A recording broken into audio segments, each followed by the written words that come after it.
Audio Renaissance Tapes presentation of Timequake, written by Kurt Vonnegut, adapted for audio and produced by Tony Hudds, and read by Lawrence Pressman.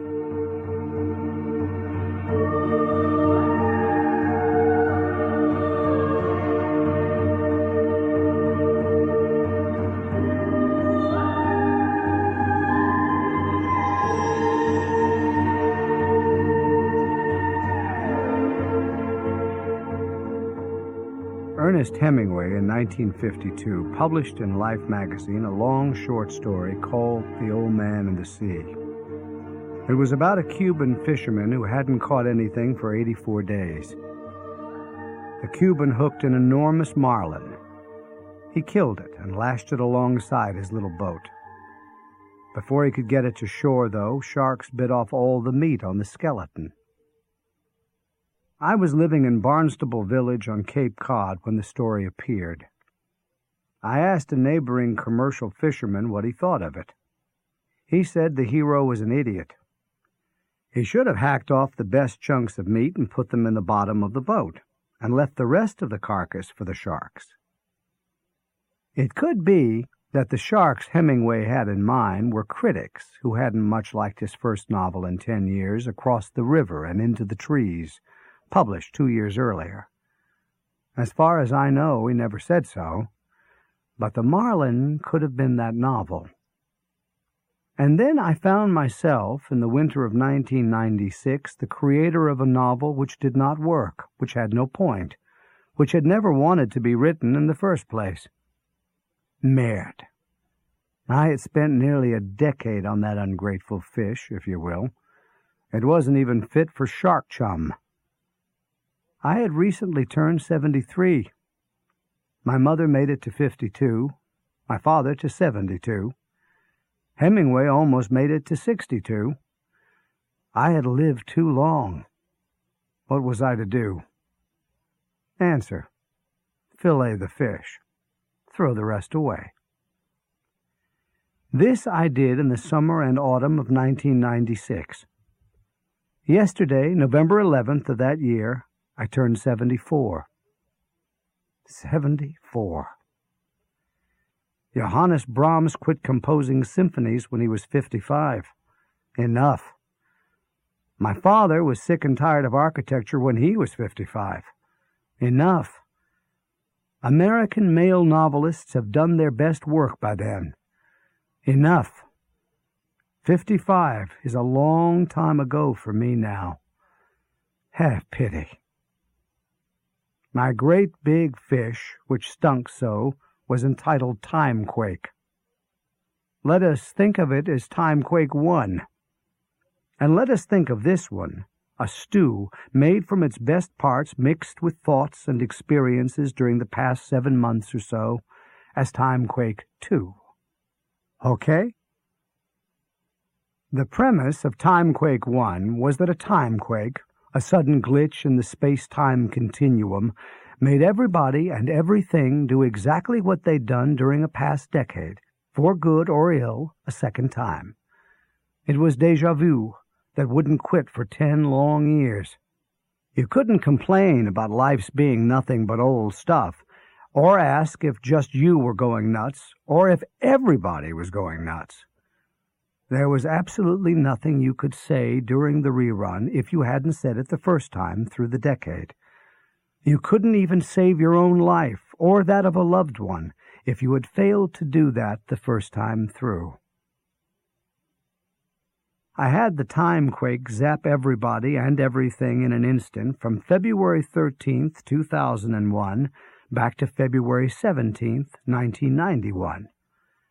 Then we all had to get back to 2001 the hard way, minute by minute, hour by hour, year by year, betting on the wrong horse again, marrying the wrong person again, getting the clap again.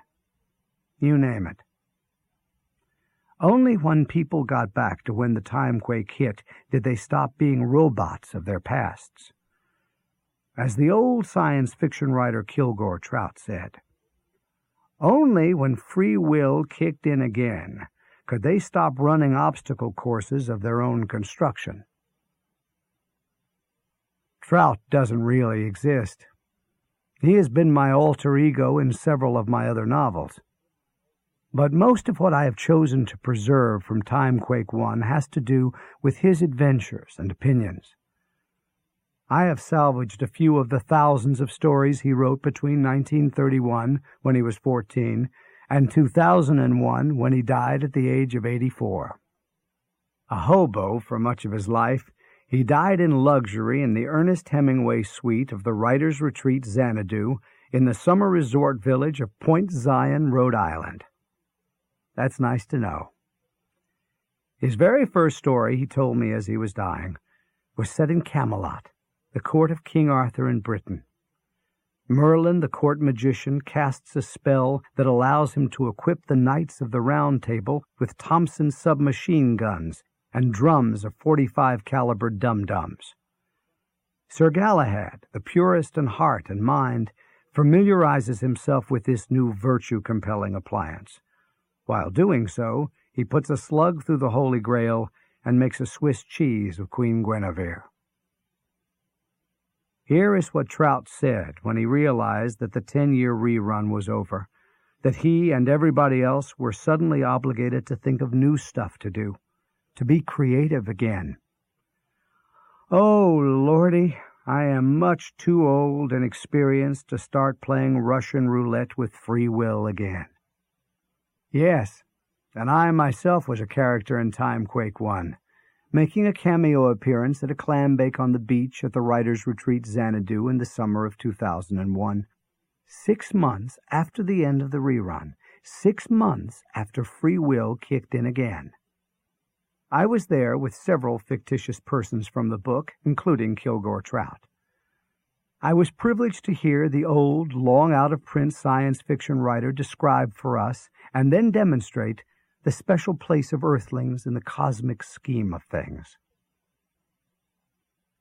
So now my last book is done, with the exception of this preface. Today is November 12th, 1996, about 9 months, I would guess, from its publication date, from its emergence from the birth canal of a printing press. There is no rush. The gestation period for a baby Indian elephant is more than twice that long. The gestation period for a baby opossum, friends and neighbors, is 12 days. I have pretended in this book that I will still be alive for the clam bake in 2001. I imagine myself as still alive in 2010. Sometimes I say I'm in 1996, where I really am, and sometimes I say I'm in the midst of a rerun following a timequake without making clear distinctions between the two situations. I must be nuts.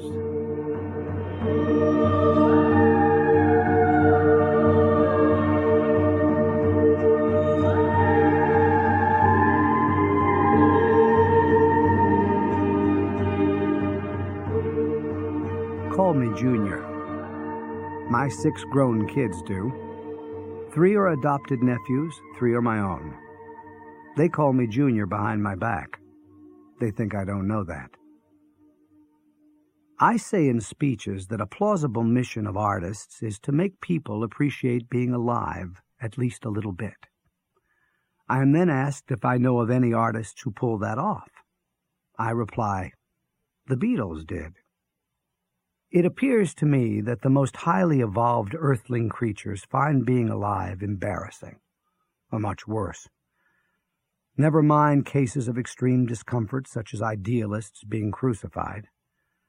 2 important women in my life, my mother and my only sister Alice, or Allie, in heaven now, hated life and said so. Allie would cry out, "I give up! I give up!" The funniest American of his time, Mark Twain, found life for himself and everybody else so stressful when he was in his 70s, like me, that he wrote as follows, "I have never wanted any released friend of mine restored to life since I reached manhood." That is in an essay on the sudden death of his daughter Jean a few days earlier. Among those he wouldn't have resurrected were Jean and another daughter, Susie, and his beloved wife, and his best friend, Henry Rogers. Twain didn't live to see World War I, but still he felt that way. Jesus said how awful life was in the Sermon on the Mount. Blessed are they that mourn, and blessed are the meek, and blessed are they which do hunger and thirst after righteousness. Henry David Thoreau said most famously, "The mass of men lead lives of quiet desperation." So it is not one whit mysterious that we poison the water and air and topsoil and construct ever more cunning doomsday devices, both industrial and military. Let us be perfectly frank for a change. For practically everybody, the end of the world can't come soon enough. My father, Kurt Sr., an Indianapolis architect who had cancer and whose wife had committed suicide some 15 years earlier, was arrested for running a red light in his hometown. It turned out that he hadn't had a driver's license for 20 years. You know what he told the arresting officer? "So shoot me," he said. The African-American jazz pianist Fats Waller had a sentence he used to shout when he was playing was absolutely brilliant and hilarious. This was it: "Somebody shoot me while I'm happy." That there are such devices as firearms, as easy to operate as cigarette lighters and as cheap as toasters, capable at anybody's whim of killing Father or Fats or Abraham Lincoln or John Lennon or Martin Luther King Jr. or a woman pushing a baby carriage, should be proof enough for anybody that, to quote the old science fiction writer Kilgore Trout, being alive is a crock of shit. Imagine this. A great American university gives up football in the name of sanity. It turns its vacant stadium into a bomb factory. So much for sanity. Shades of Kilgore Trout. I am speaking of my alma mater, the University of Chicago. In December of 1942, long before I got there, the first chain reaction of uranium on Earth was compelled by scientists underneath the stands of Stagg Field. Their intent was to demonstrate the feasibility of an atomic bomb. We were at war with Germany and Japan. 53 years later, on August 6, 1995, there was a gathering in the chapel of my university to commemorate the 50th anniversary of the detonation of the first atomic bomb over the city of Hiroshima, Japan. I was one of the postpartum pro-lifers there. One of the speakers was the physicist Leon Sarin. He had participated in the successful experiment under the lifeless sports facility so long ago. Get this. He apologized for having done that. Somebody should have told him that being a physicist on a planet where the smartest animals hate being alive so much means never having to say you're sorry. Now imagine this. A man creates a hydrogen bomb for a paranoid Soviet Union, makes sure it will work, and then wins a Nobel Peace Prize. This real-life character, worthy of a story by Kilgore Trout, was the late physicist Andrei Sakharov. He won his Nobel in 1975 for demanding a halt to the testing of nuclear weapons. He, of course, had already tested his. His wife was a pediatrician.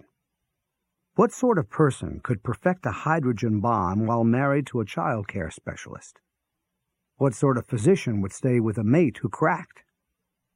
Anything interesting happen at work today, honey bunch? Yes, my bomb is going to work just great. And how are you doing with that kid with chickenpox? Andrei Sakharov was a sort of saint in 1975, a fact that is no longer celebrated now that the Cold War is over.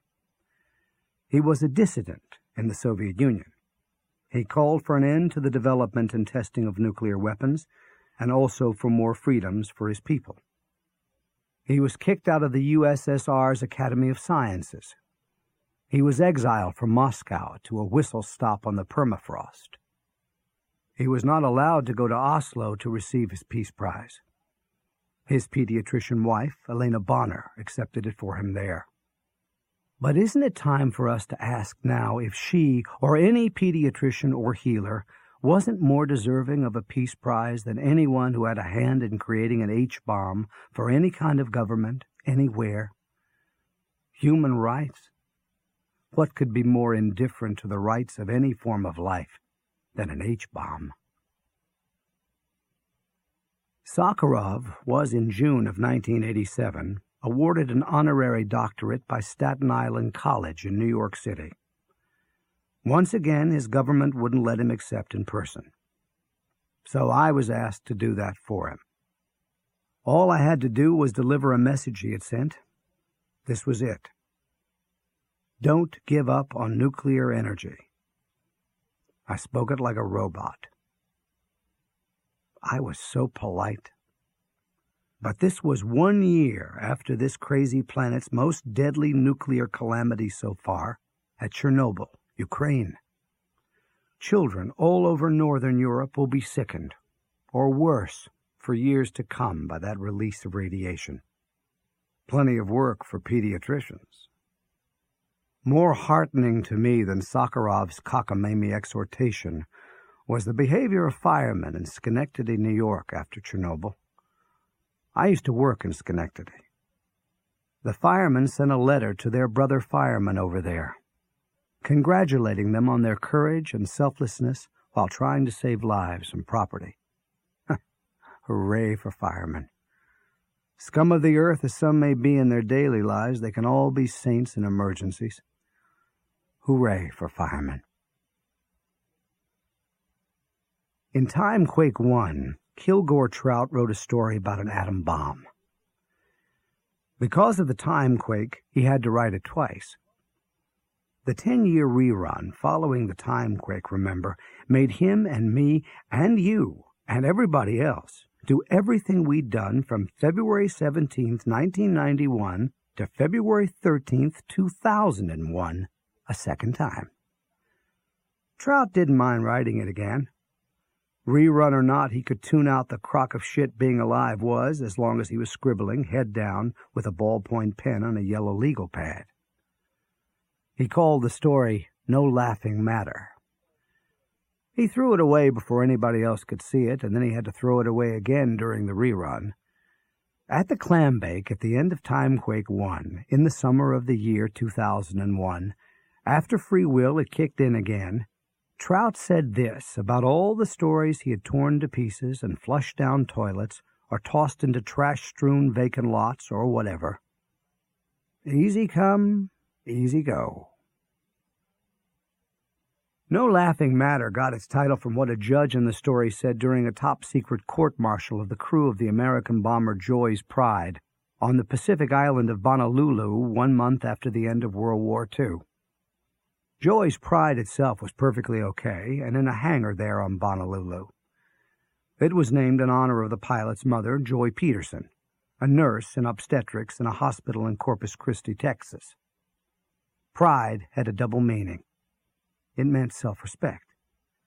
It meant a lion family, too. Here's the thing. After an atom bomb was dropped in Hiroshima, and then another one was dropped on Nagasaki, Joy's Pride was ordered to drop yet another one on Yokohama, on a couple of million little yellow bastards. The little yellow bastards were called little yellow bastards back then. It was wartime. Trout described the third atom bomb like this: a purple mother as big as a boiler in the basement of a mid-sized junior high school. It was too big to fit inside the bomb bay. It was slung underneath the plane's belly and cleared the runway by a foot when Joy's Pride took off into the wild blue yonder. As the plane neared its target, the pilot mused out loud on the intercom that his mother, the obstetrics nurse, would be a celebrity back home after they did what they were about to do.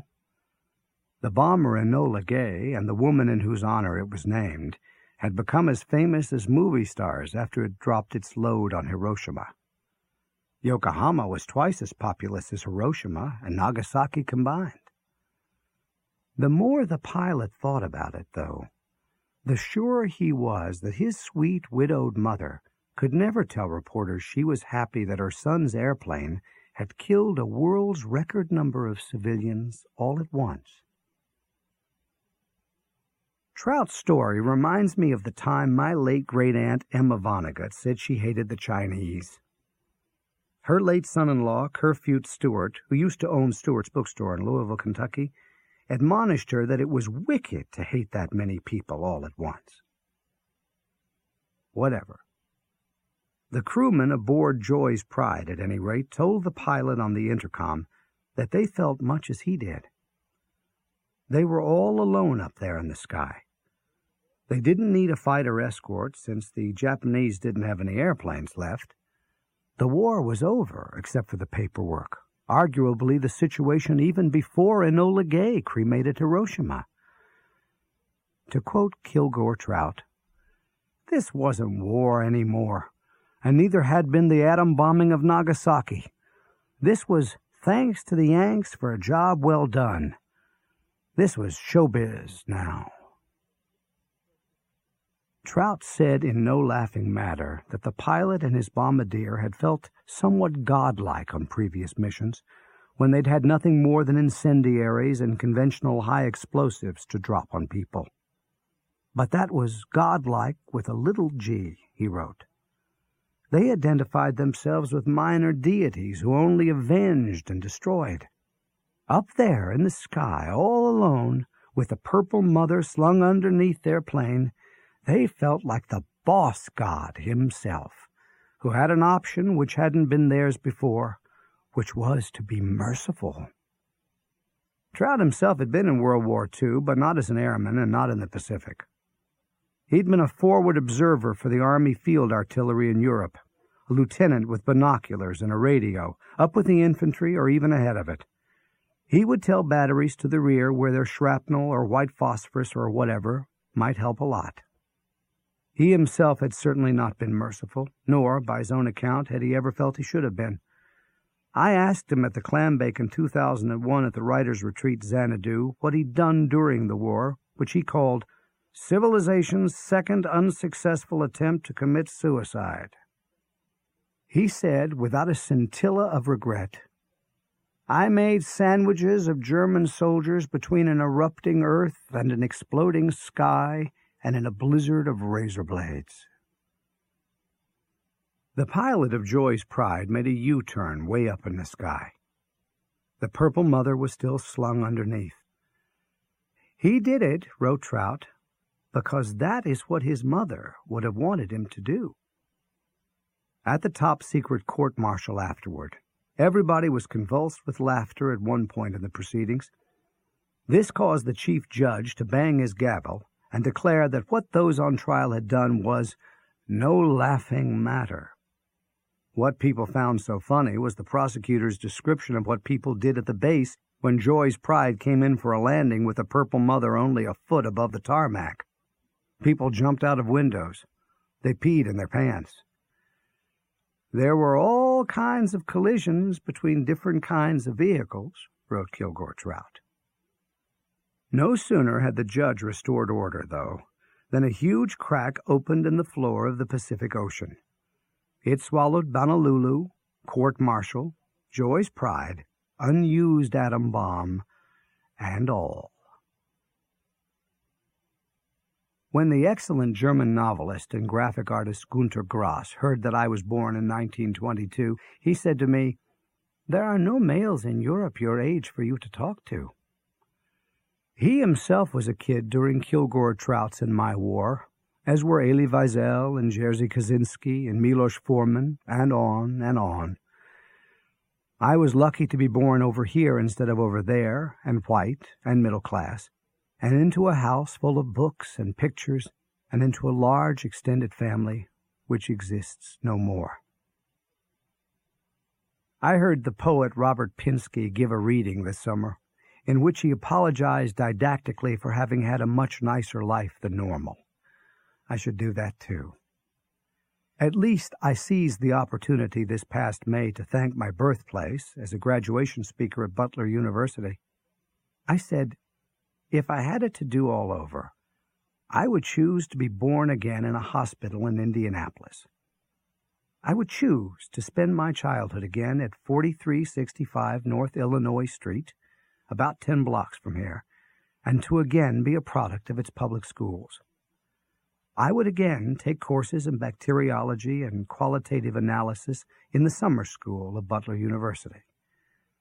It was all here for me, just as it has all been for you, the best and the worst of Western civilization, if you cared to pay attention. Music, finance, government, architecture, law, and sculpture and painting, history and medicine and athletics, and every sort of science, and books, and teachers and role models. People so smart you can't believe it, and people so dumb you can't believe it. People so nice you can't believe it, and people so mean you can't believe it. I gave advice, too. I said, my uncle, Alex Vonnegut, a Harvard-educated life insurance salesman who lived at 5033 North Pennsylvania Street, taught me something very important. He said that when things were really going well, we should be sure to notice it. He was talking about simple occasions, not great victories. Maybe drinking lemonade on a hot afternoon in the shade, or smelling the aroma of a nearby bakery, or fishing and not caring if we catch anything or not, or hearing somebody all alone playing a piano really well in the house next door. Uncle Alex urged me to say this out loud during such epiphanies. If this isn't nice, what is? Another way I was lucky. For the first 33 years of my life, telling short stories with ink on paper was a major American industry. Although I then had a wife and 2 children, it made good business sense for me to quit a job as a publicity man for General Electric, with health insurance and a retirement plan. I could make more money selling stories to the Saturday Evening Post and Collier's, weekly magazines full of ads, which published 5 short stories and an installment of a cliff-hanging serial in every issue. Those were just the top-paying buyers of what I could produce. There were so many other magazines hungry for fiction that the market for stories was like a pinball machine. When I mailed off a story to my agent, I could be pretty sure somebody would pay me something for it, even though it might be rejected again and again. But not long after I moved my family from Schenectady, New York, to Cape Cod, television, a much better buy for advertisers than magazines, made playing short story pinball for a living obsolete. I commuted from the Cape to Boston to work for an industrial advertising agency, and then became a dealer in Saab automobiles, and then taught high school English in a private school for seriously screwed-up rich kids.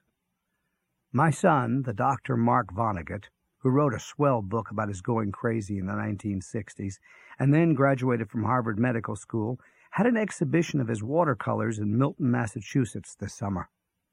A reporter asked him what it had been like to grow up with a famous father. Mark replied, "When I was growing up, my father was a car salesman who couldn't get a job teaching at Cape Cod Junior College."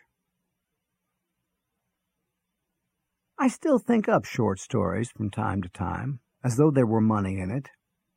The habit dies hard. There used to be fleeting fame in it, too.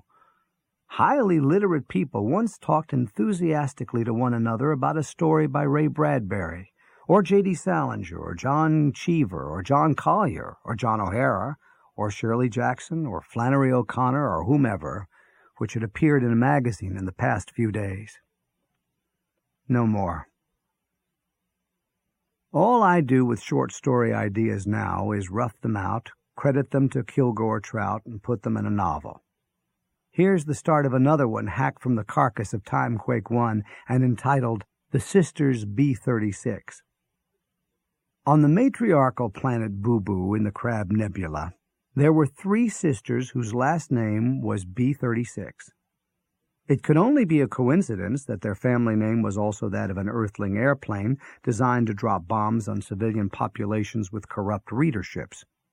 Earth and Boo Boo were too far apart to ever communicate." Unquote. Another coincidence.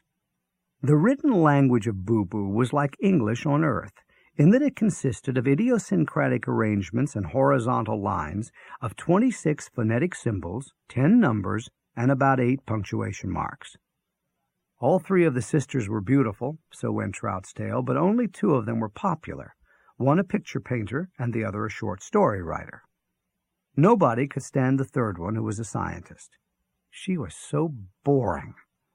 All she could talk about was thermodynamics. She was envious. Her secret ambition was to make her 2 artistic sisters feel, to use a favorite expression of Trout's, like something the cat drug in. Trout said boobalings were among the most adaptable creatures in the local family of galaxies. This was thanks to their great big brains, which could be programmed to do or not do, and feel or not feel just about anything. You name it. The programming wasn't done surgically or electrically or by any other sort of neurological intrusiveness. It was done socially, with nothing but talk, talk, talk. Grown-ups would speak to little boobalings favorably about presumably appropriate and desirable feelings and deeds. The brains of the youngsters would respond by growing circuits that made civilized pleasures and behavior automatic. It seemed a good idea, for example, when nothing much was really going on, for boobalings to be beneficially excited by minimal stimuli, such as idiosyncratic arrangements and horizontal lines of 26 phonetic symbols, 10 numbers, and 8 or so punctuation marks, or dabs of pigments on flat surfaces in frames.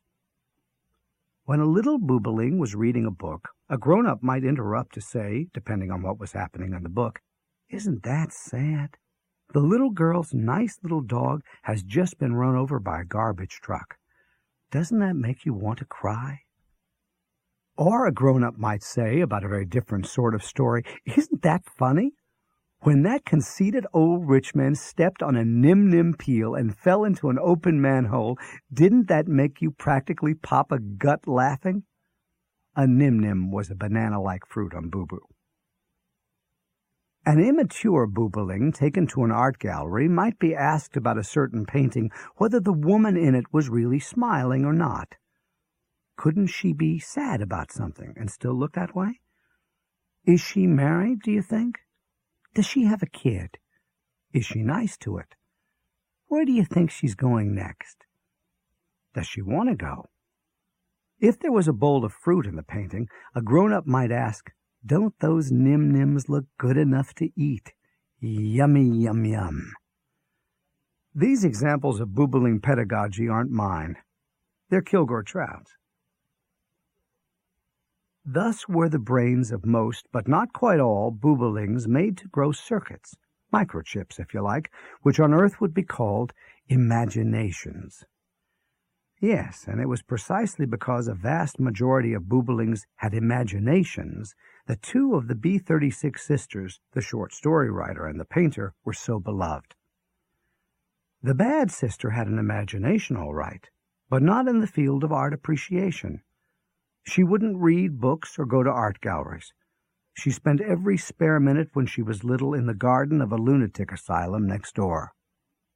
The psychos in the garden were believed to be harmless, so her keeping them company was regarded as a laudably compassionate activity. But the nuts taught her thermodynamics and calculus and so on. When the bad sister was a young woman, she and the nuts worked up designs for television cameras and transmitters and receivers. Then she got money from her very rich mom to manufacture and market these satanic devices, which made imaginations redundant. They were instantly popular because the shows were so attractive and no thinking was involved. She made a lot of money, but what really pleased her was that her 2 sisters were starting to feel like something the cat drug in. Young boobalings didn't see any point in developing imaginations anymore, since all they had to do was turn on a switch and see all kinds of jazzy shit. They would look at a printed page or a painting and wonder how anybody could have gotten his or her rocks off looking at things that simple and dead. The bad sister's name was Nim Nim. When her parents named her that, they had no idea how unsweet she was going to be. And TV wasn't the half of it. She was as unpopular as ever because she was as boring as ever, so she invented automobiles and computers and barbed wire and flamethrowers and landmines and machine guns and so on. That's how pissed off she was. New generations of boobelings grew up without imaginations and so couldn't visualize lives without all the crap Nim Nim was selling them. The worst thing, though, was that boobelings could no longer read interesting, heartwarming stories in one another's faces. Their ancestors could do that the same way they read stories into paintings. So according to Kilgore Trout, boobelings became among the most merciless creatures in the local family of galaxies. Trout said at the clam bake in 2001 that life was undeniably preposterous. But our brains are big enough to let us adapt to the inevitable pratfalls and buffoonery, he went on, by means of man-made epiphanies like this one. He meant the clam bake on a beach under a starry sky. If this isn't nice, what is? He said.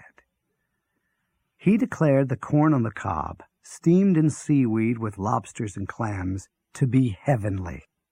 He added, "And don't all the ladies look like angels tonight?" He was feasting on corn on the cob and women as ideas.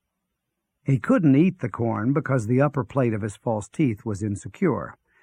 His long-term relationships with women had been disasters.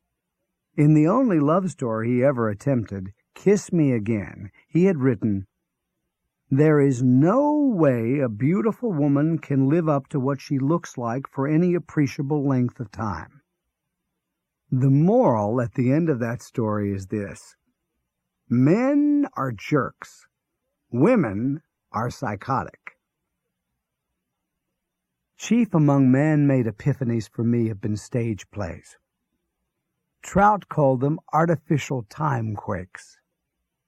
He said, before Earthlings knew there were such things as timequakes in nature, they invented them. And it's true. Actors know everything they are going to say and do, and how everything is going to come out in the end, for good or ill, when the curtain goes up on Act 1, Scene 1. Yet they have no choice but to behave as though the future were a mystery. Yes, and when the timequake of 2001 zapped us back to 1991, it made 10 years of our pasts, 10 years of our futures, so we could remember everything we had to say and do again when the time came. Keep this in mind at the start of the next rerun after the next timequake. The show must go on. The artificial timequake that has moved me most so far this year is an old one. It is Our Town by the late Thornton Wilder. I had already watched it with undiminished satisfaction maybe 5 or 6 times. And then this spring, my 13-year-old daughter, dear Lily, was cast as a talking dead person in the graveyard of Grover's Corners in a school production of that innocent, sentimental masterpiece. The play zapped Lily and her schoolmates from the evening of the performance back to May 7th, 1901. Timequake. They were robots of Thornton Wilder's imaginary past until the curtain came down after the funeral of the heroine Emily in the very last scene. Only then could they live in 1996 again. Only then could they again decide for themselves what to say or do next. Only then could they exercise free will again. I reflected sadly that night, with Lily pretending to be a dead grown-up, that I would be 78 when she graduated from high school, and 82 when she graduated from college, and so on. Talk about remembering the future. What hit me really hard that night, though, was the character Emily's farewell in the last scene, after the mourners have gone back down the hill to their village, having buried her. She says, "Goodbye. Goodbye, world. Goodbye, Grover's Corners. Mama and Papa. Goodbye to clocks ticking, and Mama's sunflowers, and food, and coffee, and new iron dresses, and hot baths, and sleeping and waking up. Oh, Earth, you're too wonderful for anybody to realize you. Do any human beings ever realize life while they live it? Every minute." I myself become a sort of Emily every time I hear that speech.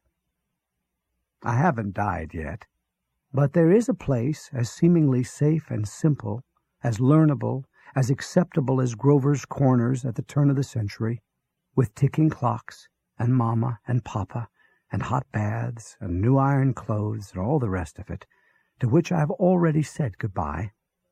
Goodbye. One hell of a long time ago now. Here's what that was. The first 7 years of my life before things hit the fan. First, the Great Depression, and then World War II. They say the first thing to go when you're old is your legs or your eyesight. It isn't true. The first thing to go is parallel parking. Now I find myself maundering about parts of plays hardly anybody knows or cares about anymore, such as the graveyard scene in Our Town, or the poker game in Tennessee Williams' A Streetcar Named Desire, or what Willie Loman's wife said after that tragically ordinary, clumsily gallant American committed suicide in Arthur Miller's Death of a Salesman. She said, "Attention must be paid." In A Streetcar Named Desire, Blanche Dubois said as she was taken away to a madhouse after she was raped by her sister's husband, "I have always depended on the kindness of strangers." Those speeches, those situations, those people became emotional and ethical landmarks for me in my early manhood, and remained such in the summer of 1996. That is because I was immobilized in a congregation of rapt fellow human beings in a theater when I first saw and heard them. They would have made no more impression on me than Monday Night Football, had I been alone eating nachos and gazing into the face of a cathode ray tube. In the early days of television, when there were only half a dozen channels at most, significant, well-written dramas on a cathode ray tube could still make us feel like members of an attentive congregation, alone at home as we might be. There was a high probability back then, with so few shows to choose from, that friends and neighbors were watching the same show we were watching, still finding TV a whiz-bang miracle. We might even call up a friend that very night and ask a question to which we already knew the answer. "Did you see that? Wow." No more.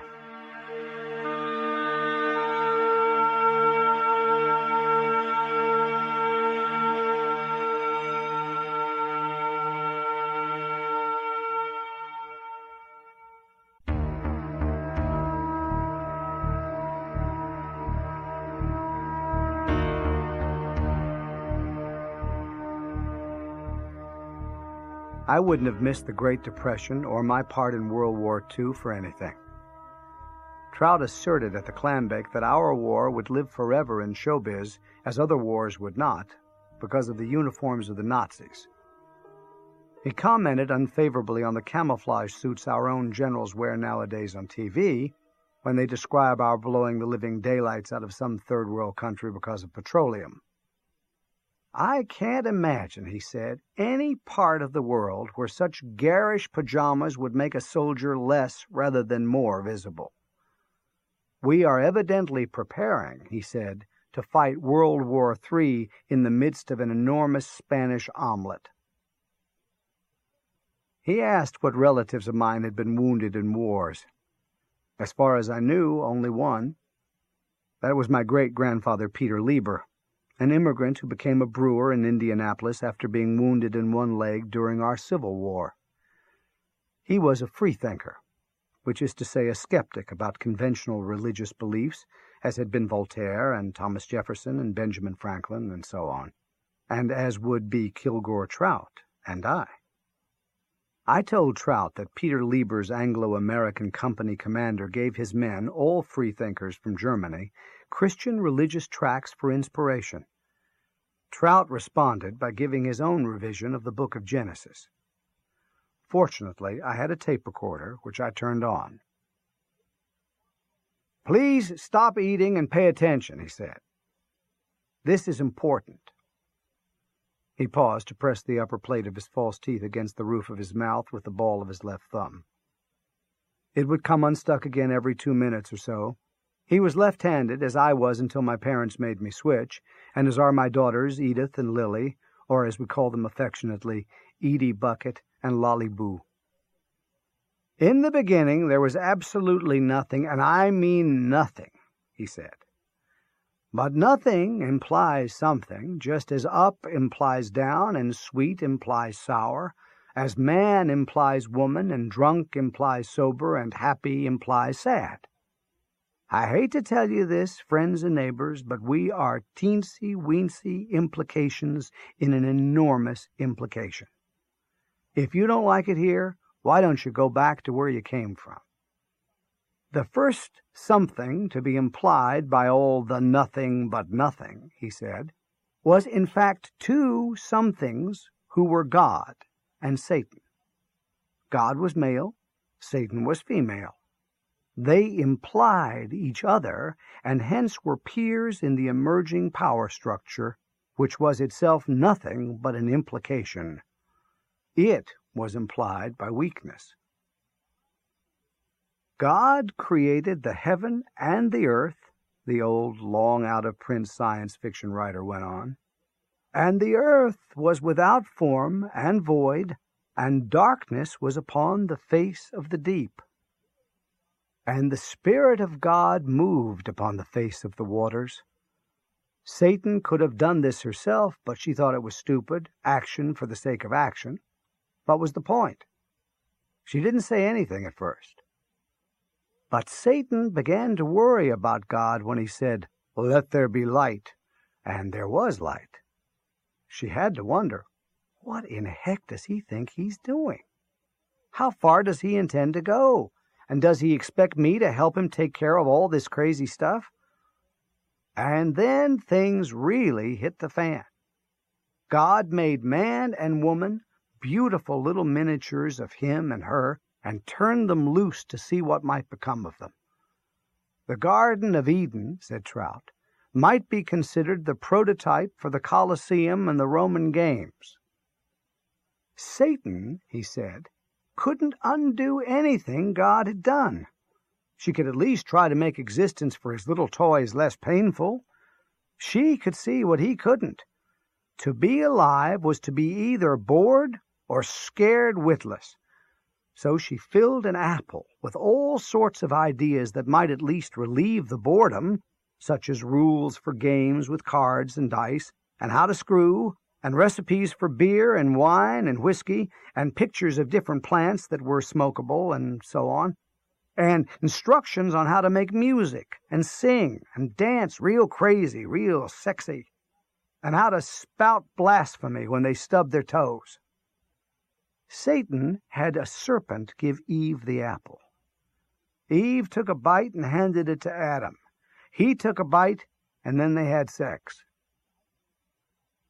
I grant you," said Trout, "that some of the ideas in the apple had catastrophic side effects for a minority of those who tried them." Let it be noted here that Trout himself was not an alcoholic, a junkie, a gambler, or a sex fiend. He just wrote. "All Satan wanted to do was help, and she did in many cases," he concluded. "And her record for promoting nostrums with occasional dreadful side effects is no worse than that of the most reputable pharmaceutical houses of the present day." Side effects of Satan's booze recipes have played a deleterious part in the lives and deaths of many great American writers. In Timequake 1, I envisioned a writer's retreat called Xanadu, where each of the 4 guest suites was named in honor of an American winner of a Nobel Prize for Literature. The Ernest Hemingway and Eugene O'Neill were on the 2nd floor of the mansion. The Sinclair Lewis was on the 3rd. The John Steinbeck was in the carriage house. Kilgore Trout exclaimed upon arriving at Xanadu, 2 weeks after free will kicked in again, "All 4 of your ink-on-paper heroes were certifiable alcoholics." Gambling ruined William Saroyan. A combination of booze and gambling did in the journalist Alvin Davis, a much-missed friend of mine. I asked Al one time what was the biggest kick he got from games of chance. He said it came after he had lost all his money in an around-the-clock poker game. He went back after a few hours with money he had gotten wherever he could get it, from a friend, from hawking something from a loan shark, and he sat down at the table and said, "Deal me in." The late British philosopher Bertrand Russell said he lost friends to one of 3 addictions: alcohol, or religion, or chess. Kilgore Trout was hooked on making idiosyncratic arrangements in horizontal lines, with ink on bleached and flattened wood pulp, of 26 phonetic symbols, 10 numbers, and about 8 punctuation marks. He was a black hole to anyone who might imagine that he or she was a friend of his. I have been married twice, divorced once.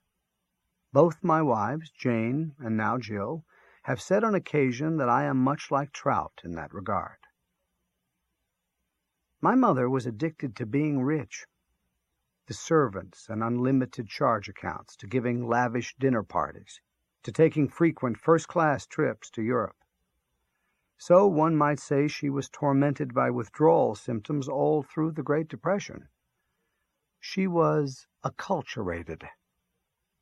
Acculturated persons are those who find that they are no longer treated as the sort of people they thought they were, because the outside world has changed. An economic misfortune or new technology or being conquered by another country or political faction can do that to people quicker than you can say Jack Robinson. As Trout wrote in his An American Family Marooned on the Planet Pluto, "Nothing wrecks any kind of love more effectively than the discovery that your previously acceptable behavior has become ridiculous." He said in conversation at the 2001 clam bake, "If I hadn't learned how to live without a culture and a society, acculturation would have broken my heart 1,000 times." In Timequake 1, I had Trout discard his The Sisters B-36 in a lidless wire trash receptacle chained to a fire hydrant in front of the American Academy of Arts and Letters, way the hell and gone up on West 155th Street in Manhattan, 2 doors west of Broadway. This was on the afternoon of Christmas Eve 2000, supposedly 51 days before the Timequake zapped everybody and everything back to 1991. The members of the Academy, I said, who were addicted to making old-fashioned art in old-fashioned ways, without computers, were experiencing acculturation. They were like the 2 artistic sisters on the matriarchal planet Boo-Boo in the Crab Nebula. There really is an American Academy of Arts and Letters. Its palatial headquarters are where I placed them in Timequake 1. There really is a fire hydrant out front. There really is a library inside and an art gallery, and reception halls and meeting rooms and staff offices and a very grand auditorium. By an act of Congress passed in 1916, the Academy can have no more than 250 members, American citizens, all of whom have distinguished themselves as novelists, dramatists, poets, historians, essayists, critics, composers of music, architects, painters, or sculptors. Their ranks are regularly diminished by the Grim Reaper, by death. A task of the survivors is to nominate and then, by secret ballot, elect persons to fill the vacancies. Among the Academy's founders were old-fashioned writers such as Henry Adams, and William and Henry James, and Samuel Clemens, and the old-fashioned composer Edward MacDowell. Their audiences were necessarily small. Their own brains were all they had to work with. I said in Timequake 1 that by the year 2000, craftspeople of their sort had become as quaint in the opinion of the general public as contemporary makers in New England tourist towns of the toy windmills known since colonial times as whirligigs. Founders of the Academy at the turn of the century were contemporaneous with Thomas Alva Edison, inventor of, among other things, sound recordings and motion pictures. Before World War II, though, these schemes for holding the attention of millions all over the world were only squawking or flickering lampoons of life itself. The Academy occupied its present home, designed by the firm of McKim, Head & White, and paid for by the philanthropist Archer Milton Huntington in 1923. In that year, the American inventor Lee DeForest demonstrated apparatus that made possible the addition of sound to motion pictures. I had a scene in Timequake 1 set in the office of Monica Pepper, fictitious executive secretary of the Academy, on Christmas Eve 2000. That was the afternoon on which Kilgore Trout put the Sisters B-36 in the lidless wire trash receptacle out front, again, 51 days before the timequake struck. Mrs. Pepper, wife of the wheelchair-ridden composer Zoltan Pepper, bore a striking resemblance to my late sister Allie, who hated life so much. Allie died of cancer of the everything way back in 1958, when I was 36 and she was 41, hounded by bill collectors to the very end. Both women were pretty blondes, which was okay. But they were 6'2". Both women were permanently acculturated in adolescence, since nowhere on earth, save among the Watusis, did it make any sense for a woman to be that tall. Both women were unlucky. Allie married a nice guy who lost all their money, and then some, in dumb businesses. Monica Pepper was the reason her husband Zoltan was paralyzed from the waist down. 2 years earlier, she had accidentally landed on top of him in a swimming pool out in Aspen, Colorado. At least Allie had to die so deep in debt and with 4 sons to raise only once. After the timequake struck, Monica Pepper would have to swan dive on top of her husband a second time. Monica and Zoltan were talking in her office at the Academy that Christmas Eve 2000. Zoltan was crying and laughing simultaneously. They were the same age, 40, which made them baby boomers. They didn't have any kids. Because of her, his ding-dong didn't work anymore. Zoltan was crying and laughing about that, certainly, but mostly about a tone-deaf kid next door who had composed and orchestrated an acceptable, if derivative, string quartet in the manner of Beethoven, with the help of a new computer program called Wolfgang. Nothing would do but that the father of the obnoxious kid show Zoltan the sheet music his son's printer had spit out that morning and ask him if it was any good or not. As though Zoltan weren't sufficiently destabilized emotionally by legs and a ding-dong that didn't work anymore, his older brother Frank, an architect, had committed suicide after a nearly identical blow to his self-respect only a month earlier. Yes, and Frank Pepper would eventually be popped out of his grave by the timequake so he could blow his brains out while his wife and 3 kids watched a second time. Here's the thing. Frank went to the drugstore for condoms or chewing gum or whatever, and the pharmacist told him that his 16-year-old daughter had become an architect and was thinking of dropping out of high school because it was such a waste of time. She had designed a recreation center for teenagers in depressed neighborhoods with the help of a new computer program the school had bought for its vocational students, dummies who weren't going to anything but junior colleges. It was called Palladio. Frank went to a computer store and asked if he could try out Palladio before buying it. He doubted very much that it could help anyone with his native talent and education.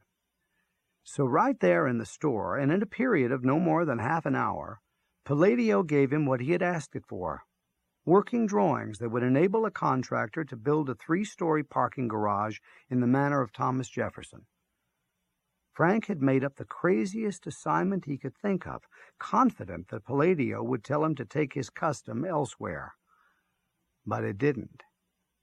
It presented him with menu after menu, asking how many cars and in what city, because of various local building codes, and whether trucks would be allowed to use it too, and on and on.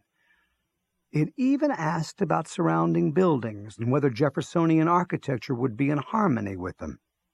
It offered to give him alternative plans in the manner of Michael Graves or I.M. Pei. It gave him plans for the wiring and plumbing and ballpark estimates of what it would cost to build in any part of the world he cared to name. So Frank went home and killed himself the first time.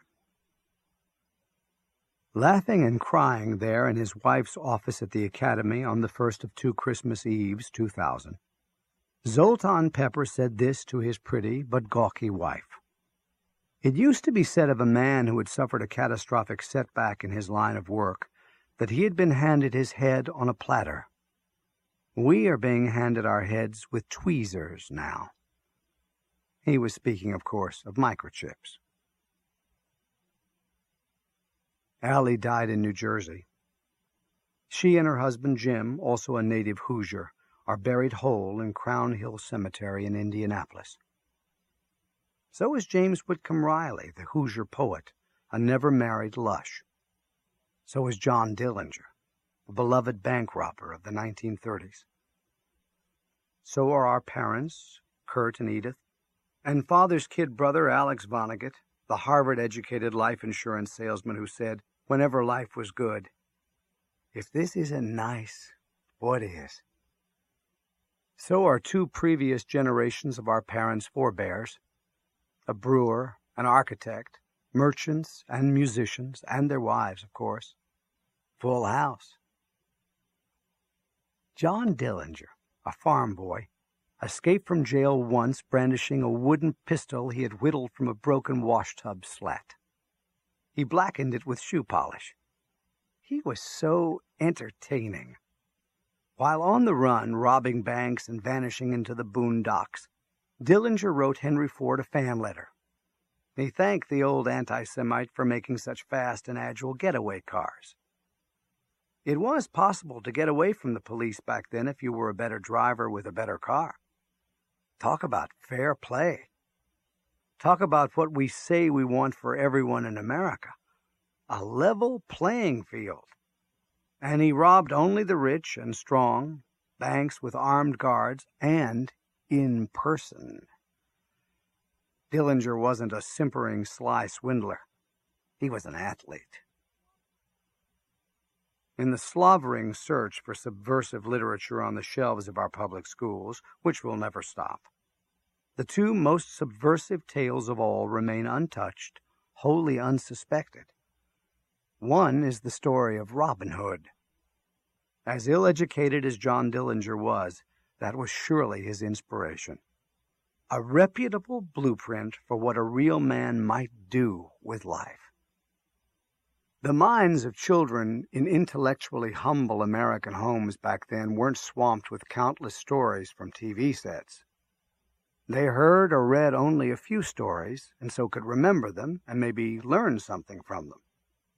Everywhere in the English-speaking world, one of those was Cinderella, another was The Ugly Duckling, another was the story of Robin Hood, and another, as disrespectful of established authority as the story of Robin Hood, which Cinderella and The Ugly Duckling are not, is the life of Jesus Christ as described in the New Testament.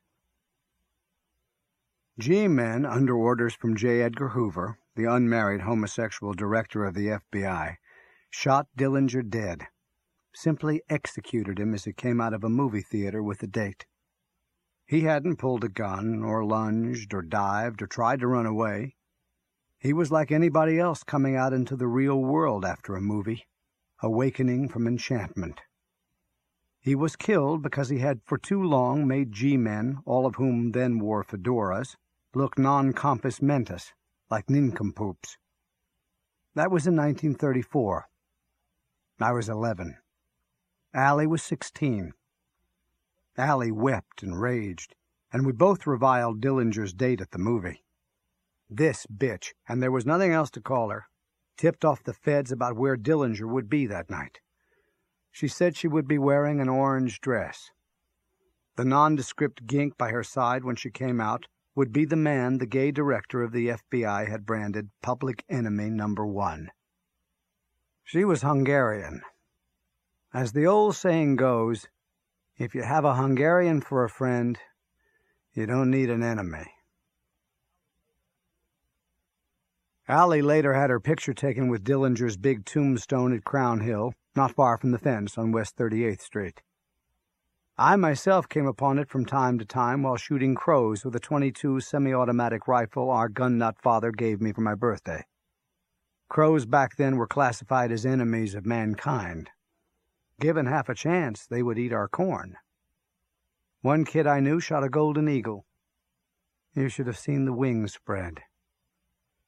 Allie hated hunting so much that I stopped doing it, so did Father. As I've written elsewhere, he had become a gun nut and hunter in order to prove that he wasn't effeminate, even though he was in the arts, an architect and a painter and potter. In public lectures, I myself often say, if you really want to hurt your parents and you don't have nerve enough to be a homosexual, the least you can do is go into the arts. Father supposed he could still demonstrate his manhood by fishing. But then my big brother Bernie spoiled that for him too, saying it was as though he were smashing up Swiss pocket watches or some other exquisitely engineered little pieces of machinery. I told Kilgore Trout at the clam bake in 2001 about how my brother and sister had made Father ashamed of hunting and fishing. He quoted Shakespeare. How sharper than a serpent's tooth it is to have a thankless child. Trout was self-educated, never having finished high school. I was mildly surprised then that he could quote Shakespeare. I asked if he had committed a lot of that remarkable author's words to memory.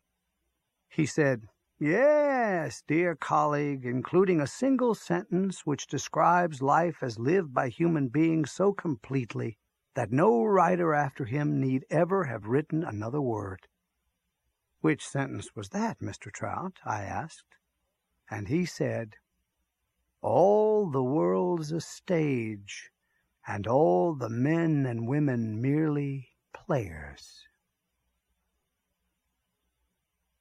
I wrote a letter to an old friend last spring about why I evidently couldn't write publishable fiction anymore, after trying and failing to do that for many years. He is Edward Muir, poet and advertising man my age, living in Scarsdale.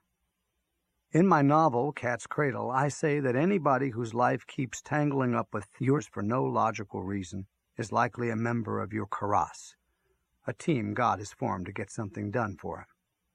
Ed Muir is surely a member of my karass.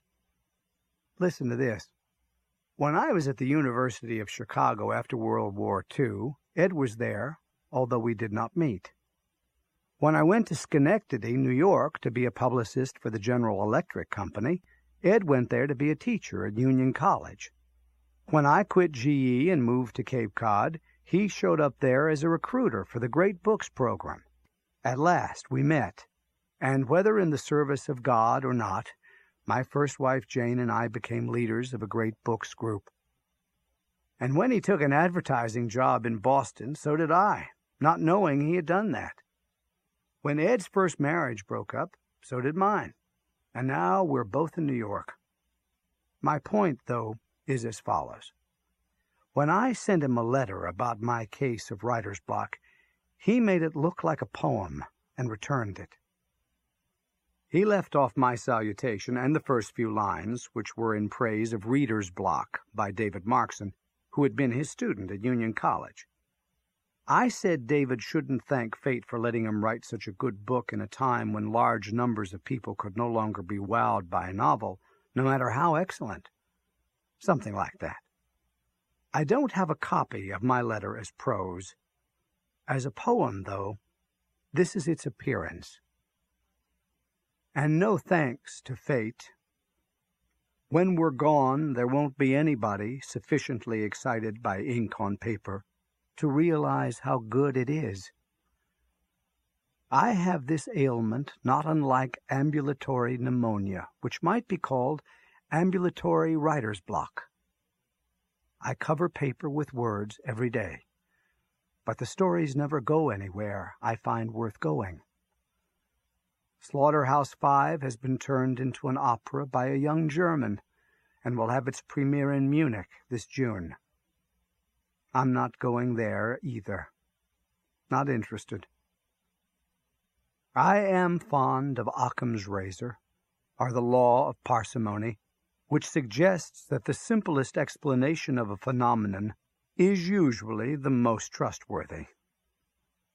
And I now believe, with David's help, that writer's block is finding out how lives of loved ones really ended instead of the way we hoped they would end with the help of our body English. Fiction is body English. Whatever. It was nice of Ed to do that. Another nice story about him is from his days as a roadman for great books. He is a minor poet, publishing occasionally in the Atlantic Monthly and such like. His name, though, is nearly identical with that of the major poet Edwin Muir, a Scotsman who died in 1959. Hazily sophisticated people sometimes asked him if he was the poet, meaning Edwin. One time, when Ed told a woman that he wasn't the poet, she expressed deep disappointment. She said one of her favorite poems was "The Poet Covers His Child." Get a load of this. It was the American Ed Muir who wrote that poem. I wish I'd written Our Town. I wish I'd invented rollerblades. I asked A.E. Hotchner, a friend and biographer of the late Ernest Hemingway, if Hemingway had ever shot a human being, not counting himself. Hotchner said, no. I asked the late great German novelist Heinrich Böll what the basic flaw was in the German character. He said, obedience. I asked one of my adopted nephews what he thought of my dancing. He said, acceptable. When I took a job in Boston as an advertising copywriter because I was broke, an account executive asked me what kind of name Vonnegut was. I said, German. He said, Germans killed 6 million of my cousins. You want to know why I don't have AIDS, why I'm not HIV positive like so many other people? I don't screw around. It's as simple as that. Trout said this was the story on why AIDS and new strains of Sif and Clap and the Bluebells were making the rounds like Avon ladies run amok. On September 1st of 1945, immediately after the end of World War II, representatives of all the chemical elements held a meeting on the planet Tralfamadore. They were there to protest some of their members having been incorporated into the bodies of big, sloppy, stinky organisms as cruel and stupid as human beings. Elements such as polonium and ytterbium, which had never been essential parts of human beings, were nonetheless outraged that any chemical should be so misused. Carbon, although an embarrassed veteran of countless massacres throughout history, focused the attention of the meeting on the public execution of only one man, accused of treason in 15th century England. He was hanged until almost dead. He was revived. His abdomen was slit open. The executioner pulled out a loop of his intestines. He dangled the loop before the man's face and burned it with a torch here and there. The loop was still attached to the rest of the man's insides. The executioner and his assistants tied a horse to each of his 4 limbs. They whipped the horses, which ripped the man into 4 jagged pieces. These were hung on display from meat hooks in a marketplace. It had been agreed before the meeting was called to order that no one was to tell of terrible things grown-up human beings had done to children, according to Trout. Several delegates threatened to boycott the meeting if they were expected to sit still while listening to tales that sickening. What would be the point? What grown-ups had done to grown-ups left no doubt that the human race should be exterminated, said Trout. Rehashing ad nauseum what grown-ups had done to children would be gilding the lily, so to speak. Nitrogen wept about its involuntary servitude as parts of Nazi guards and physicians in death camps during World War II. Potassium told hair-raising stories about the Spanish Inquisition, and calcium about the Roman Games, and oxygen about black African slavery. Sodium said enough was enough, that any further testimony would be coals to Newcastle. It made a motion that all chemicals involved in medical research combine whenever possible to create ever more powerful antibiotics. These, in turn, would cause disease organisms to evolve new strains that were resistant to them. In no time, Sodium predicted, every human ailment, including acne and jock itch, would be not only incurable, but fatal. All humans will die, said Sodium, according to Trout. As they were at the birth of the universe, all elements will be free of sin again. Iron and magnesium seconded Sodium's motion. Phosphorus called for a vote. The motion was passed by acclamation. Kilgore Trout was right next door to the American Academy of Arts and Letters on Christmas Eve 2000, when Zoltan Pepper said to his wife that people were now getting their heads handed to them with tweezers instead of on platters. Trout couldn't hear him. There was a thick masonry wall between them as the paraplegic composer ranted on about the seeming mania for making people compete with machines that were smarter than they were. Pepper asked this rhetorical question. Why is it so important that we all be humiliated with such ingenuity and at such great expense? We never thought we were such hot stuff in the first place. Trout was sitting on his cot in a shelter for homeless men that was once the Museum of the American Indian. Arguably the most prolific writer of short stories in history, he had been caught by the police in a sweep of the New York Public Library down at Fifth Avenue and 42nd Street. He and about 30 others who had been living there, what Trout called sacred cattle, were carted off in a black school bus and deposited in the shelter way the hell and gone up on West 155th Street.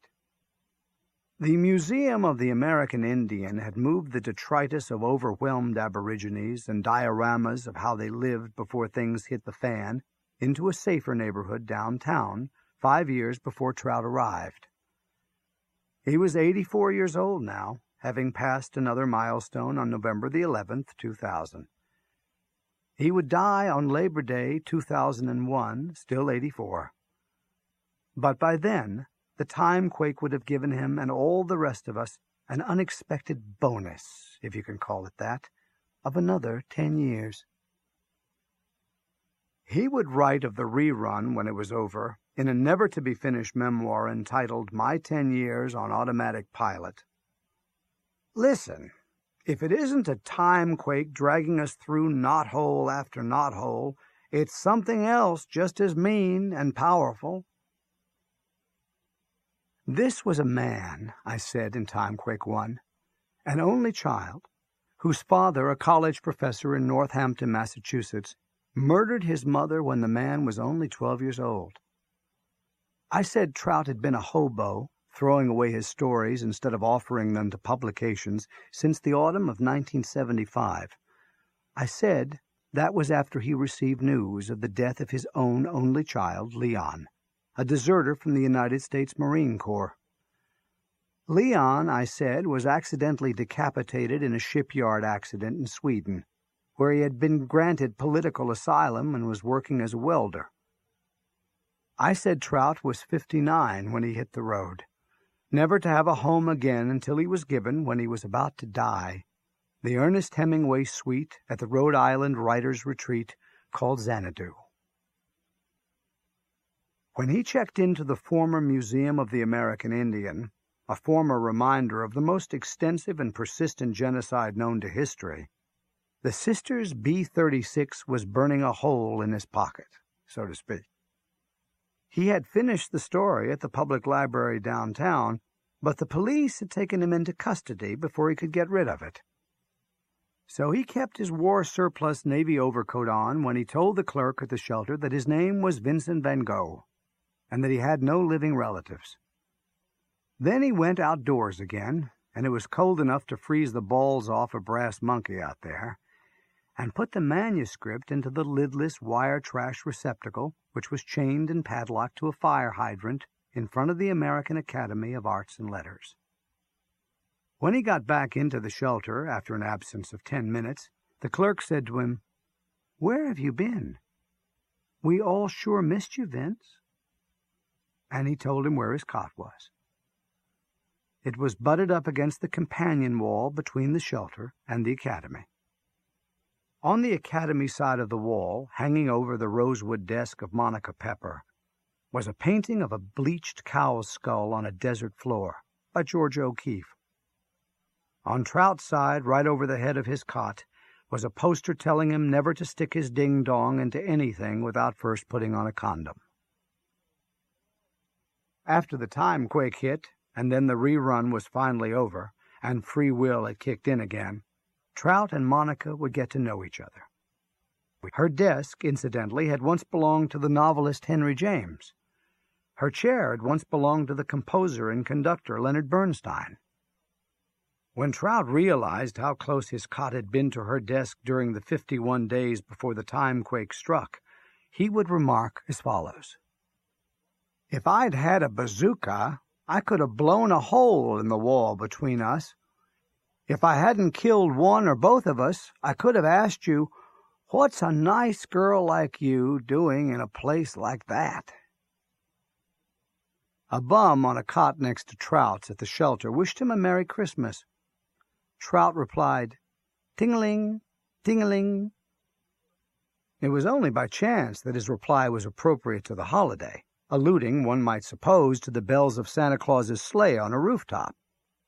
But Trout would have said ting-a-ling to anybody who offered him an empty greeting, such as "How's it going?" or "Nice day," or whatever, no matter what the season.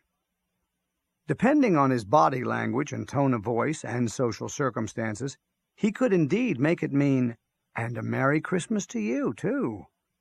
But it would also mean, like the Hawaiians' aloha, hello or goodbye. The old science fiction writer could make it mean please or thanks as well, or yes or no, or I couldn't agree with you more, or if your brains were dynamite, there wouldn't be enough to blow your hat off. I asked him at Xanadu in the summer of 2001 how ting-a-ling had become such a frequent appoggiatura, or grace note, in his conversations. He gave me what would later turn out to have been a superficial explanation. "It was something I called out during the war," he said, "when an artillery barrage I'd called for landed right on target. Ting-a-ling! Ting-a-ling!" About an hour later, and this was on the afternoon before the clambake, he beckoned me into his suite with a crooked finger. He closed the door behind us. "You really want to know about ting-a-ling?" he asked me. I had been satisfied with his first account. Trout was the one who wanted me to hear much more. My innocent question earlier had triggered memories of his ghastly childhood in Northampton. He could exorcise them only by telling what they were. "My father murdered my mother," said Kilgore Trout, "when I was 12 years old." "Her body was in our basement," said Trout, "but all I knew was that she had disappeared. Father swore he had no idea what had become of her. He said, as wife murderers often do, that maybe she had gone to visit relatives. He killed her that morning after I left for school. He got supper for the two of us that night. Father said he would report her as a missing person to the police the next morning if we hadn't heard from her by then. He said, "She has been very tired and nervous lately. Have you noticed that?" "He was insane," said Trout. "How insane?" "He came into my bedroom at midnight. He woke me up. He said he had something important to tell me.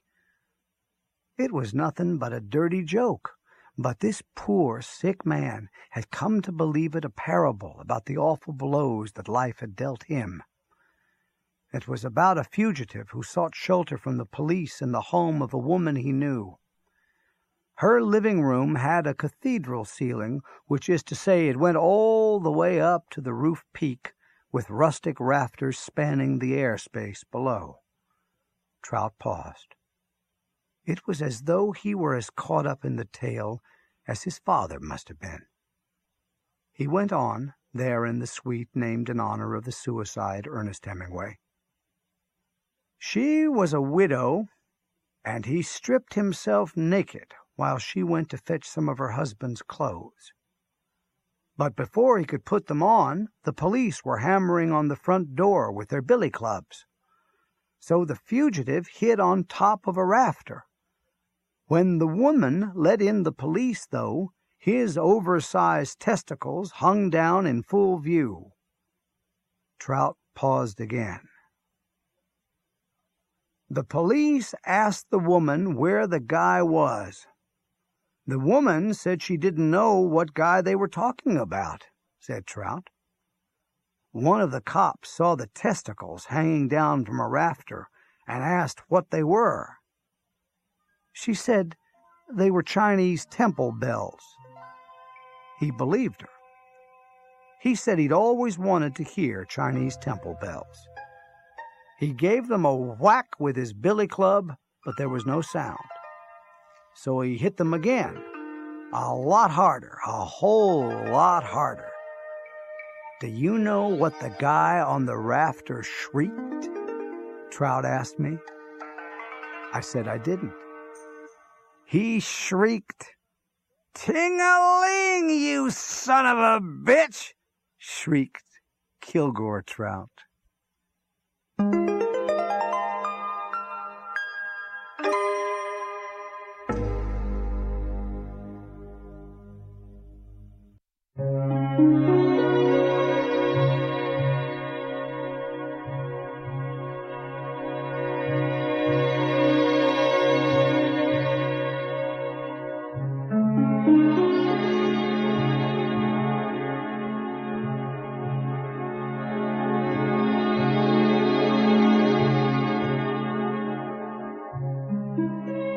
The Academy should have moved its staff and treasures to a safer neighborhood when the Museum of the American Indian did so with its genocide mementos.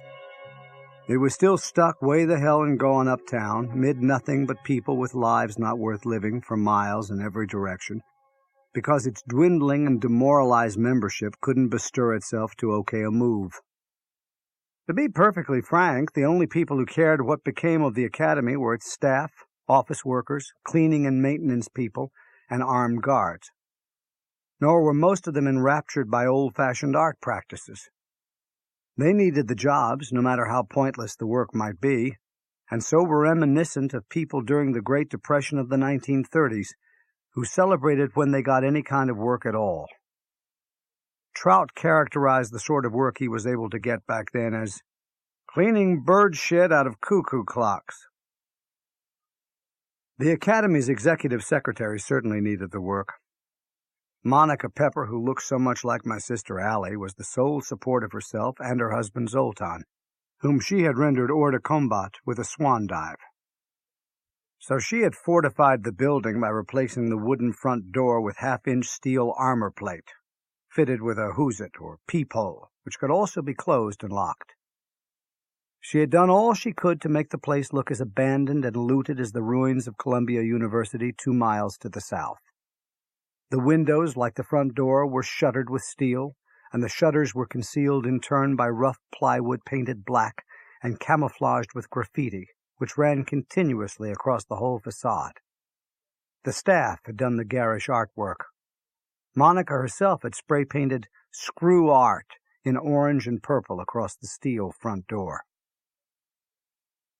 It so happened that an African-American armed guard named Dudley Prince was looking out through the door's who's-it when Trout put the Sisters B-36 in the trash receptacle out front.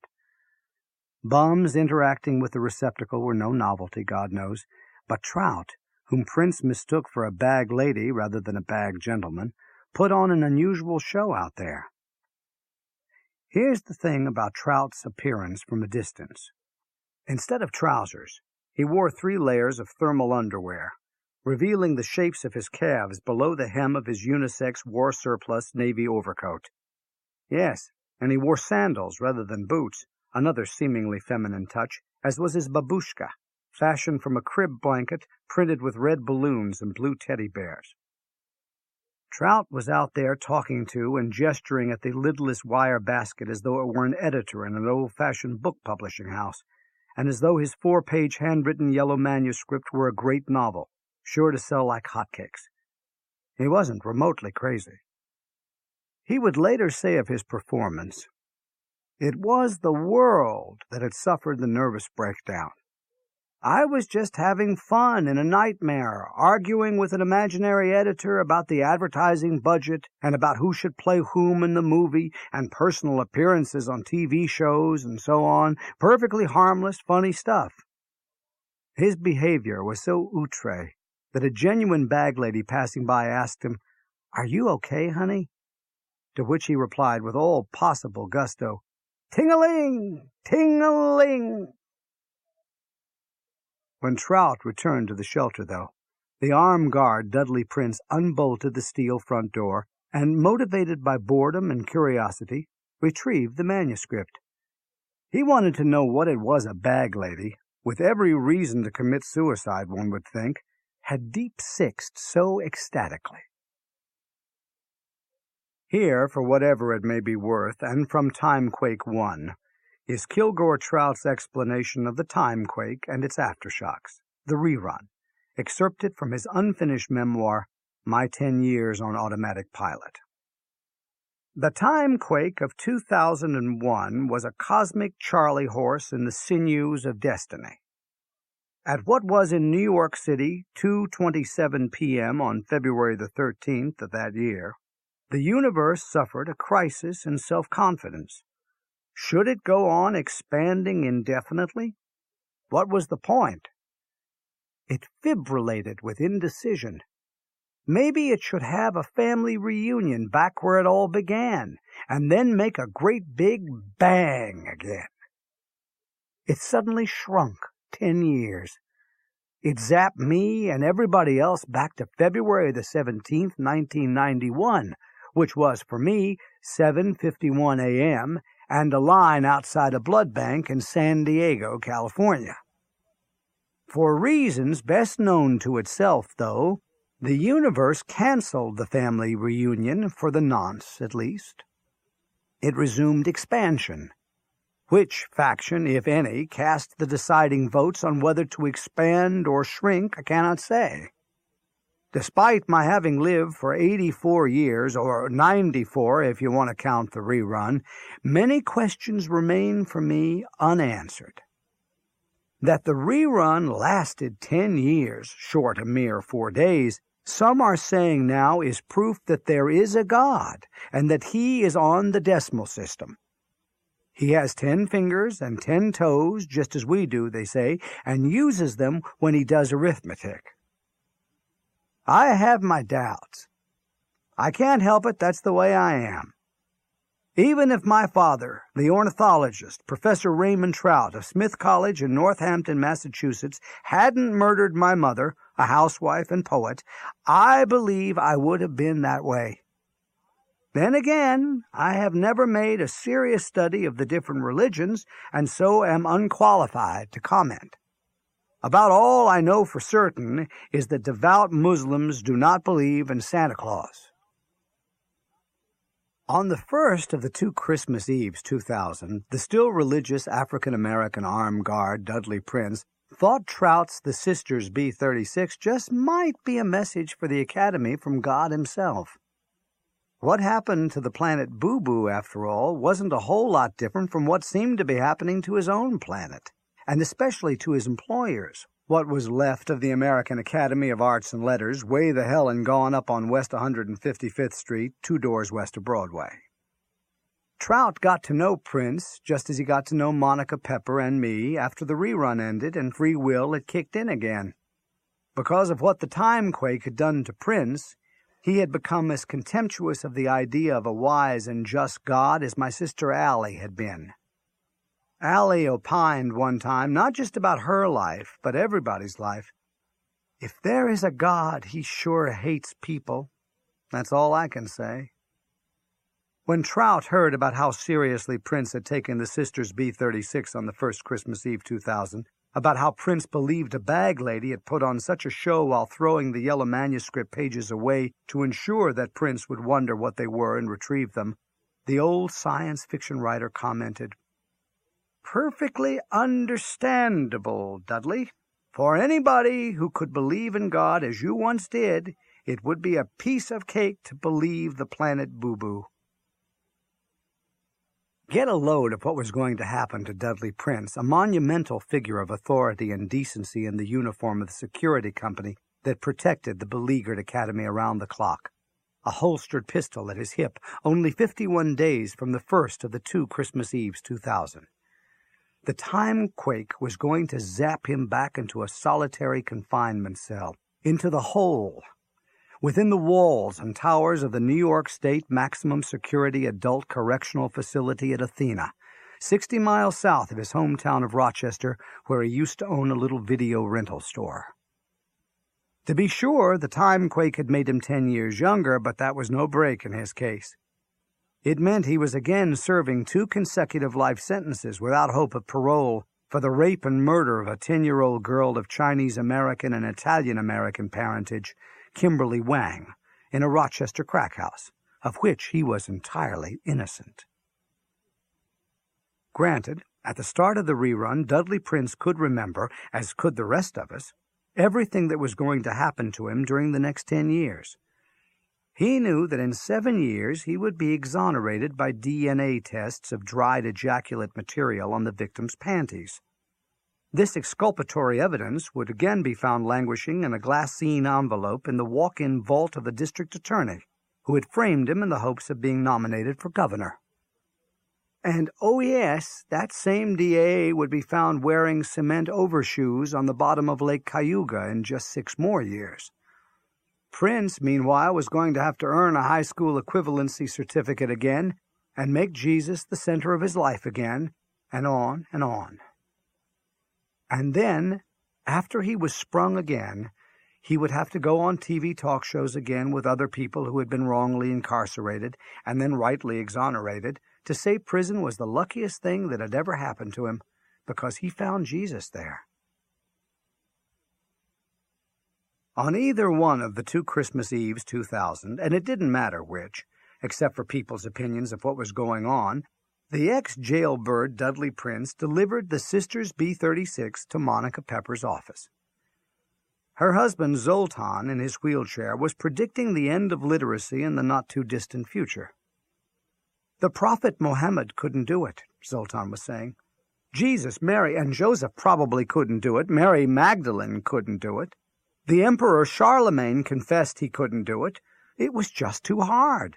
Nobody in the whole Western Hemisphere could do it. Not even the sophisticated Mayas and Incas and Aztecs could imagine how to do it until the Europeans came. Most Europeans back then couldn't read and write either. The few who could were specialists. I promise you, sweetheart, thanks to TV, that will very soon be the case again.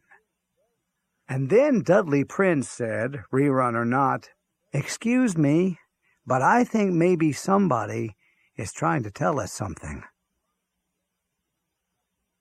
Monica read the Sisters B-36 quickly, with increasing impatience, and declared it ridiculous. She handed it to her husband, but he got no further than the name of the author before he became electrified. My God, he exclaimed. After a quarter of a century of perfect silence, Kilgore Trout has come into my life again. Here's the explanation of Zoltan Pepper's reaction.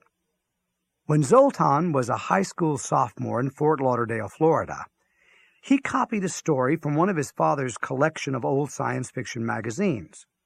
He submitted it to his English teacher, Mrs. Florence Wilkerson, as his own creation. It was one of the last stories Kilgore Trout would ever submit to a publisher. By the time Zoltan was a sophomore, Trout was a bum. The plagiarized story was about a planet in another galaxy where the little green people, each with only one eye in the middle of his or her forehead, could get food only if they could sell goods or services to somebody else. The planet ran out of customers, and nobody could think of anything sensible to do. All the little green people starved to death. Mrs. Wilkerson suspected plagiarism. Zoltan confessed, thinking it was a funny rather than a serious thing he'd done. To him, plagiarism was what Trout would have called a mopery. Indecent exposure in the presence of a blind person of the same sex. Mrs. Wilkerson decided to teach Zoltan a lesson. She had him write, "I stole property from Kilgore Trout," on the blackboard while the class watched. Then, for the next week, she made him wear a shirt cardboard with the letter P on it, hung on his chest from around his neck whenever he was in her classroom. She could get sued for doing that to a student nowadays, but then was then, and now is now. The inspiration for what Mrs. Wilkerson did to young Zoltan Pepper was, of course, The Scarlet Letter by Nathaniel Hawthorne. In that one, a woman has to wear a big A for adultery on her bosom because she let a man, not her husband, ejaculate in her birth canal. She won't tell what his name is. He's a preacher. Since Dudley Prince said it was a bag lady who had put the story in the trash receptacle out front, Zoltan didn't consider the possibility that it had been Trout himself. It could have been his daughter or granddaughter, he speculated. Trout himself must have died years ago. I certainly hope so, and may his soul rot in hell. But Trout was right next door. He was feeling just great. He was so relieved, having gotten rid of the sisters B-36, that he had started another story. He had been completing a story every 10 days on average since he was 14. That was 36 a year, say. This one could have been his 2,500th. It wasn't set on another planet. It was set in the office of a psychiatrist in St. Paul, Minnesota. The name of the shrink was the name of the story, too, which was Dr. Schadenfreude. This doctor had his patients lie on a couch and talk, all right, but they could ramble on only about dumb or crazy things that had happened to total strangers in supermarket tabloids or on TV talk shows. If a patient accidentally said, "I," or "me," or "my," or "myself," or "mine," Dr. Schadenfreude went ape. He leapt out of his overstuffed leather chair. He stamped his feet. He flapped his arms. He put his livid face directly over the patient. He snarled and barked things like this. "When will you ever learn that nobody cares anything about you boring, insignificant jerk? Your whole problem is you think you matter. Get over that, or sashay your stuck-up butt the hell out of here." A bum on a cot next to Trout's asked him what he was writing. It was the opening paragraph of Dr. Schadenfreude. Trout said it was a story. The bum said maybe Trout could get some money from the people next door. When Trout heard it was the American Academy of Arts and Letters next door, he said, "It might as well be a Chinese barber college as far as I'm concerned. I don't write literature. Literature is all those la-di-da monkeys next door care about. Those artsy-fartsy twerps next door create living, breathing, three-dimensional characters with ink on paper," he went on. "Wonderful! As though the planet weren't already dying because it has 3 billion too many living, breathing, three-dimensional characters." The only people next door, actually, of course, were Monica and Zoltan Pepper and the 3-man day shift of armed guards headed by Dudley Prince. Monica had given her office and janitorial staffs the day off for last-minute Christmas shopping. As it happened, they were all Christian or agnostic or apostate. The night shift of armed guards would be entirely Muslim. As Trout would write at Xanadu, in my 10 years on automatic pilot, Muslims do not believe in Santa Claus. In my entire career as a writer, said Trout in the former Museum of the American Indian, I created only one living, breathing, three-dimensional character. I did it with my ding-dong in a birth canal. Ting-a-ling! He was referring to his son Leon, the deserter from the United States Marines in time of war, subsequently decapitated in a Swedish shipyard. If I'd wasted my time creating characters, Trout said, I would never have gotten around to calling attention to things that really matter. Irresistible forces in nature and cruel inventions and cockamamie ideals and governments and economies that make heroes and heroines alike feel like something the cat drug in. Trout might have said, and it can be said of me as well, that he created caricatures rather than characters. His animus against so-called mainstream literature, moreover, wasn't peculiar to him. It was generic among writers of science fiction. Strictly speaking, many of Trout's stories, except for their unbelievable characters, weren't science fiction at all. Dr. Schadenfreude wasn't, unless one is humorless enough to regard psychiatry as a science. The one he deposited in the Academy's trash receptacle after Dr. Schadenfreude, with the Timequake drawing ever nearer, Bunker Bingo Party, was a roman à clef. That one was set in Adolf Hitler's commodious bomb-proof bunker underneath the ruins of Berlin, Germany at the end of World War II in Europe. In that story, Trout calls his war, and my war also, Western civilization's second unsuccessful attempt to commit suicide. He did that in conversations, too, one time adding in my presence, if at first you don't succeed, try, please try again. Tanks and infantry of the Soviet Union are only a few hundred yards away from the bunker's iron door up at street level. Hitler, trapped below, the most loathsome human being who ever lived, wrote Trout, doesn't know whether to shit or go blind. He is down there with his mistress, Eva Braun, and a few close friends, including Joseph Goebbels, his minister of propaganda, and Goebbels' wife and kids. For want of anything else remotely decisive to do, Hitler proposes marriage to Eva. She accepts. At this point in the story, Trout asked this rhetorical question, an aside with a paragraph all to itself. What the hell? Everybody forgets his or her troubles during the marriage ceremony. After the groom kisses the bride, though, the party goes flat again. Goebbels has a club foot, Trout wrote. But Goebbels has always had a club foot. That is not the problem. Goebbels remembers that his kids have brought the game of bingo with them. It was captured intact from American troops during the Battle of the Bulge some 4 months earlier. I myself was captured intact during that battle. Germany, in order to conserve its resources, has stopped making its own bingo games. Because of that, and because the grown-ups in the bunker have been so busy during the rise of Hitler and now his fall, the Goebbels kids are the only ones who know how the game is played. They learned from a neighbor kid whose family owned a pre-war bingo set. There is this amazing scene in the story. A boy and a girl, explaining the rules of bingo, become the center of the universe for encircling Nazis in full regalia and including a gaga Adolf Hitler. That we have a copy of Bunker Bingo Party and of the 4 other stories Trout threw away in front of the Academy before the Timequake hit is due to Dudley Prince.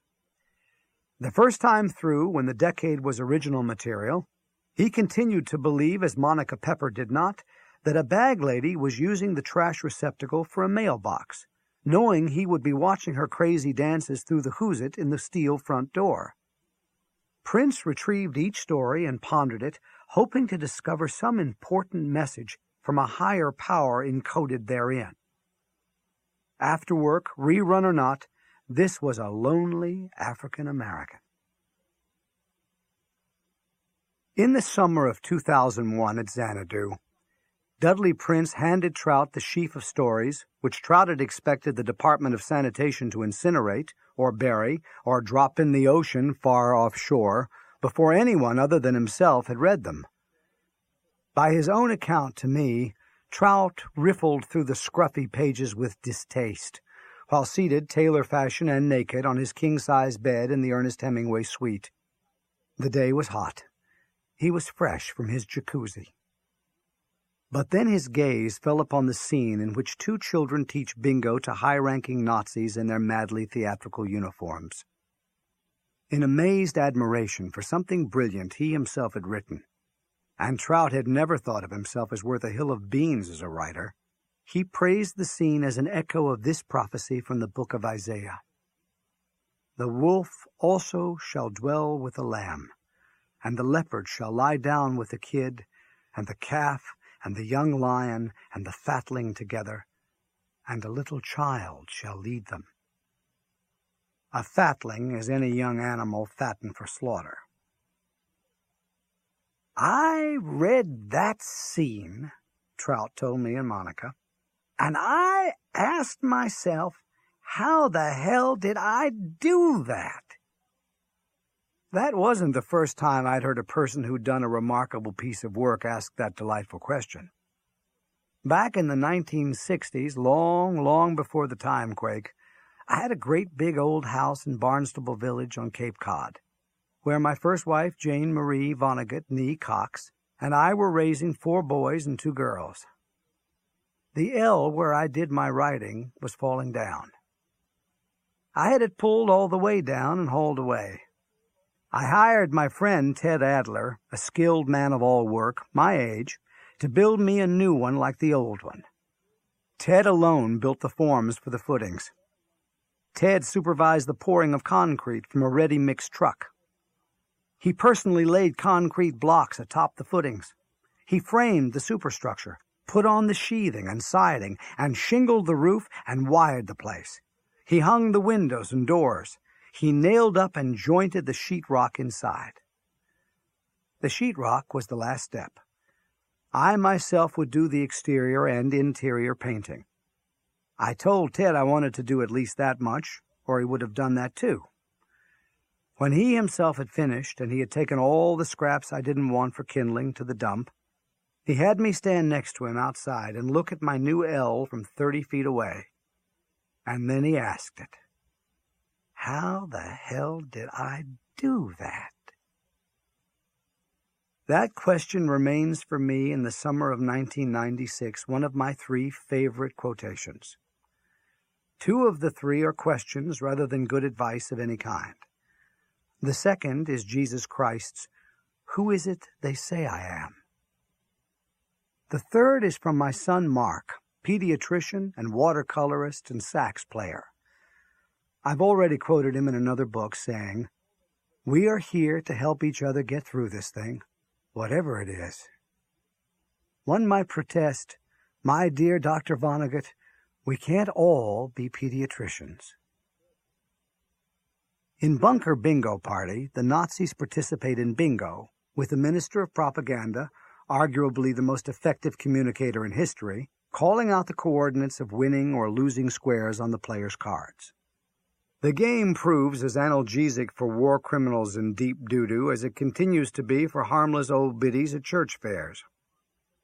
Several of the war criminals wear an Iron Cross, awarded only to Germans who have demonstrated battlefield fearlessness so excessive as to be classifiable as psychopathic. Hitler wears one. He won it as a corporal in Western civilization's first unsuccessful attempt to commit suicide. I was a PFC during the second botched effort to end it all. Like Ernest Hemingway, I never shot a human being. Maybe Hitler never did that big trick either. He didn't get his country's highest decoration for killing a lot of people. He got it for being such a brave messenger. Not everybody on a battlefield is supposed to concentrate on nothing but killing. I myself was an intelligence and reconnaissance scout, going places our side hadn't occupied, looking for enemies. I wasn't supposed to fight them if I found them. I was supposed to stay unnoticed and alive, so I could tell my superiors where they were and what it looked like they were doing. It was wintertime, and I myself was awarded my country's second lowest decoration, a Purple Heart, for frostbite. When I got home from my war, my Uncle Dan clapped me on the back and he bellowed, "You're a man now." I damn near killed my first German. To return to Trout's Roman clef, as though there were a God in heaven after all, it is Der Fuhrer who shouts, "Bingo! Adolf Hitler wins!" He says, incredulously, in German, of course, "I can't believe it. I've never played this game before, and yet I've won. I've won! What can this be but a miracle?" He is a Roman Catholic. He rises from his chair at the table. His eyes are still fixed on the winning card before him, according to Trout, as if it were a shred from the Shroud of Turin. This prick asks, "What can this mean but that things aren't as bad as we thought they were?" Eva Braun spoils the moment by swallowing a capsule of cyanide. Goebbels' wife gave it to her for a wedding present. Frau Goebbels had more capsules than she needed for her immediate family.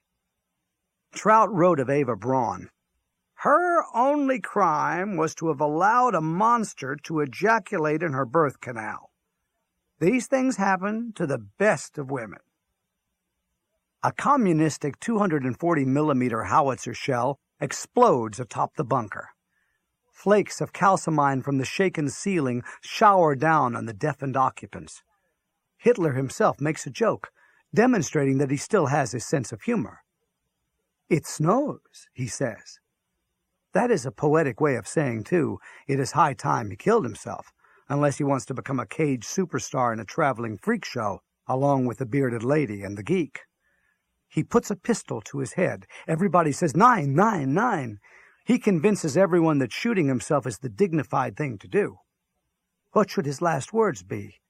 He says, "How about, I regret nothing." Goebbels replies that such a statement would be appropriate, but that the Parisian cabaret performer Edith Piaf has made a worldwide reputation by singing those same words in French for decades. "Her sobriquet," says Goebbels, "is Little Sparrow."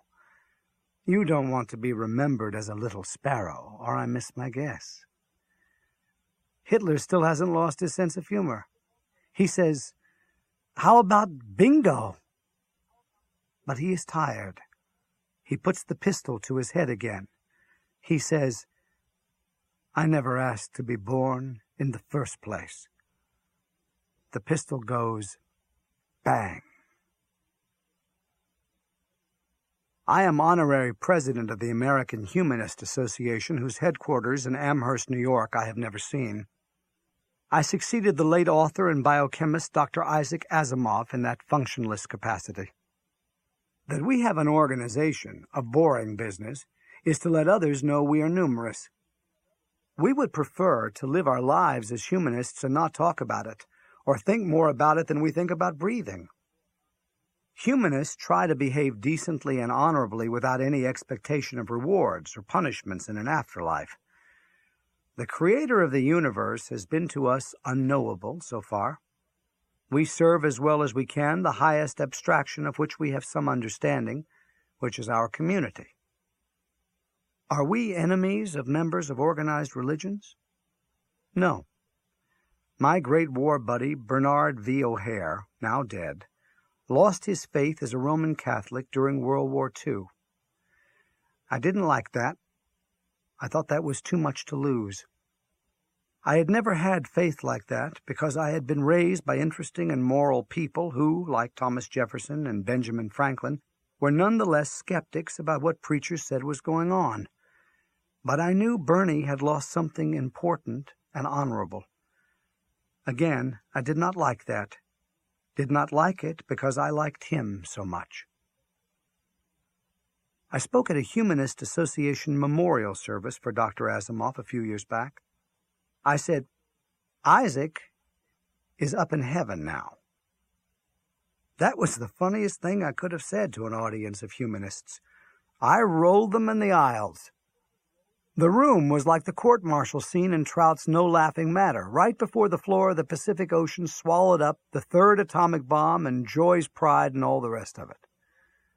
When I myself am dead, God forbid, I hope some wag will say about me, he's up in heaven now. I like to sleep. I published a new requiem for old music in another book, in which I said it was no bad thing to want sleep for everyone as an afterlife. I see no need up in the sky for more torture chambers and bingo games. Yesterday, Wednesday, July 3rd, 1996, I received a well-written letter from a man who never asked to be born in the first place and who has been a captive of our non-pareil correctional facilities, first as a juvenile offender and then as an adult offender, for many years. He is about to be released into a world where he has no friends or relatives. Free will is about to kick in again after a hiatus of a good deal more than a decade. What should he do? I, honorary president of the American Humanist Association, wrote back today, join a church. I said this because what such a grown-up waif needs more than anything is something like a family. I couldn't recommend humanism for such a person. I wouldn't do so for the great majority of the planet's population. The German philosopher Friedrich Wilhelm Nietzsche, who had syphilis, said that only a person of deep faith could afford the luxury of religious skepticism. Humanists, by and large educated, comfortably middle-class persons with rewarding lives like mine, find rapture enough in secular knowledge and hope. Most people can't. Voltaire, French author of Candide, and therefore the humanist's Abraham, concealed his contempt for the hierarchy of the Roman Catholic Church from his less educated, simpler-minded, and more frightened employees because he knew what a stabilizer their religion was for them. With some trepidation, I told Trout in the summer of 2001 about my advice to the man soon to be expelled from prison. He asked if I had heard from this person again, if I knew what had become of him in the intervening 5 years, or in the intervening 10 years if we wanted to count the rerun. I hadn't and didn't. He asked if I myself had ever tried to join a church just for the hell of it, to find out what that was like. He had. The closest I ever came to that, I said, was when my second wife-to-be, Jill Cremens, and I thought it would be cute, and also ritzy, to be married in the little church around the corner, a Disney-esque Episcopal house of worship on East 29th Street off Fifth Avenue in Manhattan. When they found out I was a divorced person, I said, they prescribed all sorts of penitent services I was to perform before I was clean enough to be married there. There you are, said Trout. Imagine all the chicken shit you'd have to go through if you were an ex-con. And if that poor son of a bitch who wrote you really did find a church to accept him, he could easily be back in prison. For what? I said. For robbing the poor box? No, said Trout. For delighting Jesus Christ by shooting dead a doctor coming to work in an abortion mill. I forget what I was doing on the afternoon of February the 13th, 2001, when the Timequake struck. Couldn't have been much. I sure as heck wasn't writing another book. I was 78, for heaven's sakes. Lily was 18. Old Kilgore Trout was still writing, though. Seated on his cot at the shelter, where everybody thought his name was Vincent Van Gogh, he had just begun a story about a working-class Londoner, Albert Hardy, also the name of the story. Albert Hardy was born in 1896 with his head between his legs and his genitalia sprouting out of the top of his neck, which looked like a stripped banana stalk. Albert's parents taught him to walk on his hands and eat with his feet. That was so they could conceal his private parts with trousers. The private parts weren't excessively large, like the testicles of the fugitive in Trout's father's ting-a-ling parable. That wasn't the point. Monica Pepper was at her desk next door, only feet away, but they still hadn't met. She and Dudley Prince and her husband still believed the depositor of stories in the trash receptacle out front was an old woman, so she couldn't possibly live next door. Their best guess was that she came from the shelter for battered old people over on Convent Avenue, or the detox center in the parish house down at the Cathedral of St. John the Divine, which was unisex. Monica's own home in Zoltan's was an apartment down in Turtle Bay, a safe neighborhood 7 miles away, comfortingly close to the United Nations. She came and went from work in her own chauffeur-driven limousine, which was modified to accommodate Zoltan's wheelchair. The academy was fabulously well-to-do. Money was not a problem. Thanks to lavish gifts from old-fashioned art lovers in the past, it was richer than several members of the United Nations, including Shirley, Mali, Swaziland, and Luxembourg. Zoltan had the limo that afternoon. He was on his way to pick up Monica. She was awaiting Zoltan's arrival when the timequake struck. He would get as far as ringing the academy doorbell before he was zapped back to February 17, 1991. He would be 10 years younger and whole again. Talk about getting a reaction from a doorbell. When the rerun was over, though, and free will kicked in again, everybody and everything was exactly where it had been when the timequake struck. So Zoltan was paraplegic again in a wheelchair, ringing the doorbell again. He didn't realize that it was all of a sudden up to him to decide what his finger was going to do next. His finger, for want of instructions from him or anything else, went on ringing and ringing the doorbell. That's what it was doing when Zoltan was smacked by a runaway fire truck. The driver of the truck hadn't realized yet that it was up to him to steer the thing.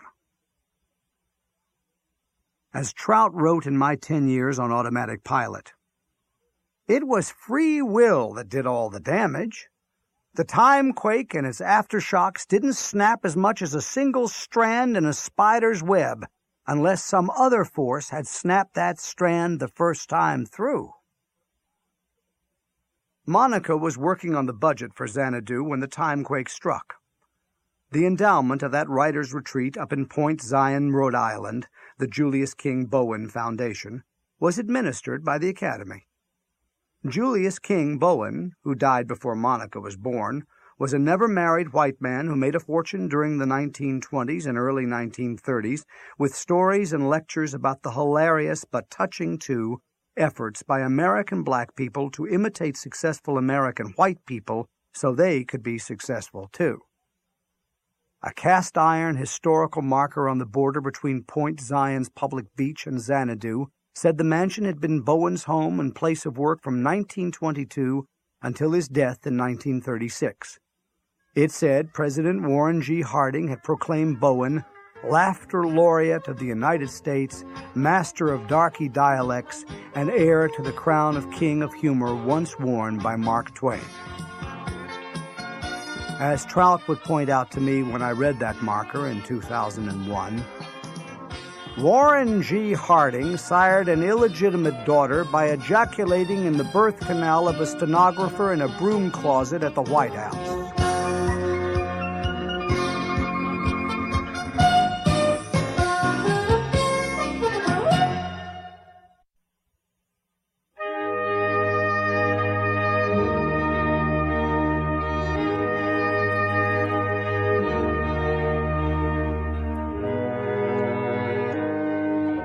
When Trout was zapped back to a line outside a blood bank in San Diego, California in 1991, he could remember how his story about the guy with his head between his legs and his ding-dong atop his neck, Albert Hardy, would end. But he couldn't write that finale for 10 years until free will kicked in again. Albert Hardy would be blown to pieces while a soldier in the Second Battle of the Somme in World War I.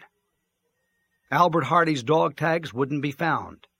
His body parts would be reassembled as though he had been like everybody else, with his head atop his neck. He couldn't be given back his ding-dong. To be perfectly frank, his ding-dong wouldn't have been what you might call the subject of an exhaustive search.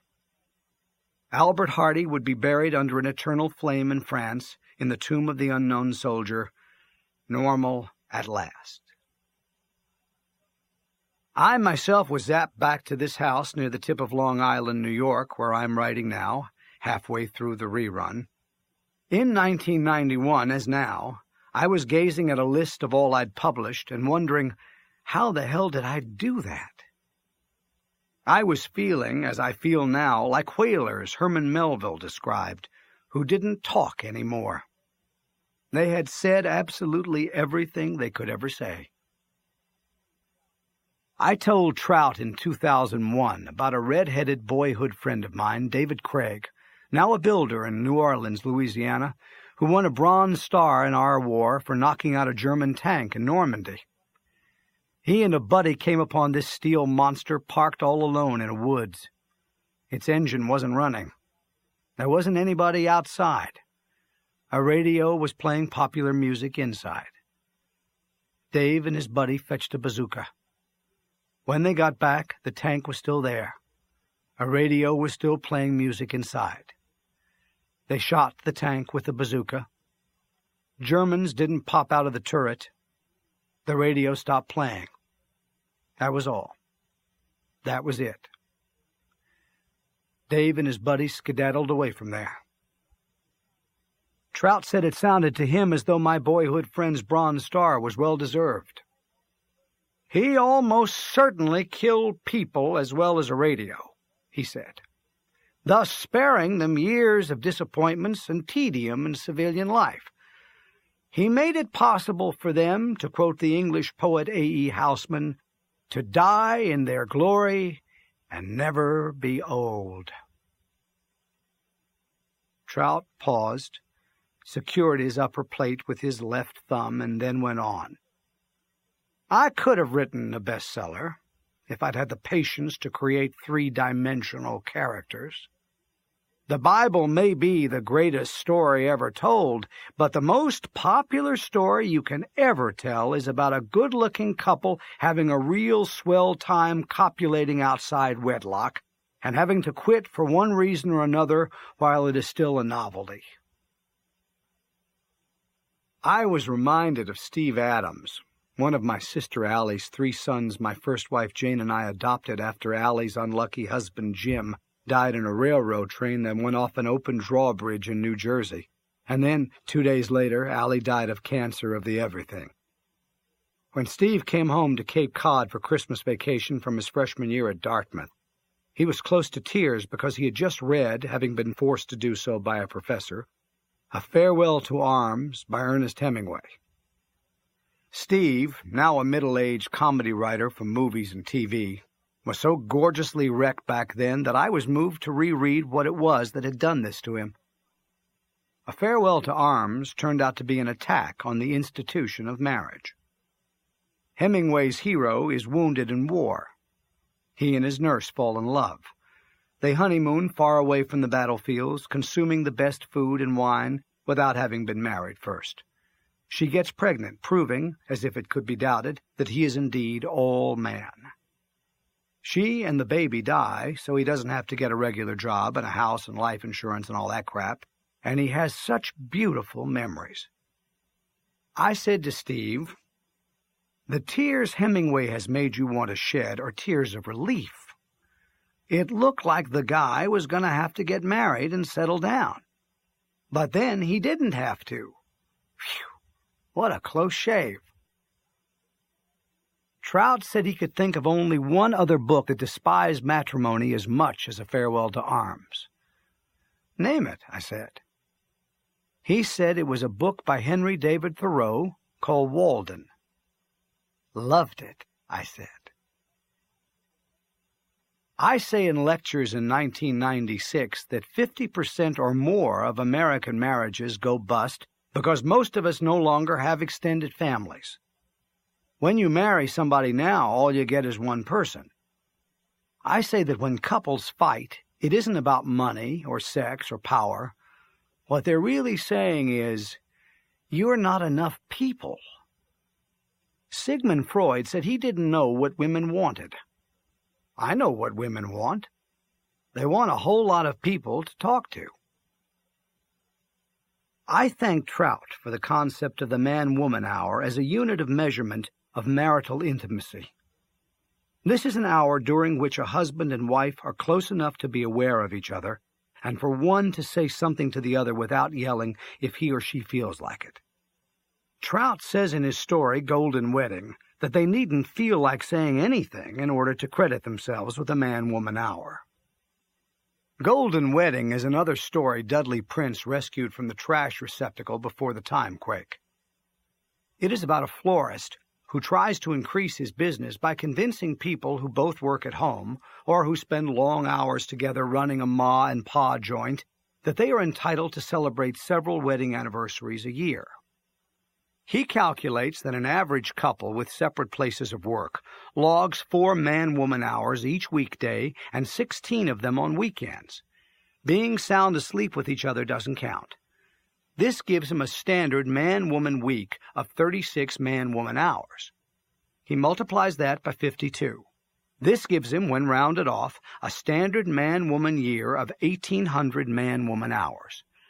He advertises that any couple that has accumulated this many man-woman hours is entitled to celebrate an anniversary and to receive flowers and appropriate presents, even if it took them only 20 weeks to do it. If couples keep piling up man-woman hours like that, as my wives and I have done in both my marriages, they can easily celebrate their ruby anniversary in only 20 years and their golden in 25. I do not propose to discuss my love life. I will say that I still can't get over how women are shaped, and that I will go to my grave wanting to pet their butts and boobs.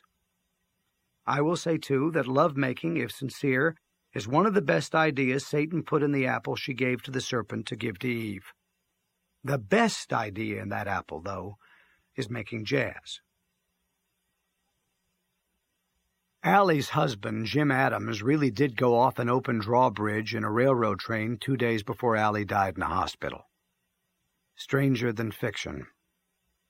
Jim had plunged them deep in debt by manufacturing a toy of his own invention.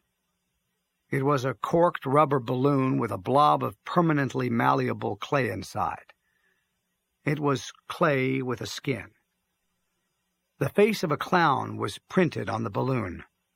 You could make it open its mouth wide with your fingers, or make its nose protrude, or its eyes sink in. Jim called it Putty Puss.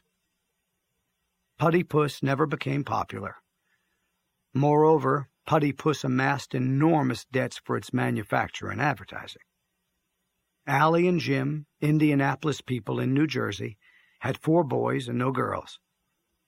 One of the boys was a mewling infant, and none of these people had asked to be born in the first place. Boys and girls of our family often come into this world, as did Allie, with natural gifts for drawing and painting and sculpting and so on. Jane's and my 2 daughters, Edith and Nanette, are middle-aged professional artists who have shows and sell pictures. So does our son, the doctor, Mark. So do I. Allie could have done that too if she had been willing to work hard and hustle some. But, as I have reported elsewhere, she said, "Just because you're talented, that doesn't mean you have to do something with it." I say in my novel Bluebeard, "Beware of gods bearing gifts." I think I had Allie in mind when I wrote that, and Allie in mind again when, in Timequake 1, I had Monica Pepper spray paint Screw Art in orange and purple across the steel front door of the Academy. Allie didn't know there was such an institution as the Academy, I'm almost sure, but she would have been happy to see those words emblazoned anywhere. Our father, the architect, was so full of ecstatic baloney about any work of art Allie made when she was growing up, as though she were the new Michelangelo, that she was shamed. She wasn't stupid, and she wasn't tasteless. Father, without meaning to do so, rubbed her nose in how limited her gifts were, and so spoiled any modest pleasure that she, not expecting too much, might have found in using them.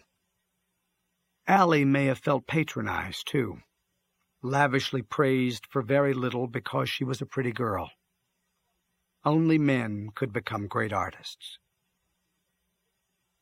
When I was 10 and Allie was 15, and our big brother Bernie, the born scientist, was 20, I said at supper one night that women weren't even the best cooks or clothing makers. Men were. And Mother dumped a pitcher of water over my head. But Mother was as full of baloney about Allie's prospects for marrying a rich man and how important it was for Allie to do so, as Father was about the art she did.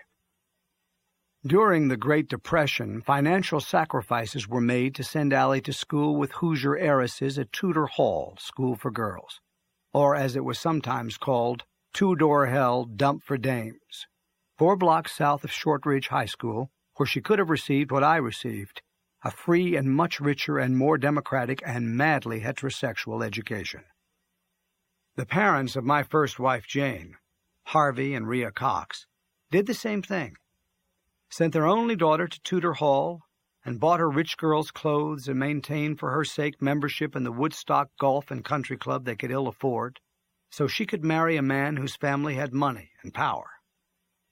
When the Great Depression and then World War II were over, the idea that a man from a rich and powerful Indianapolis family would be allowed to marry a woman whose family didn't have a pot to piss in, as long as she had the manners and tastes of a rich girl, turned out to be as dumb as trying to sell balloons with blobs of moistened clay inside. Business is business. The best Allie could do for a husband was Jim Adams, a beautiful, charming, funny hunk with no money and no profession, who had served in Army public relations during the war.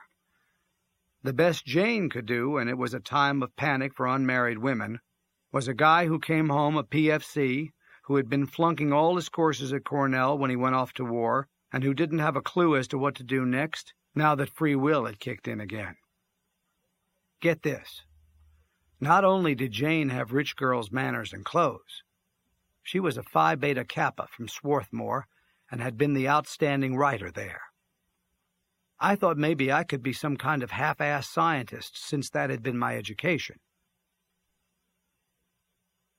In the 3rd edition of the Oxford Dictionary of Quotations, the English poet Samuel Taylor Coleridge, who was born in 1772 and died in 1834, speaks of that willing suspension of disbelief for the moment which constitutes poetic faith.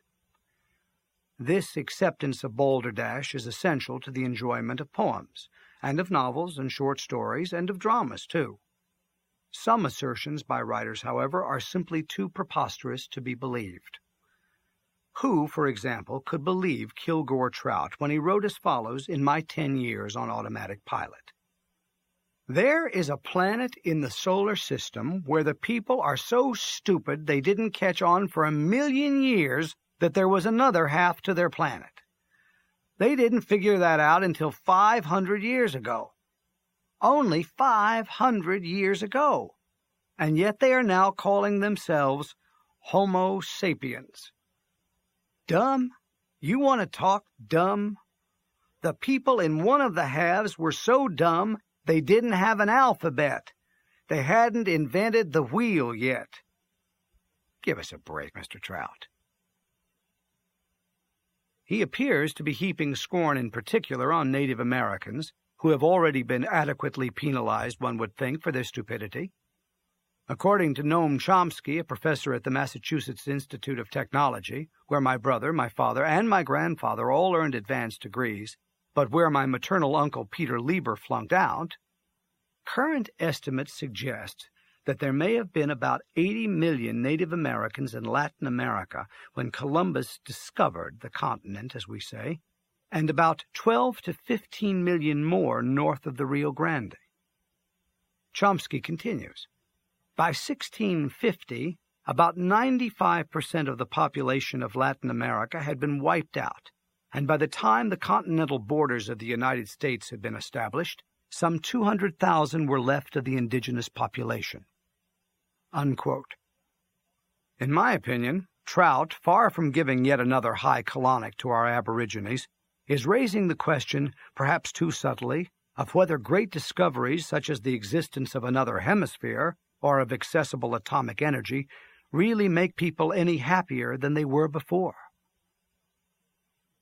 I myself say atomic energy has made people unhappier than they were before, and that having to live in a two-hemisphere planet has made our aborigines a lot less happy, without making the wheel and alphabet people who discovered them any fonder of being alive than they were before. Then again, I am a monopolar depressive descended from monopolar depressives. That's how come I write so good. Are two hemispheres better than one? I know anecdotal evidence isn't worth a pitcher of warm spit scientifically, but a great-grandfather of mine on my mother's side switched hemispheres in time to be wounded in the leg as a soldier for the Union in our notoriously uncivil Civil War. His name was Peter Lieber. Peter Lieber bought a brewery in Indianapolis, which prospered. A brew of his won a gold medal at the Paris Exposition of 1889. Its secret ingredient was coffee. But Peter Lieber gave the brewery to his son Albert, my maternal grandfather, and he went back to his original hemisphere.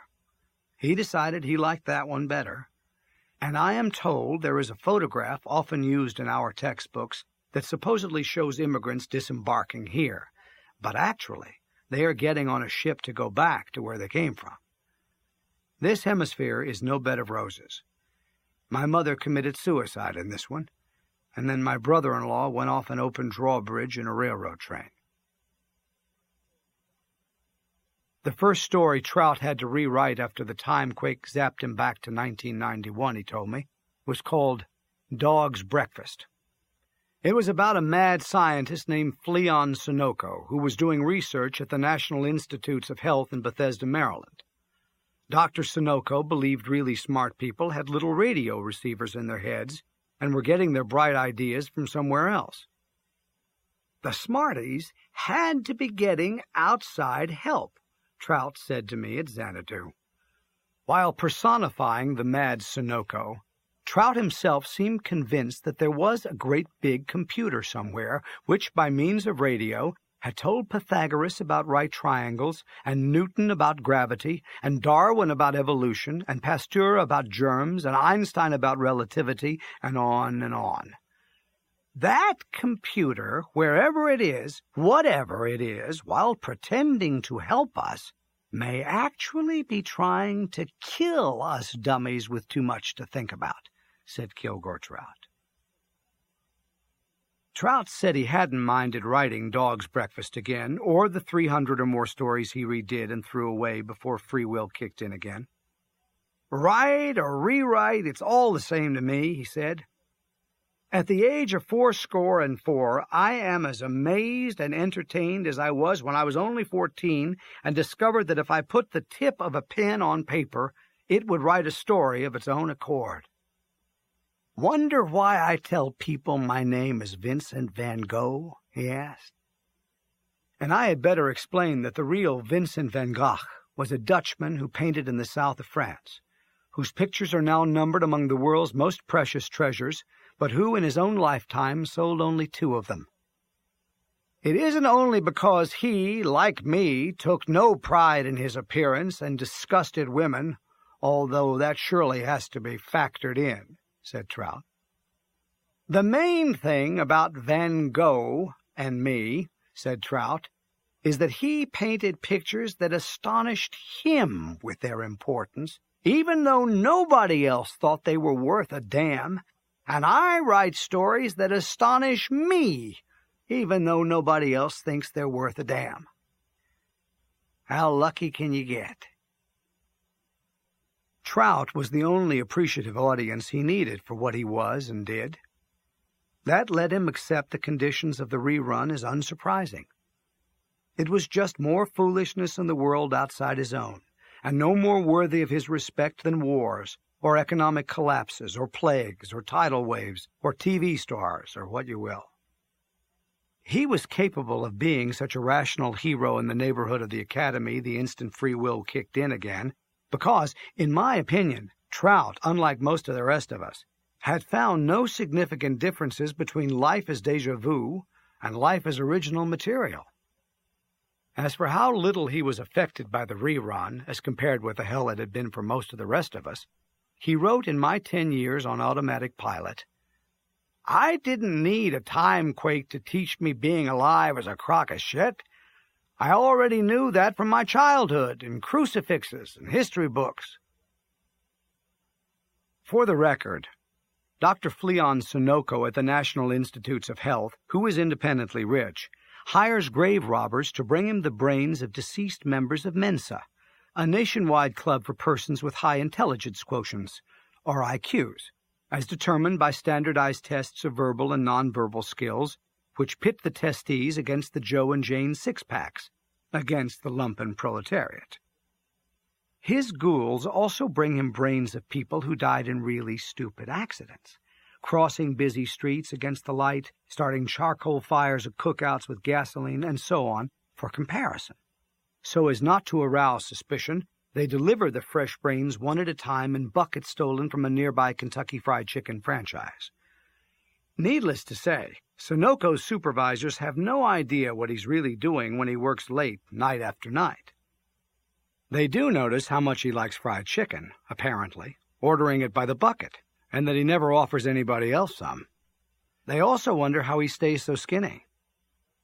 During regular working hours, he does what he is paid to do, which is to develop a birth control pill that takes all the pleasure out of sex, so teenagers won't want to do it.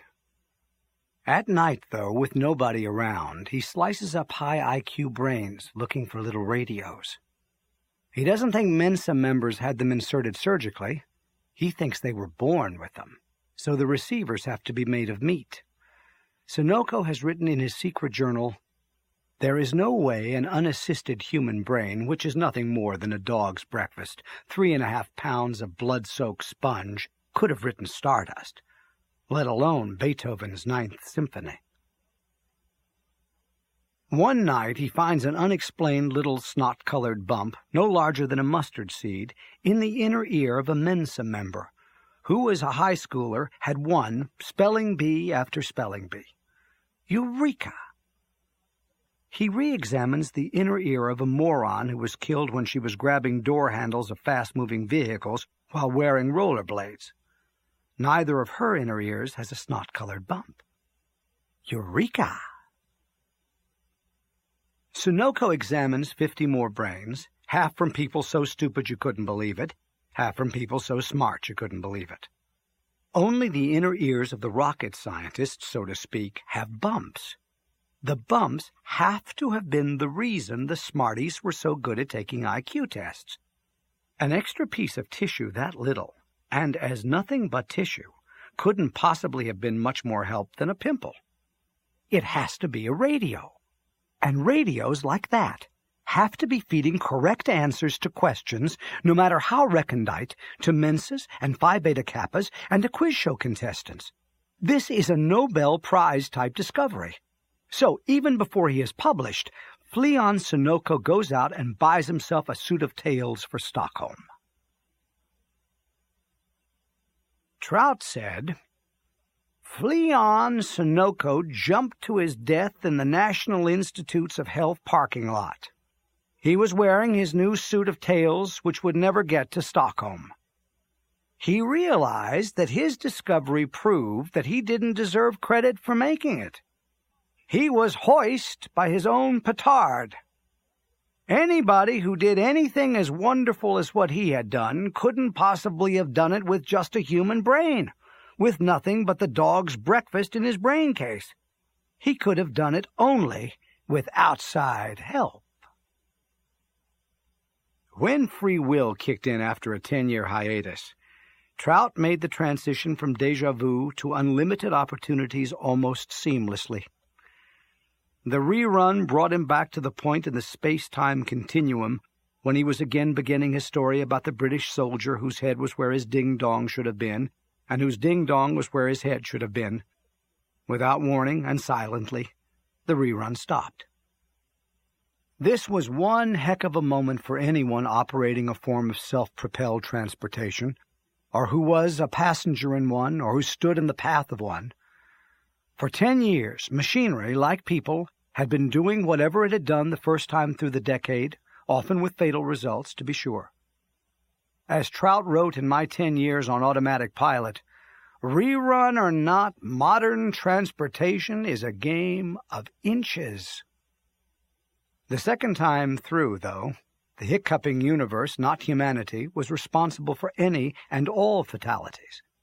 People might look as though they were steering something, but they weren't really steering. They couldn't steer. Quoting Trout again, "The horse knew the way home." But when the rerun ended, the horse, which might actually have been anything from a motor scooter to a jumbo jet, didn't know the way home anymore. People were going to have to tell it what to do next if it wasn't going to be an utterly amoral plaything of Newton's laws of motion. Trout, on his cot next door to the academy, was operating nothing more dangerous or headstrong than a ballpoint pen. When free will kicked in, he simply went on writing. He finished the story.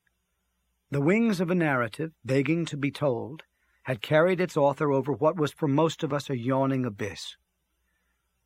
Only after he had completed his own absorbing business, the story, was Trout at liberty to notice what the outside world, or indeed the universe, might be doing now, if anything.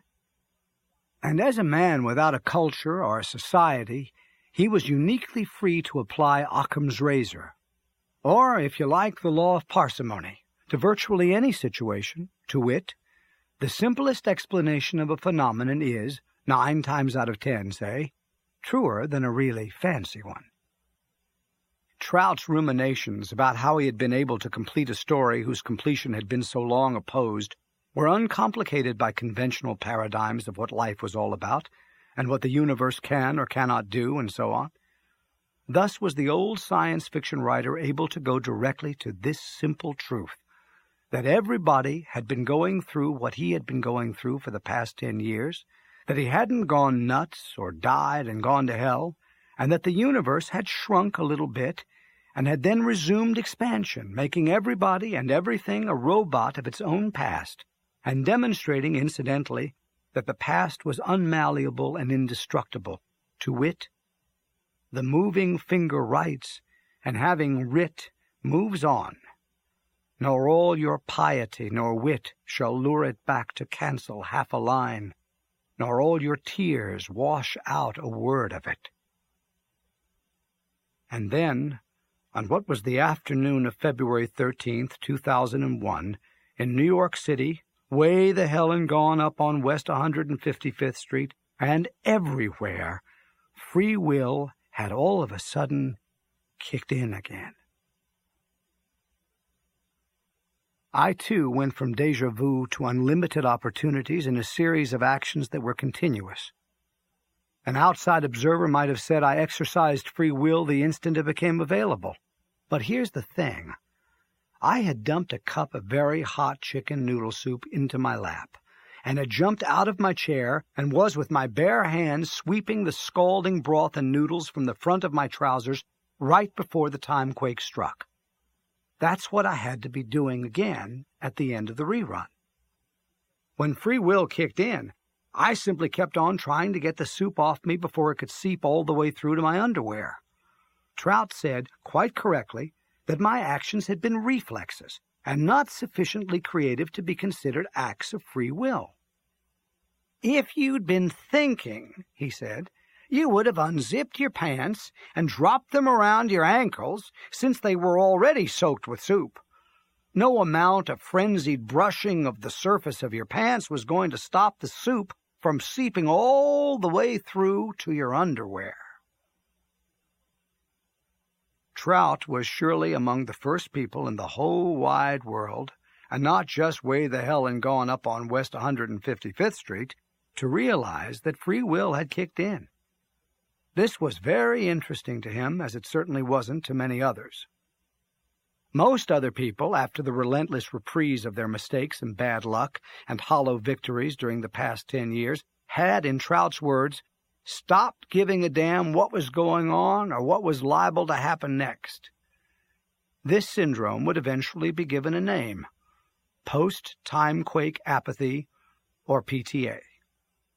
Trout now performed an experiment that many of us had tried to perform at the start of the rerun.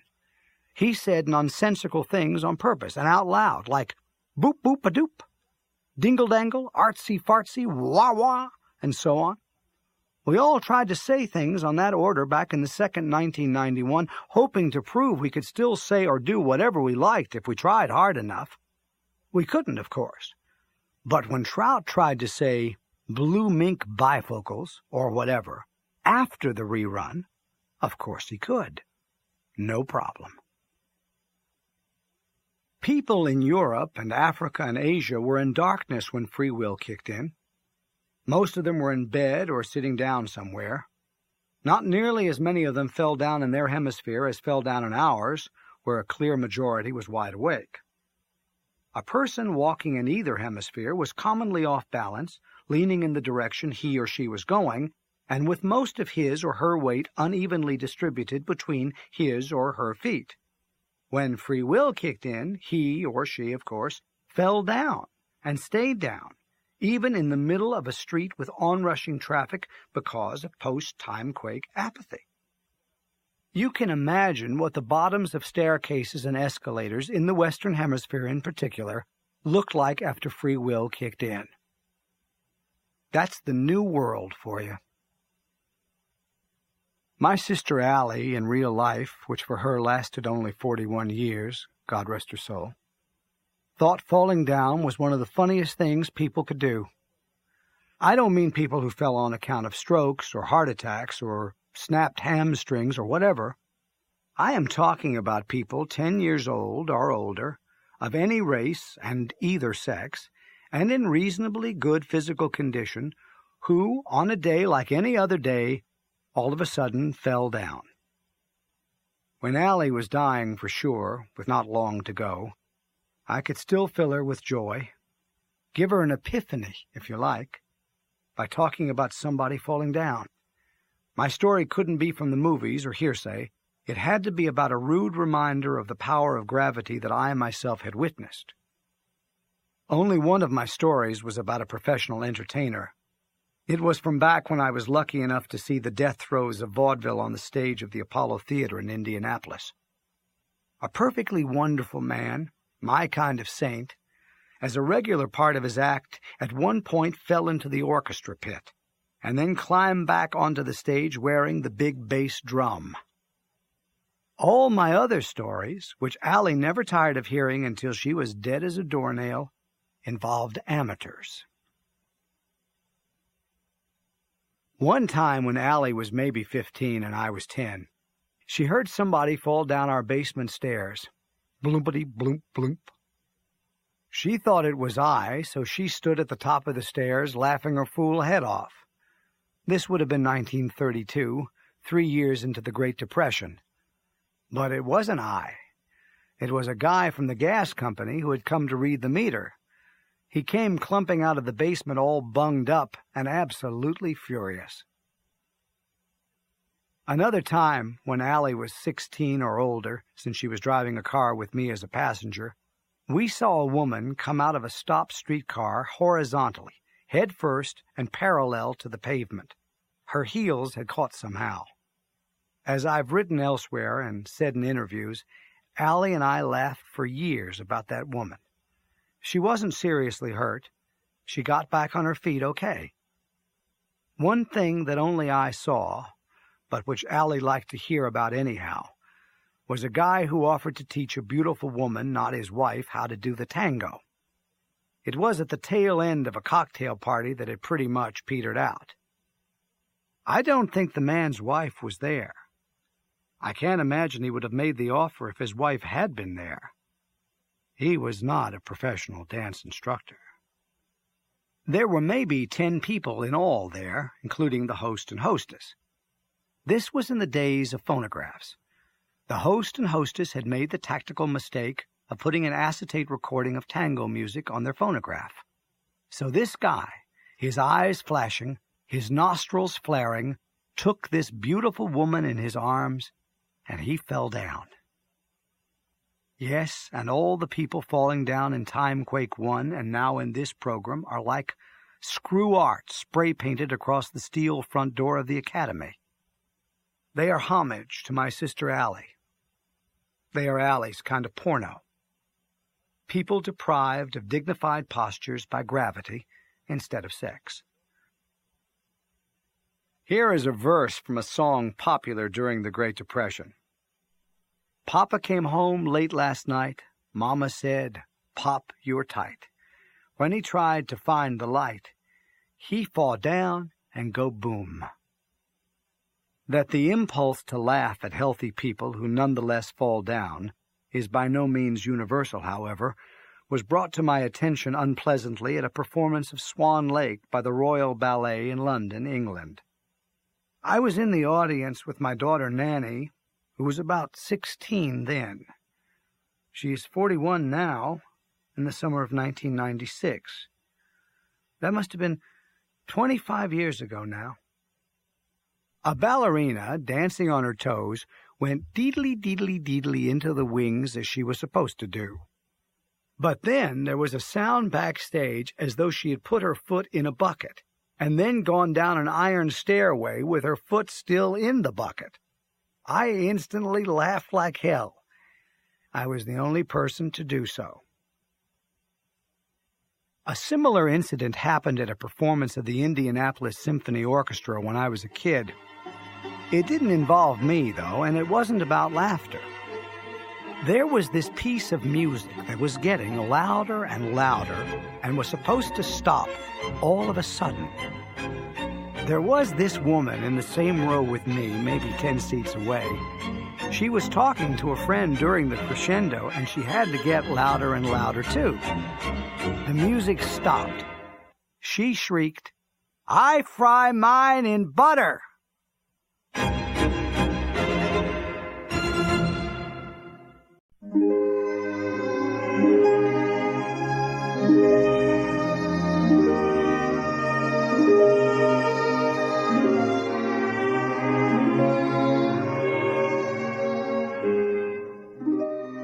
My daughter Nanny and I went to Westminster Abbey the day after I became a pariah at the Royal Ballet. She was thunderstruck when she came face to face with the tomb of Sir Isaac Newton. At her age, and in that same place, my big brother Bernie, a born scientist who can't draw or paint for sour apples, would have shit an even bigger brick. And well might any educated person excrete a sizable chunk of masonry when contemplating the tremendously truthful ideas this seemingly ordinary mortal uttered, with no more to go by, as far as we know, than signals from his dog's breakfast from his 3.5 pounds of blood-soaked sponge.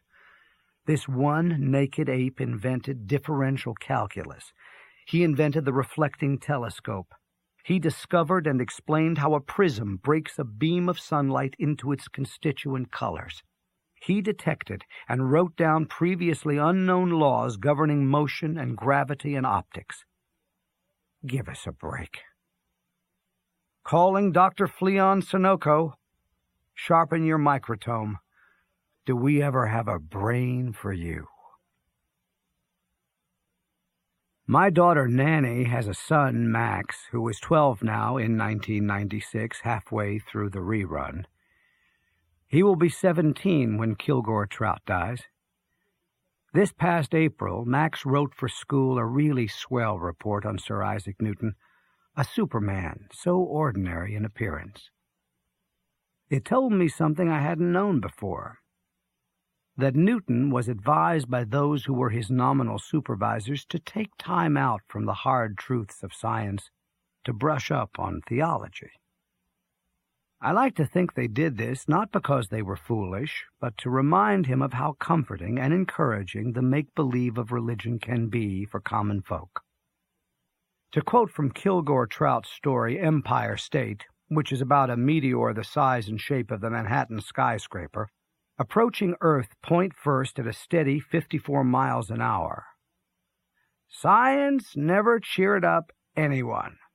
The truth about the human situation is just too awful. And the truth about that situation all over the world will never be worse than it was during the first couple of hours after the rerun stopped. Oh, sure, there were millions of pedestrians lying on the ground because the weight on their feet had been unevenly distributed when free will kicked in. But most of them were pretty much okay, except for those who had been near the tops of escalators or stairways. Most were no worse hurt than the woman Allie and I saw come shooting out of a streetcar head first. The real mayhem was wrought, as I said before, by self-propelled forms of transportation, of which there were none, of course, inside the former Museum of the American Indian. Things stayed peaceful in there, even as the crashing of vehicles and the cries of the injured and dying reached a crescendo outside. I fry mine in butter, indeed. The bums, or sacred cattle as Trout called them, had been seated or prone or supine when the timequake struck. That was how they were when the rerun ended. How could free will hurt them? Trout would say of them afterwards, even before the timequake, they had exhibited symptoms indistinguishable from those of PTA. Only Trout jumped to his feet when a berserk fire truck, a hook and ladder, smacked the entrance of the academy with its right front bumper and kept on going. What it did after that had nothing to do with people, and could have nothing to do with people. The sudden reduction of its velocity by its brush with the academy caused the Gaga fire persons aboard to hurtle through the air at the velocity it had reached going downhill from Broadway before it hit.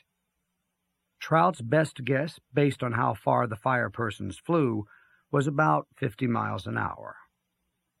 Thus slowed and depopulated, the emergency vehicle made a sharp left turn into a cemetery across the street from the academy. It started up a steep slope. It stopped short of the crest and then rolled backward. The collision with the academy had knocked its gear shift into neutral. Momentum alone had carried it up the slope. The motor roared.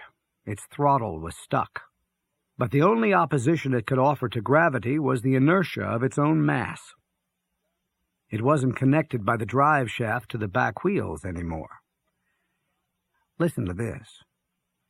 Gravity dragged the bellowing red monster back down into West 155th Street and then ass backward toward the Hudson River.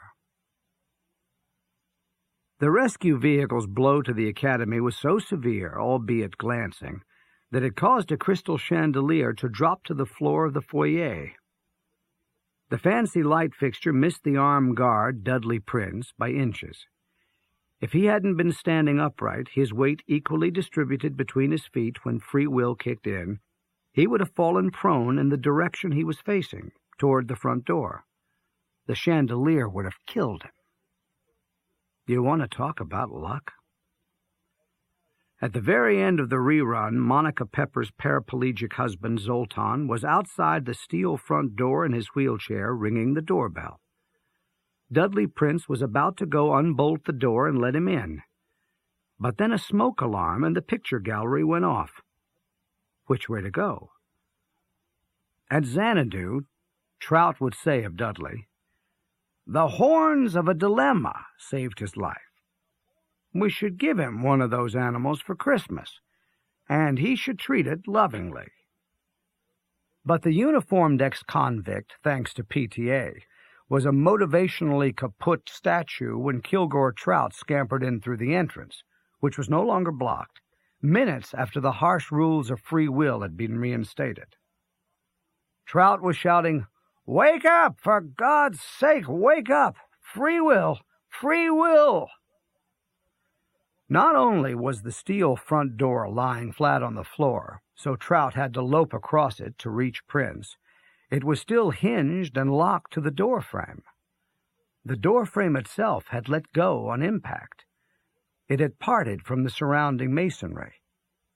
The door and its hinges and bolts and whoozit were to all practical purposes as good as new. Their frame had offered so little resistance to the berserk hook and ladder. The contractor who installed the door and frame had cut corners when it came to securing the frame to the masonry. He had been a crook. As Trout would later say of him, and it might have been said of all corner-cutting contractors, the wonder was that he could sleep at night. I say in speeches in 1996, halfway through the rerun to 2001, that I became a student in the anthropology department of the University of Chicago after World War II. I say jokingly that I never should have studied that subject because I can't stand primitive people. They're so stupid. The real reason my interest in the study of man as an animal flagged was that my wife, Jane Marie Cox Vonnegut, who would die as Jane Marie Cox Yarmolinsky, gave birth to a baby named Mark. We needed bucks. Jane herself, a Swarthmore Phi Beta Kappa, had won a full scholarship in the university's Russian department. When she got pregnant with Mark, she resigned the scholarship.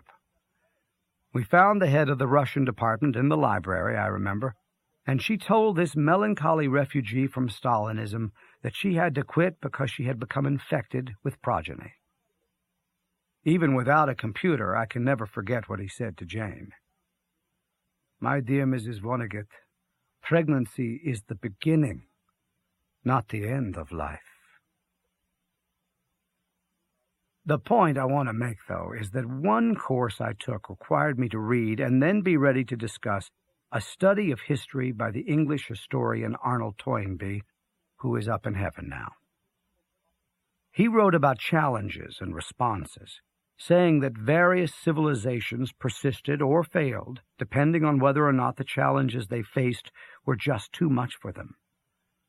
He gave examples. The same might be said for individuals who would like to behave heroically, and most strikingly in the case of Kilgore Trout on the afternoon and evening of February the 13th, 2001, after free will kicked in. If he had been in the area of Times Square, or near the entrance or exit of a major bridge or tunnel, or at an airport where pilots, as they had learned to do during the rerun, had expected their planes to take off or land safely of their own accord, the challenge would have been too much, not only for Trout, but for anyone else.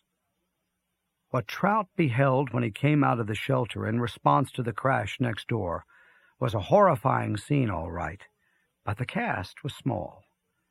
The dead and dying were widely scattered, rather than heaped or enclosed in a burning or crumpled airplane or bus. They were still individuals. Alive or dead, they still had personalities, with stories to read in their faces and clothes.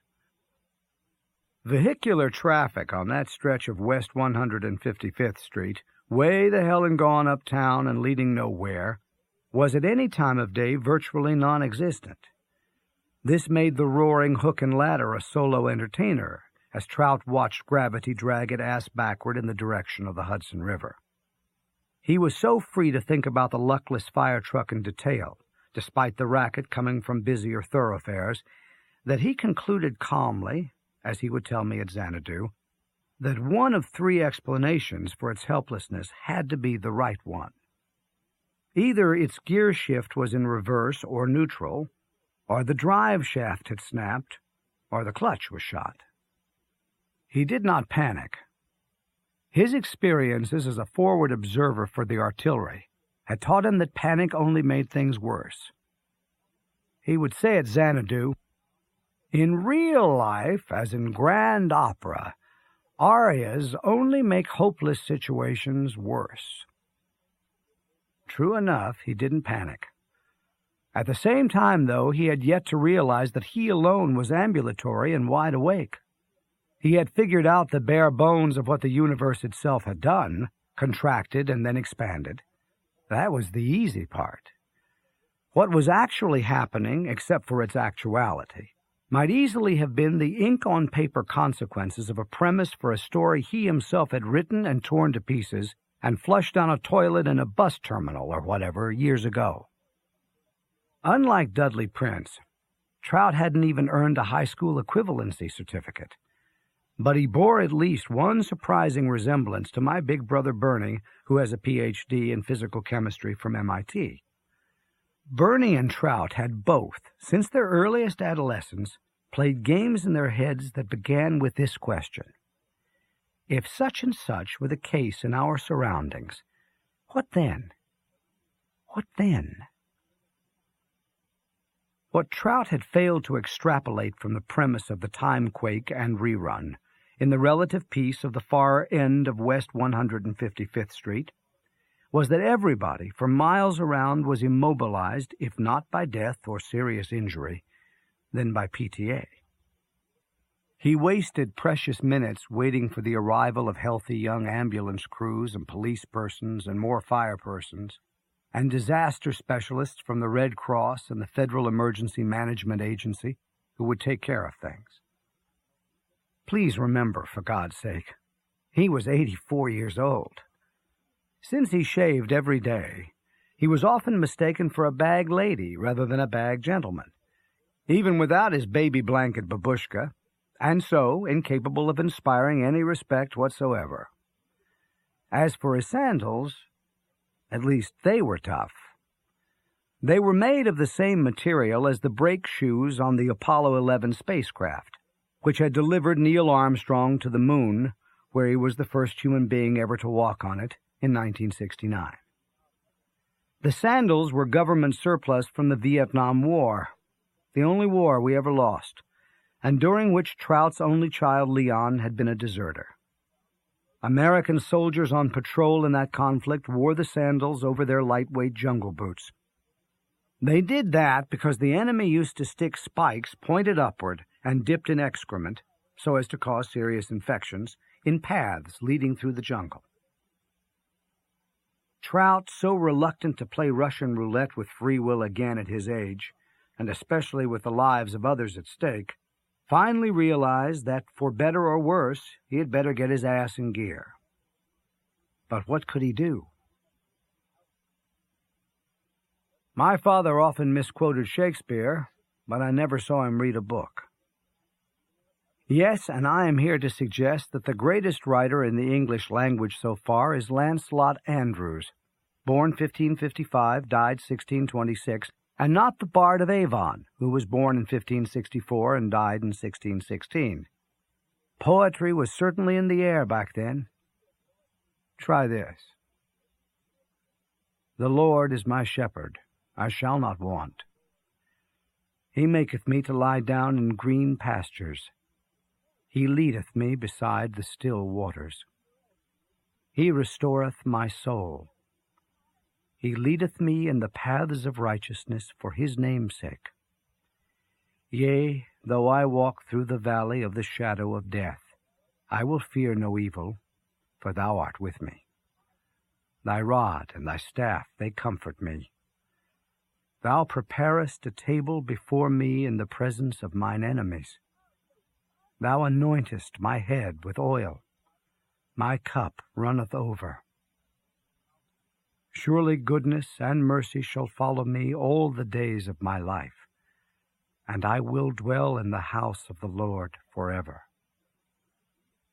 Lancelot Andrewes was the chief translator and paraphraser among the scholars who gave us the King James Bible.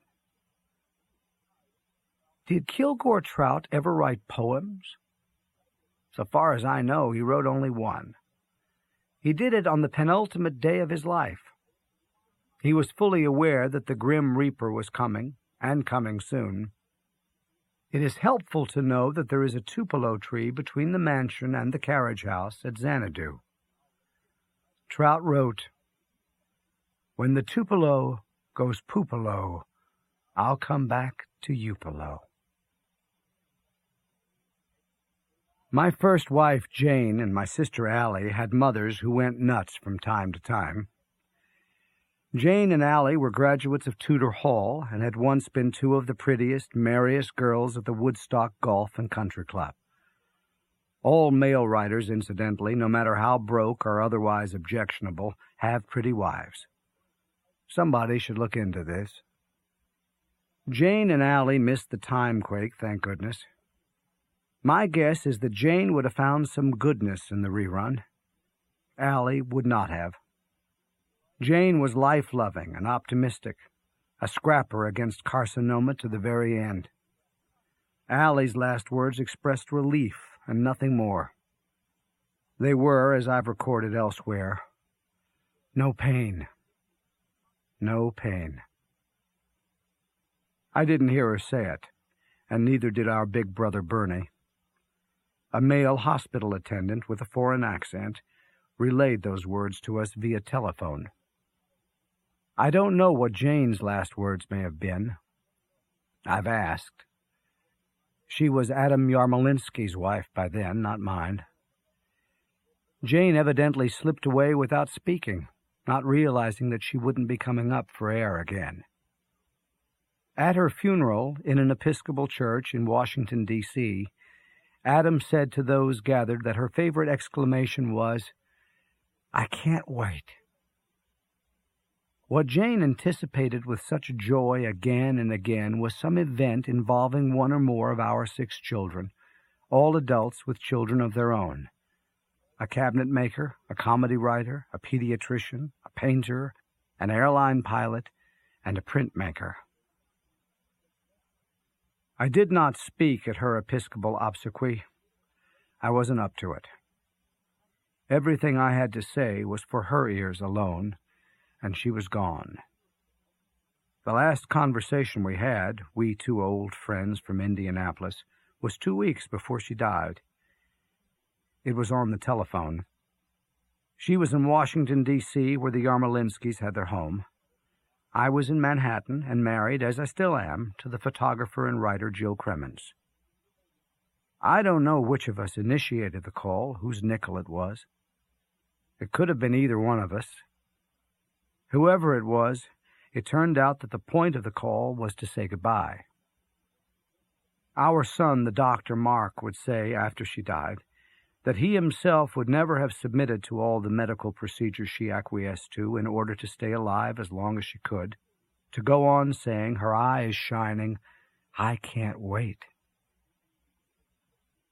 Our last conversation was intimate. Jane asked me, as though I knew, what would determine the exact moment of her death. She may have felt like a character in a book by me. In a sense, she was.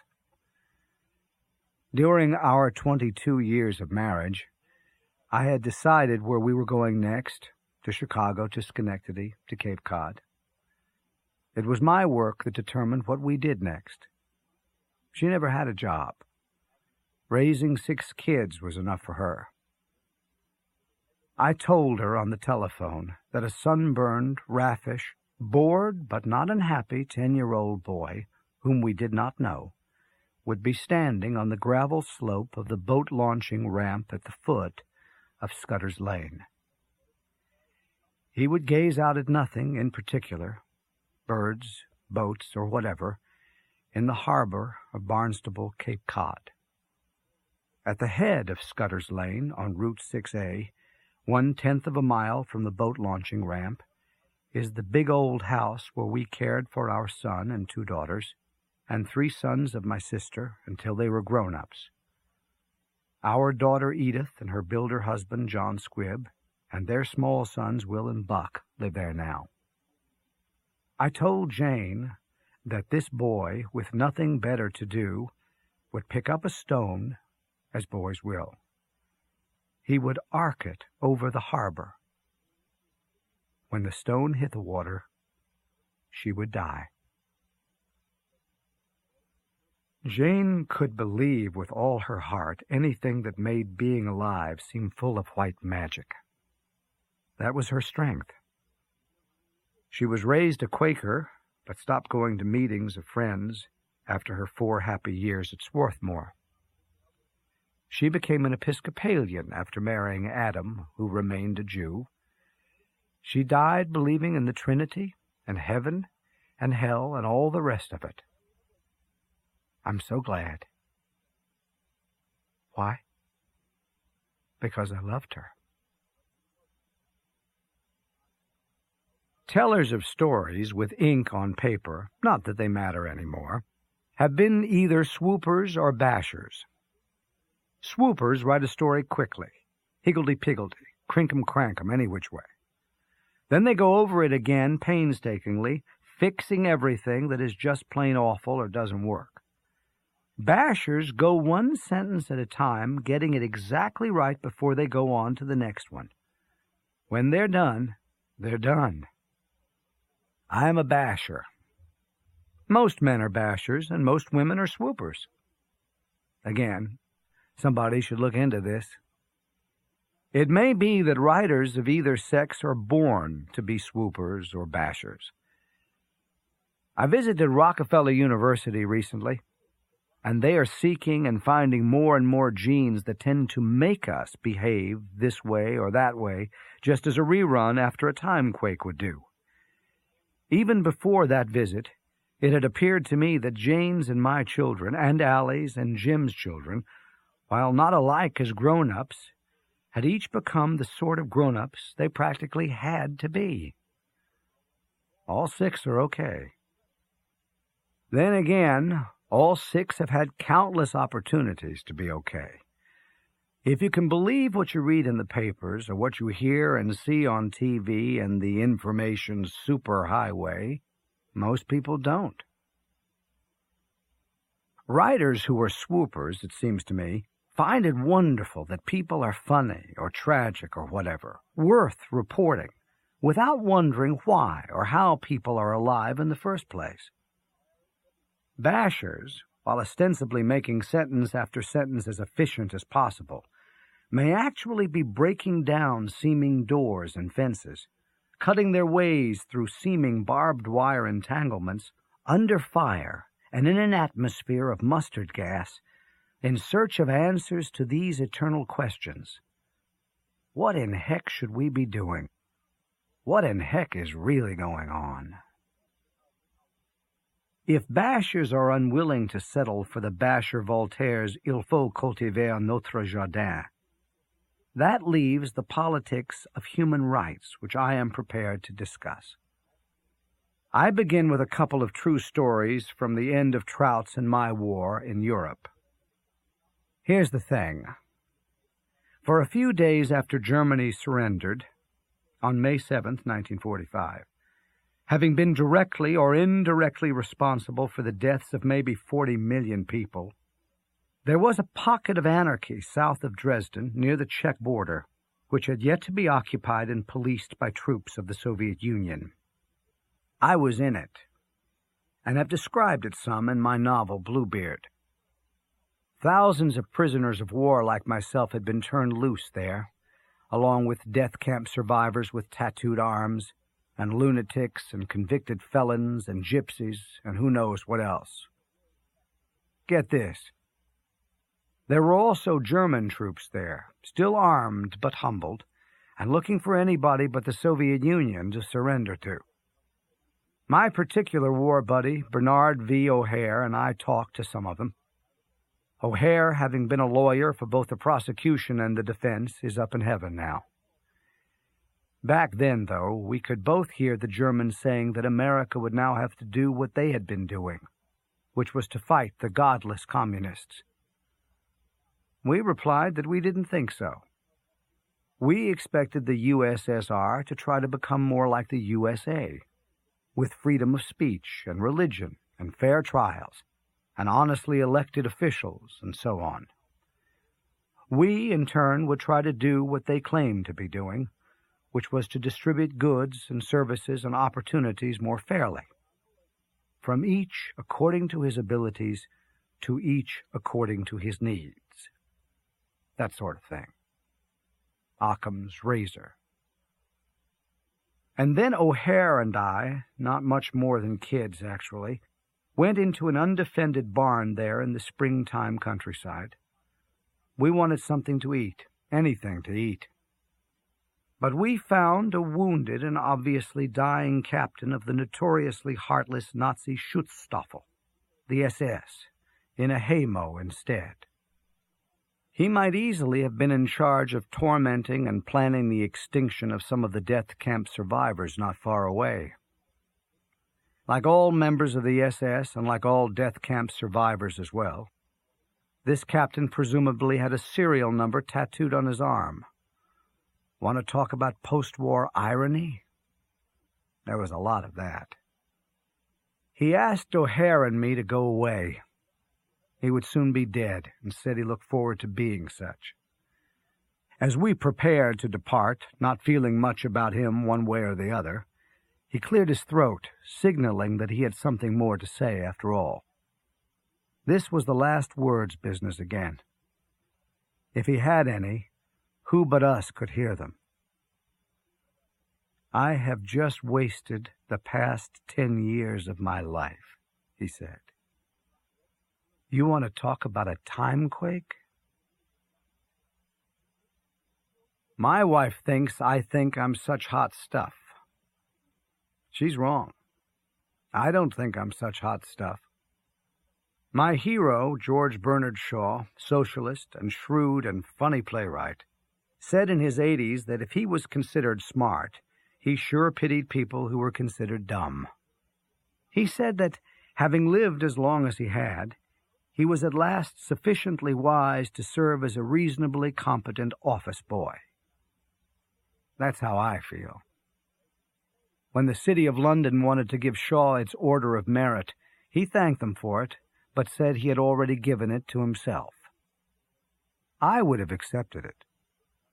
I hope I would have recognized the opportunity for a world-class joke, but have never allowed myself to be funny at the cost of making somebody else feel like something the cat truck in. Let that be my epitaph. In the waning summer of 1996, I asked myself if there were ideas I once held that I should now repudiate. I consider the example set by my father's only brother, Uncle Alex, the childless, Harvard-educated Indianapolis insurance salesman. He had me reading high-level socialist writers like Shaw and Norman Thomas and Eugene Debs and John Dos Passos when I was a teenager, along with making model airplanes and jerking off. After World War II, Uncle Alex became as politically conservative as the Archangel Gabriel. But I still like what O'Hare and I said to German soldiers right after we were liberated. That America was going to become more socialist, was going to try harder to give everybody work to do, and to ensure that our children, at least, weren't hungry or cold or illiterate or scared to death. Lots of luck. I still quote Eugene Debs, born 1855, died 1926, late of Terre Haute, Indiana, 5 times the Socialist Party's candidate for president in every speech. He said, "While there is a lower class, I am in it. While there is a criminal element, I am of it. While there is a soul in prison, I am not free." Unquote. In recent years, I found it prudent to say before quoting Debs that he is to be taken seriously.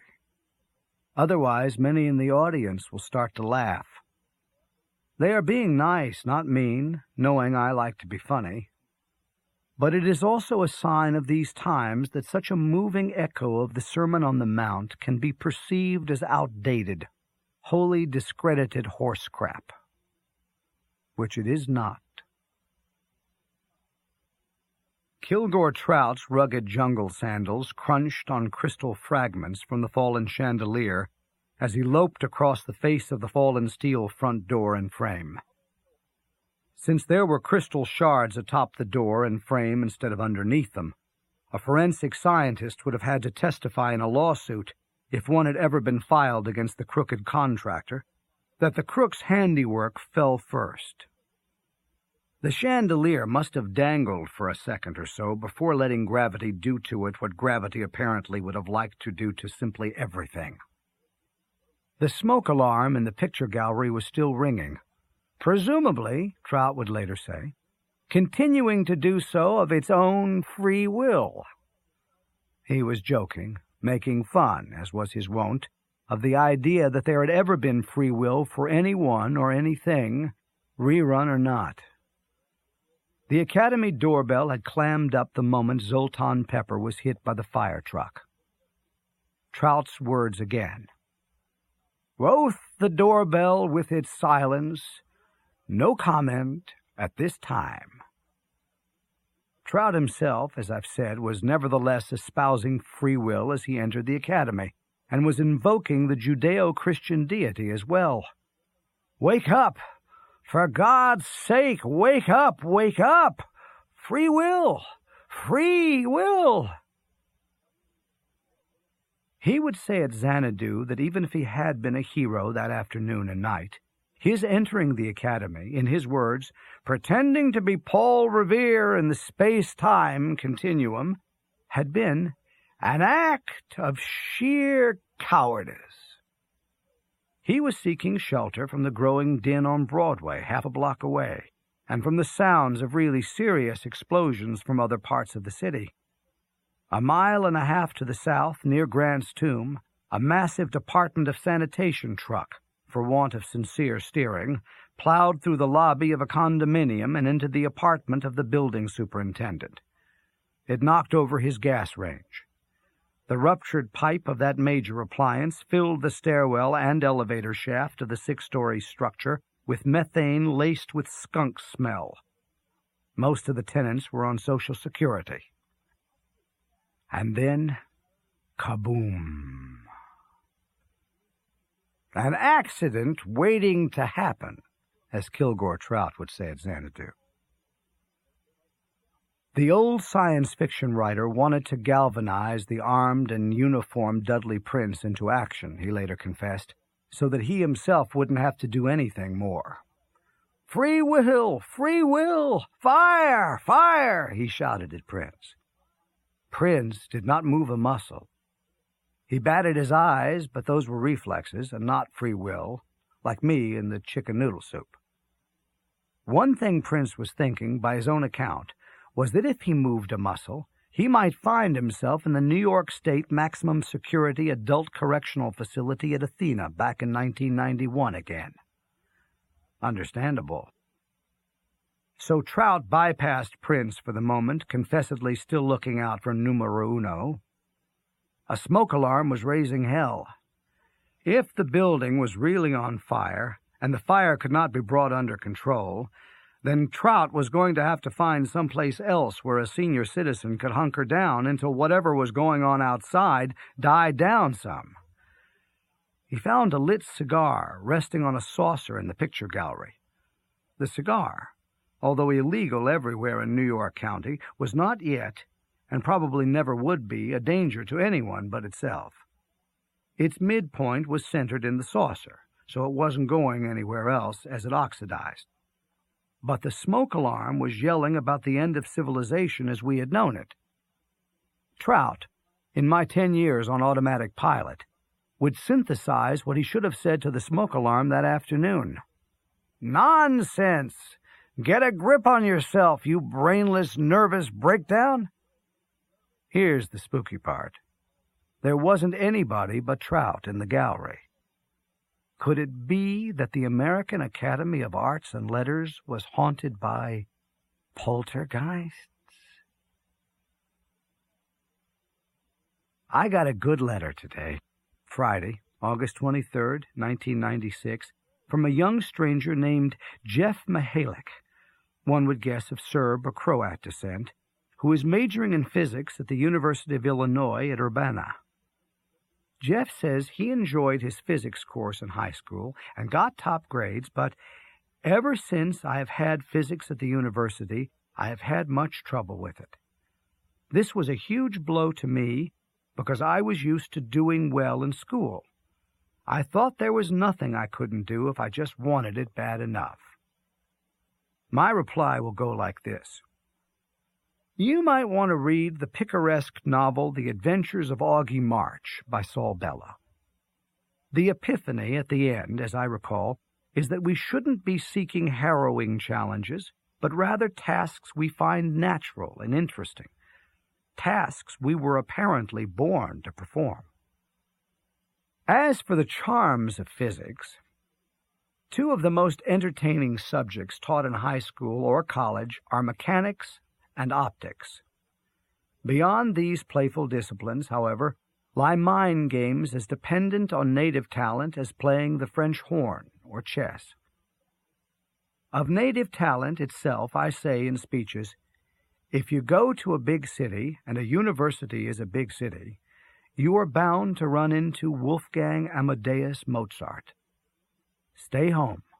Stay home. To put it another way, no matter what a young person thinks he or she is really hot stuff at doing, he or she is sooner or later going to run into somebody in the same field who will cut him or her a new asshole, so to speak. A boyhood friend of mine, William H.C. Skip Faley, who died 4 months ago and is up in heaven now, had good reason when a high school sophomore to think of himself as unbeatable at ping-pong. I am no slouch at ping-pong myself, but I wouldn't play against Skip. He put so much spin on his serve that no matter how I tried to return it, I already knew it would go up my nose or out the window or back to the factory, anywhere but on the table. When Skip was a junior, though, he played a classmate of ours, Roger Downs. Skip said afterward, "Roger cut me a new asshole." 35 years after that, I was lecturing at a university in Colorado, and who should be in the audience but Roger Downs. Roger had become a business person out that way and a respected competitor on the senior men's tennis circuit. So I congratulated him on having given Skip a table tennis lesson so long ago. Roger was eager to hear anything Skip might have said after that showdown. I said, "Skip said you cut him a new asshole." Roger was enormously satisfied, as well he might have been. I did not ask, but the surgical metaphor could not have been unfamiliar to him.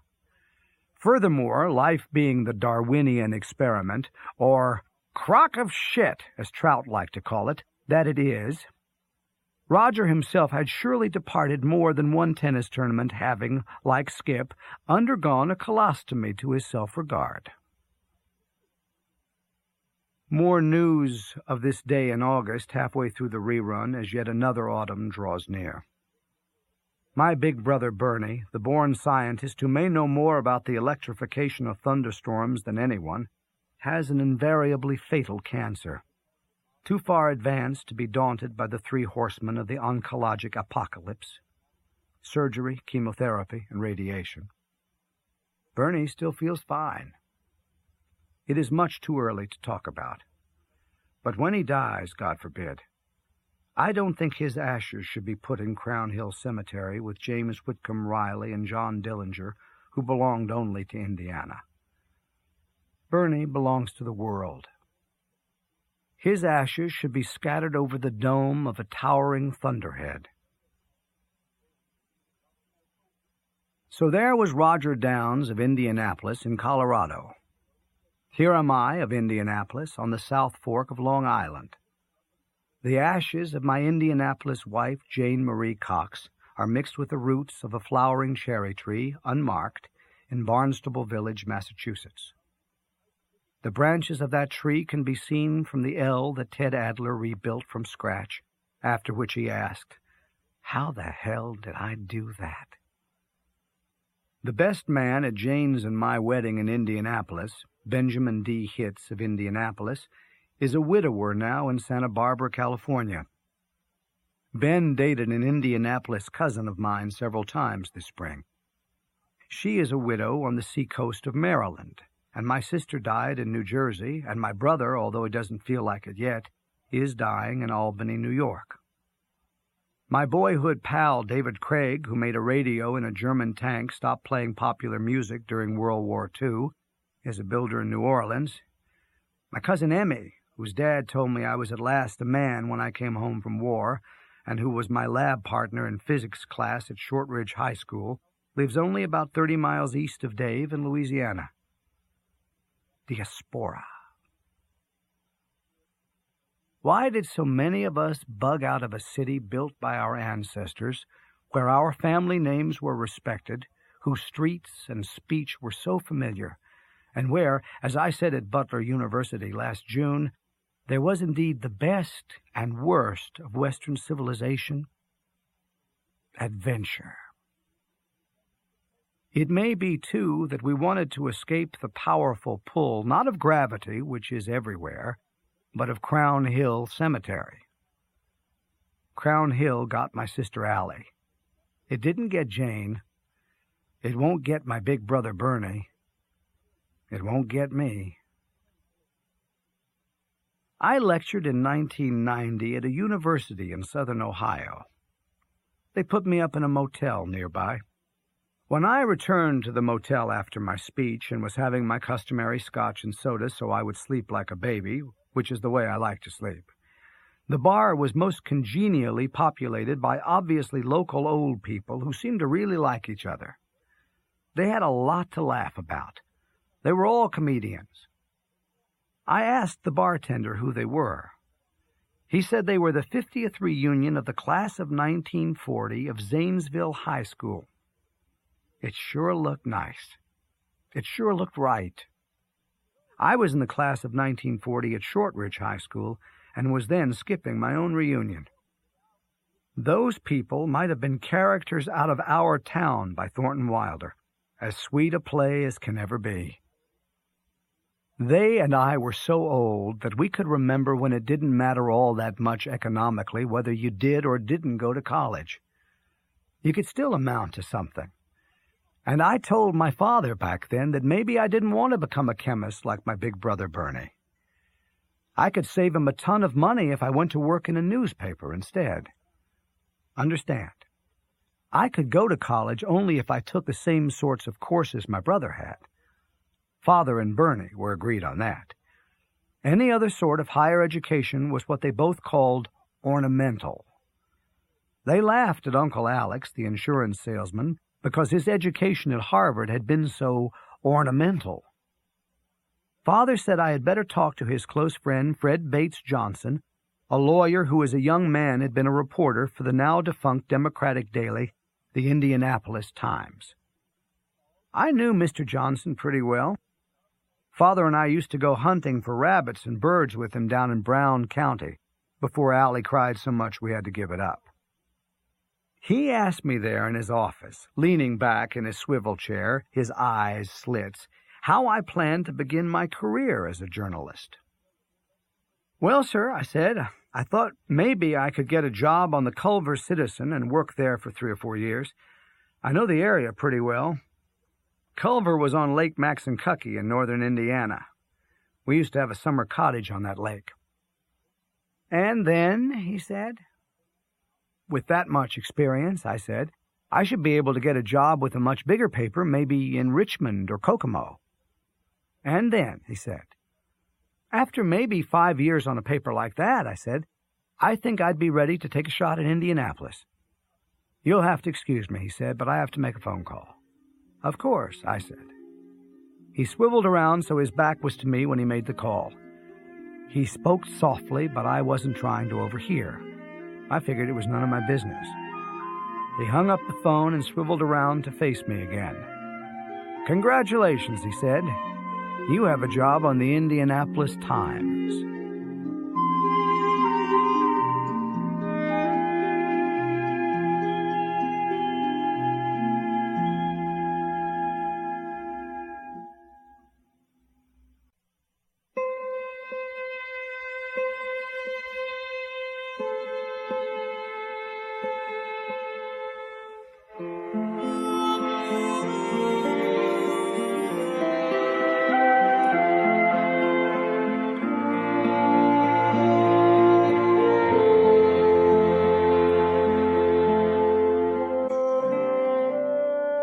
I went to college in faraway Ithaca, New York, instead of going to work for the Indianapolis Times.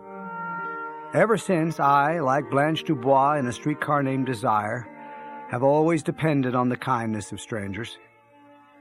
I think now, with the clam bake at Xanadu only 5 years away, about a man I might have been, spending his adult life among those he went to high school with, loving and hating, as had his parents and grandparents, a town that was his own. He's gone. Full fathom 5 he lies, of his bones are coral made. Those are pearls that were his eyes. Nothing of him that doth fade, but doth suffer a sea change into something rich and strange. He would have known several jokes I know, like the one Fred Bates Johnson told one time when he and Father and I, just a kid and some others, were hunting down in Brown County. According to Fred, a bunch of guys like us were hunting for deer and moose up in Canada. Somebody had to do the cooking, or they would all starve to death. They drew straws to see who would cook while the others hunted from dawn till dusk. To make the joke more immediate, Fred said it was Father who got the short straw. Father could cook. Mother couldn't. She was proud she couldn't cook and wouldn't wash dishes and so on. I like to go over to other kids' houses where their mothers did those things. The hunters agreed that anybody who complained about Father's cooking became the cook. So Father prepared worse and worse meals while the others were having one hell of a good time in the forest. No matter how awful a supper was, though, the hunters pronounced it lip-smacking delicious, clapping Father on the back and so on.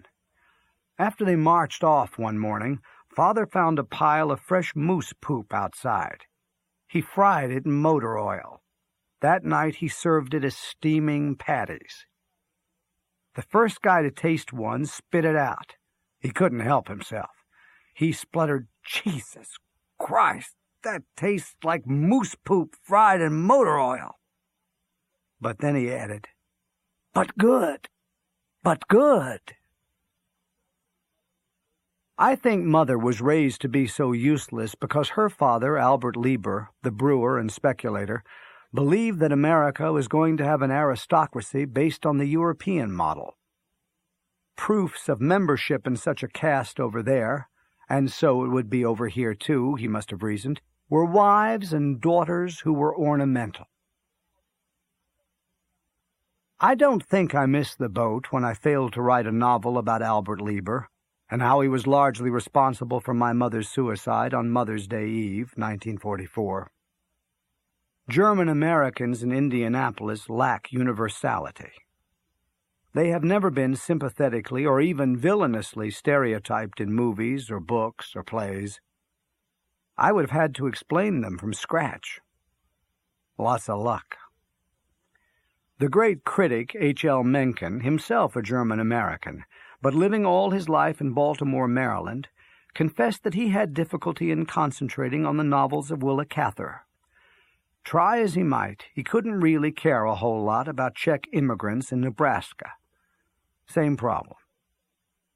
I will say for the record that my grandfather Albert Lieber's first wife, Alice, née Barris, namesake of my sister Allie, died giving birth to her third child, who was Uncle Rudy. Mother was her first.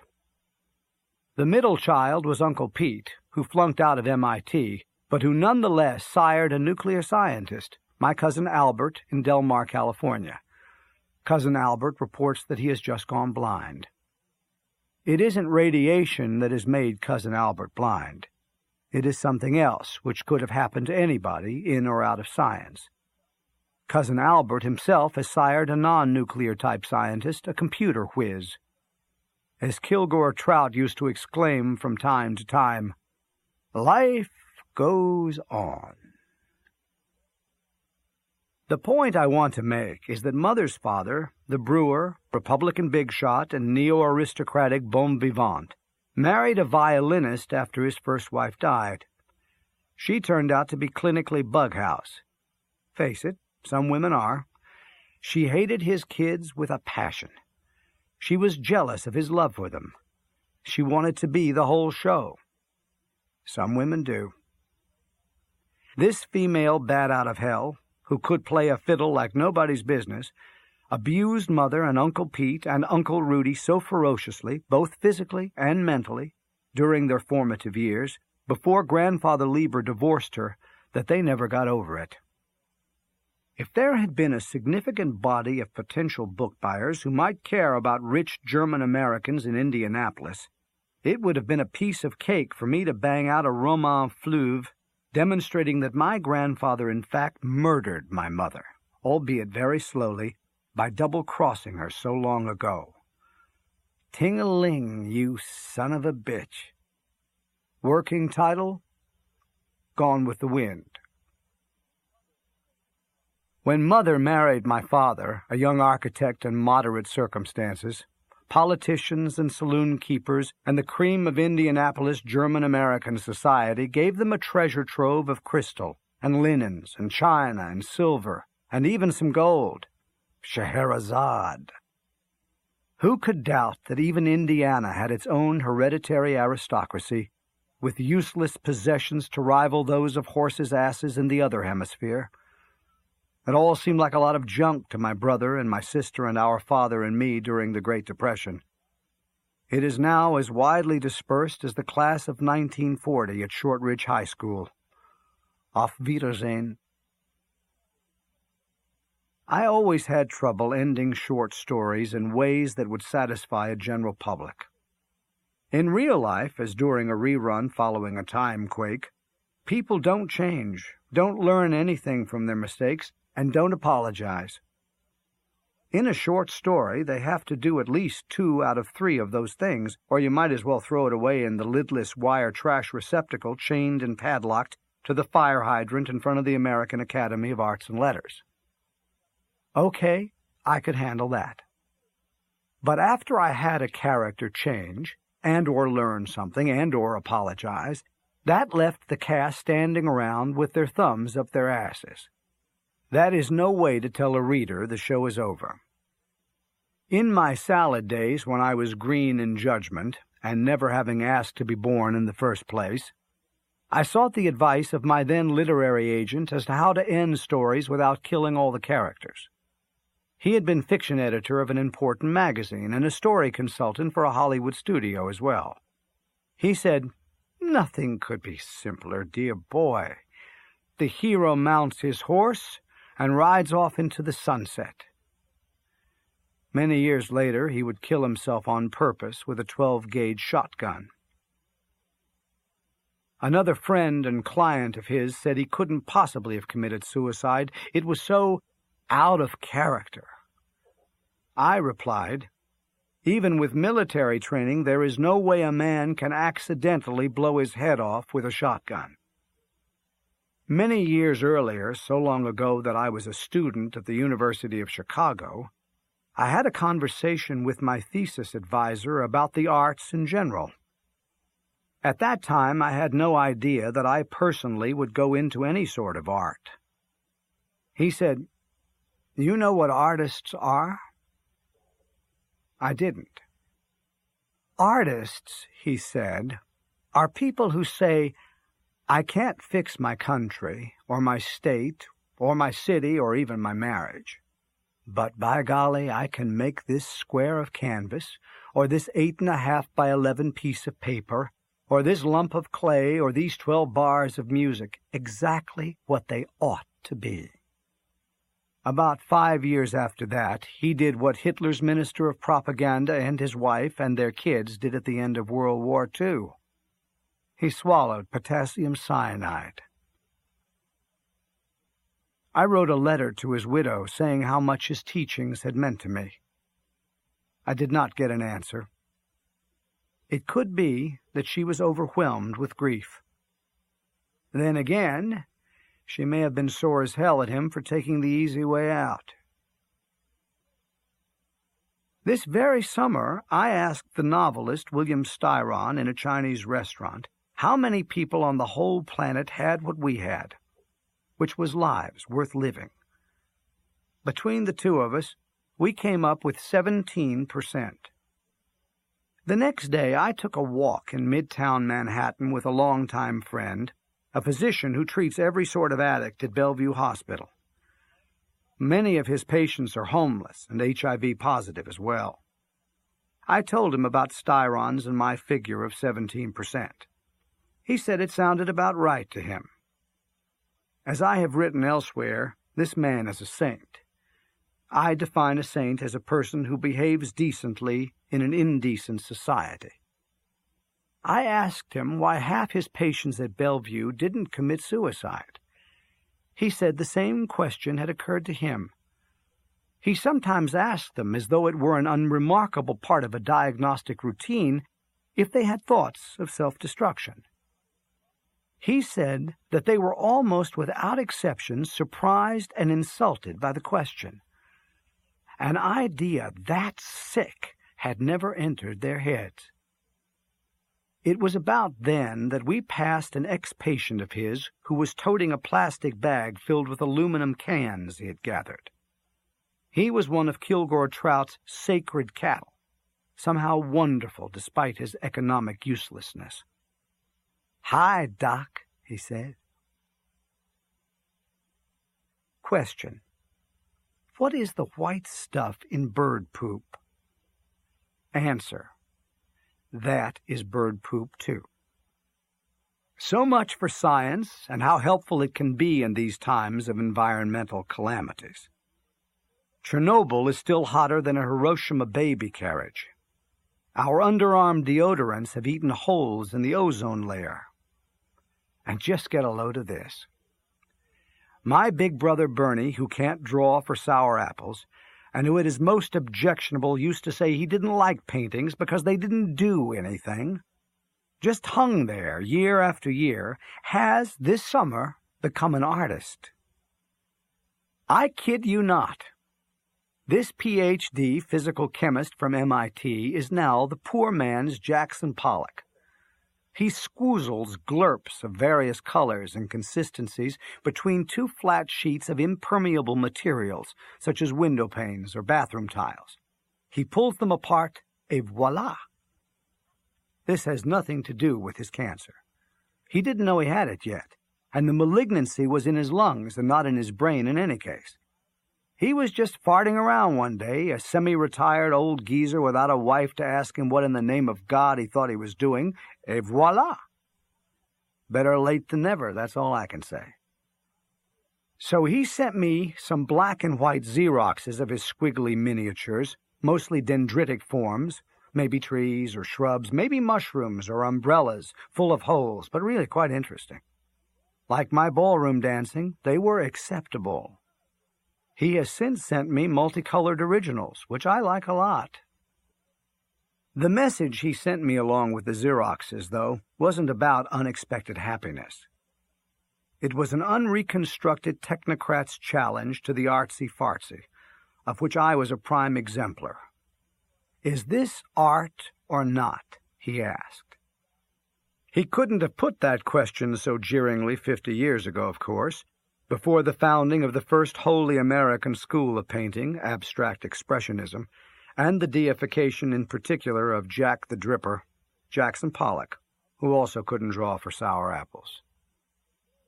Bernie said, too, that a very interesting scientific phenomena was involved, having to do, he left me to guess, with how different glurps behave when squoozled this way and that, with nowhere to go but up or down or sideways.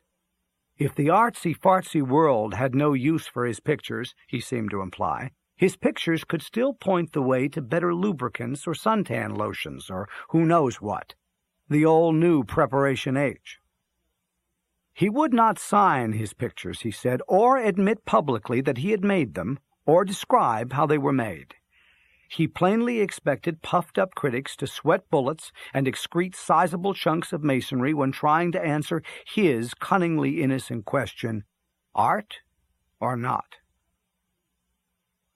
I was pleased to reply with an epistle which was frankly vengeful, since he and Father had screwed me out of a liberal arts college education. I began, "Dear brother, this is almost like telling you about the birds and the bees. There are many good people who are beneficially stimulated by some, but not all, man-made arrangements of colors and shapes on flat surfaces, essentially nonsense. You yourself are gratified by some music, arrangements of noises, and again, essentially nonsense. If I were to kick a bucket down the cellar stairs and then say to you that the racket I had made was philosophically on a par with the magic flute, this would not be the beginning of a long and upsetting debate. An utterly satisfactory and complete response on your part would be, I like what Mozart did, and I hate what the bucket did. Contemplating a purported work of art is a social activity. Either you have a rewarding time or you don't. You don't have to say why afterward. You don't have to say anything. You are a justly revered experimentalist, dear brother. If you really want to know whether your pictures are, as you say, art or not, you must display them in a public place somewhere and see if strangers like to look at them. That is the way the game is played. Let me know what happens." I went on. People capable of liking some paintings or prints or whatever can rarely do so without knowing something about the artist. Again, the situation is social rather than scientific. Any work of art is half of a conversation between two human beings, and it helps a lot to know who is talking at you.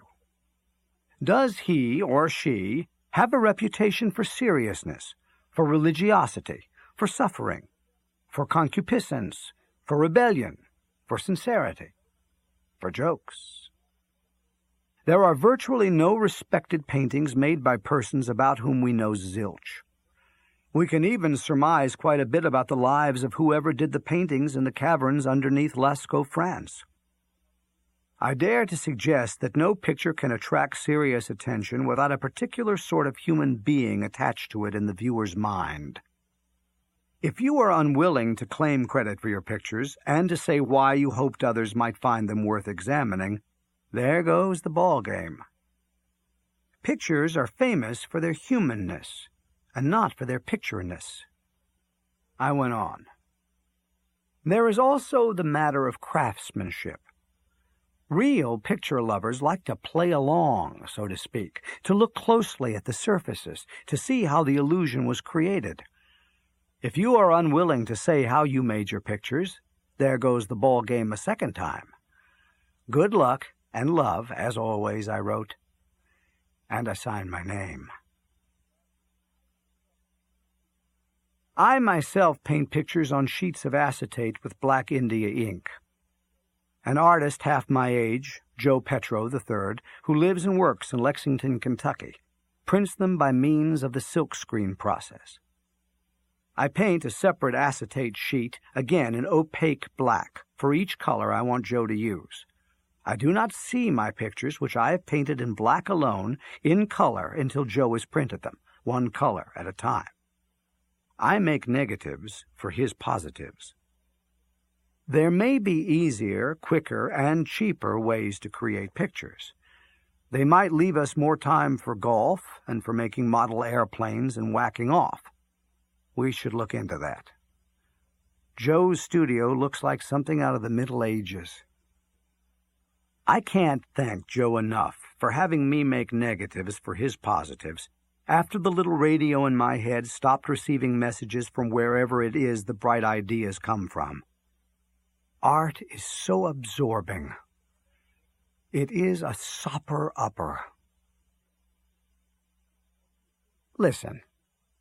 Only 3 weeks ago at this writing, on September 6, 1996, Joe and I opened a show of 26 of our prints in the 1/1 Gallery in Denver, Colorado.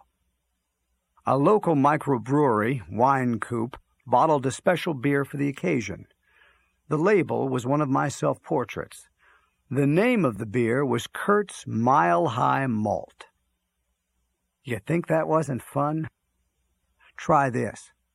The beer, at my suggestion, was lightly flavored with coffee. What was so great about that?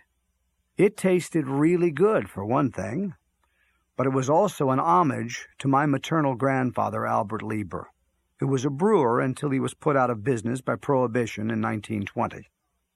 The secret ingredient in the beer that won a gold medal for the Indianapolis Brewing Company at the Paris Exposition of 1889 was coffee. Ting-a-ling. That still wasn't enough fun out there in Denver? Okay, how about the fact that the name of the owner of the Wine Coop Brewing Company, a guy about Joe's age, was John Hickenlooper? So what? Only this. When I went to Cornell University to become a chemist 56 years ago, I was made a fraternity brother of a man named John Hickenlooper.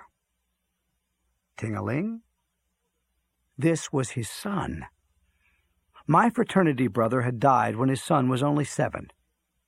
I knew more about him than his own son did.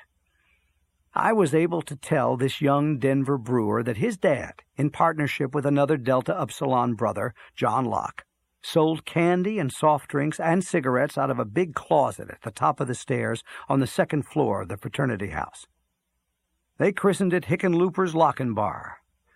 We called it Lockenlooper's Hicken Bar, and Barkenhicker's Lupin Lock, and Lockenbarker's Lupin Hick, and so on. Happy days. We thought we'd live forever. Old beer in new bottles. Old jokes and new people. I told young John Hickenlooper a joke his dad taught me. It worked like this. His dad would say to me, no matter where we were, "Are you a member of the Turtle Club?" I had no choice but to bellow at the top of my lungs, "You bet your ass I am." I could do the same thing to his dad. On some particularly solemn and sacred occasion, such as the swearing in of new fraternity brothers, I might whisper to him, "Are you a member of the Turtle Club?"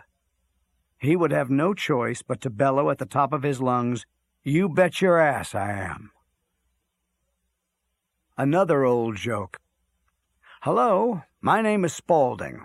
No doubt you've played with my balls." It doesn't work anymore because Spaulding is no longer a major manufacturer of athletic equipment, just as Lieber Gold Medal beer is no longer a popular recreational drug in the Middle West. And just as the Vonnegut Hardware Company is no longer a manufacturer and retailer of durable and eminently practical goods out that way. The hardware company was put out of business fair and square by livelier competitors. The Indianapolis Brewing Company was shut down by Article 18 of the United States Constitution, which declared in 1919 that the manufacture, sale, or transportation of intoxicating liquors was against the law. The Indianapolis humorist Ken Hubbard said about Prohibition that it was better than no liquor at all. Intoxicating liquors did not become lawful again until 1933. By then, the bootlegger Al Capone owned Chicago, and Joseph P. Kennedy, father of a murdered president-to-be, was a multimillionaire. At the daybreak that followed the opening of Joe Petro III's and my show in Denver, a Sunday, I awoke alone in a room in the oldest hotel there, the Oxford. I knew where I was and how I had gotten there. It wasn't as though I had been drunk as a hootie owl on grandfather's beer the night before. I dressed and stepped outside. Nobody else I could see was up yet. There were no moving vehicles. If free will had chosen to kick in again at that moment, and I had been off balance and so fallen down, nobody would have run over me.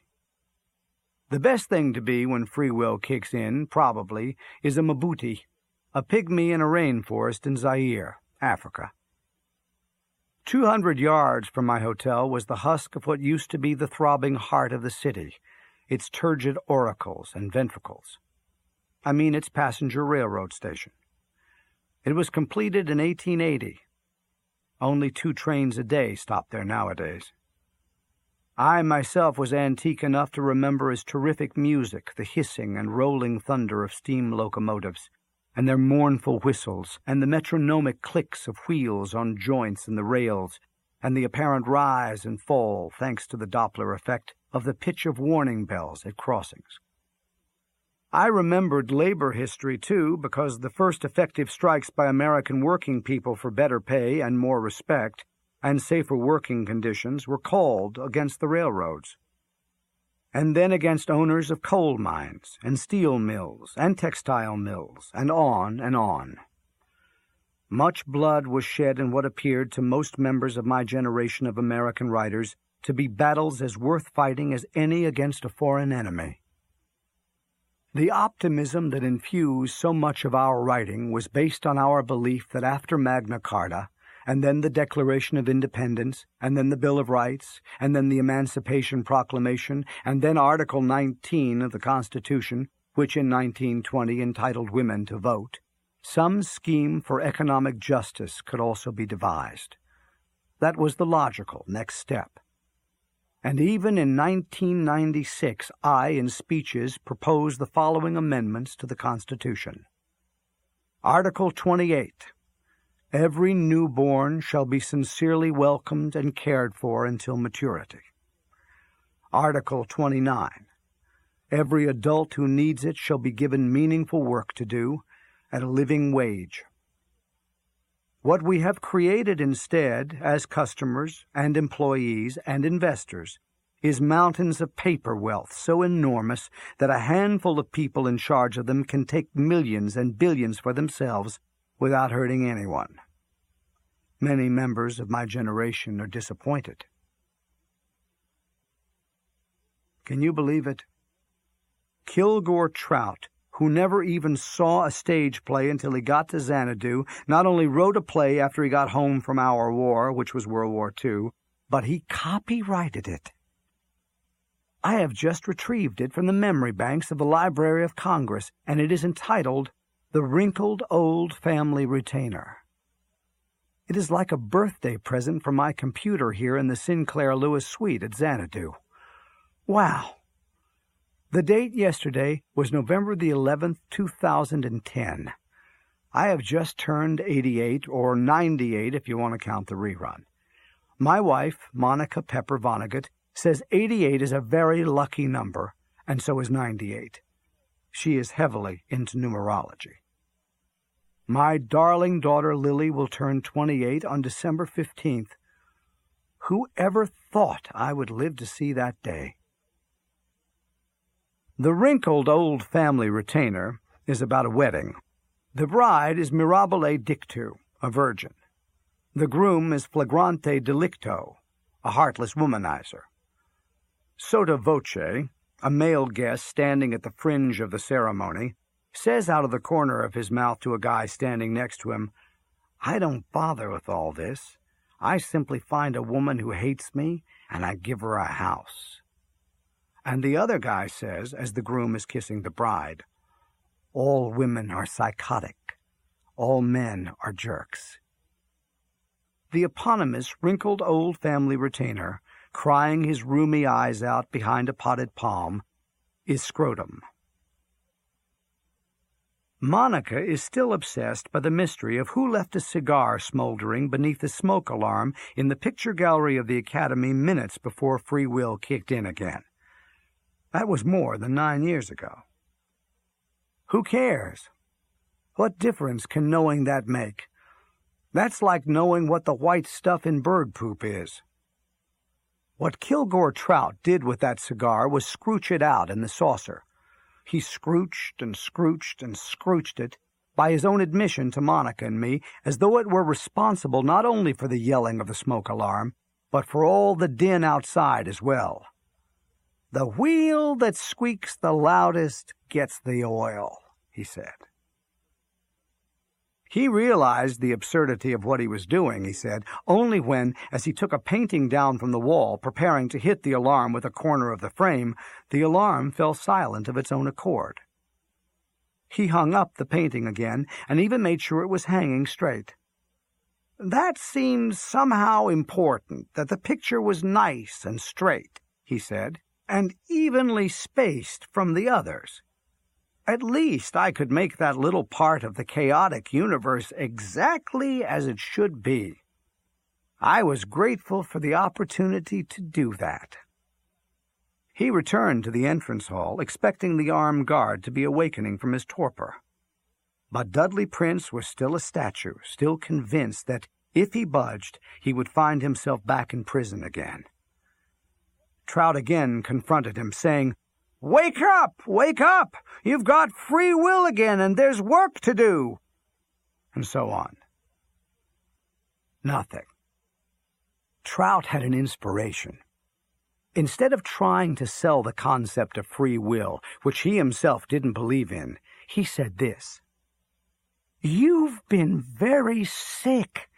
Now you're well again. You've been very sick. Now you're well again." That mantra worked.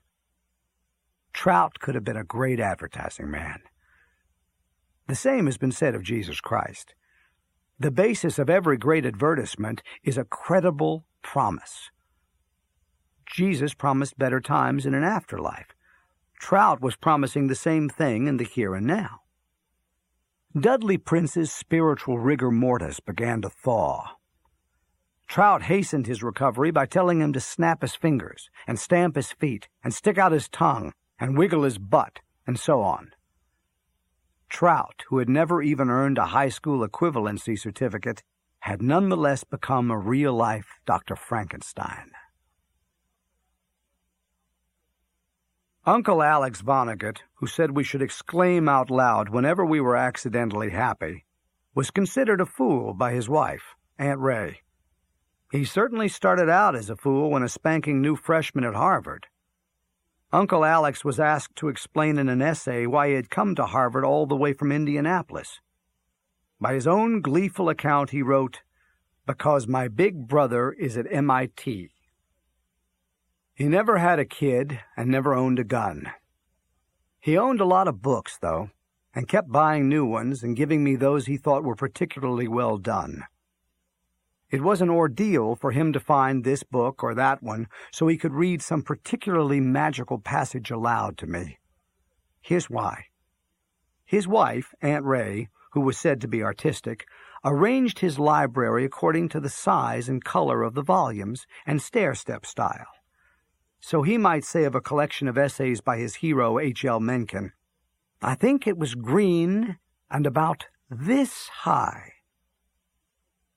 His sister, my Aunt Irma, said to me one time when I was a grown-up, "All Vonnegut men are scared to death of women." Her two brothers were sure as heck scared of her. Listen, a Harvard education for my Uncle Alex wasn't the trophy of a micromanaged Darwinian victory over others that it is today. His father, the architect Bernard Vonnegut, sent him there in order that he might become civilized, which he did indeed become, although fabulously henpecked and nothing more than a life insurance salesman. I am eternally grateful to him, and indirectly to what Harvard used to be, I suppose, for my knack of finding in great books, some of them very funny books, reason enough to feel honored to be alive, no matter what else may be going on. It now appears that books in the form so beloved by Uncle Alex and me, hinged and unlocked boxes, packed with leaves speckled by ink, are obsolescent. My grandchildren are already doing much of their reading from words projected on the face of a video screen. Please, please, please wait just a minute. At the time of their invention, books were devices as crassly practical for storing or transmitting language, albeit fabricated from scarcely modified substances found in forest and field and animals, as the latest Silicon Valley miracles. But by accident, not by cunning calculation, books, because of their weight and texture, and because of their sweetly token resistance to manipulation, involve our hands and eyes, and then our minds and souls in a spiritual adventure I would be very sorry for my grandchildren not to know about. It is piquant to me that one of the greatest poets and one of the greatest playwrights of this century would both deny that they were from the Middle West, specifically from St. Louis, Missouri. I mean T.S. Eliot, who wound up sounding like the Archbishop of Canterbury, and Tennessee Williams, a product of Washington University in St. Louis and the University of Iowa, who wound up sounding like Ashley Wilkes in Gone with the Wind. True enough, Williams was born in Mississippi but moved to St. Louis when he was 7, and it was he who named himself Tennessee when he was 27.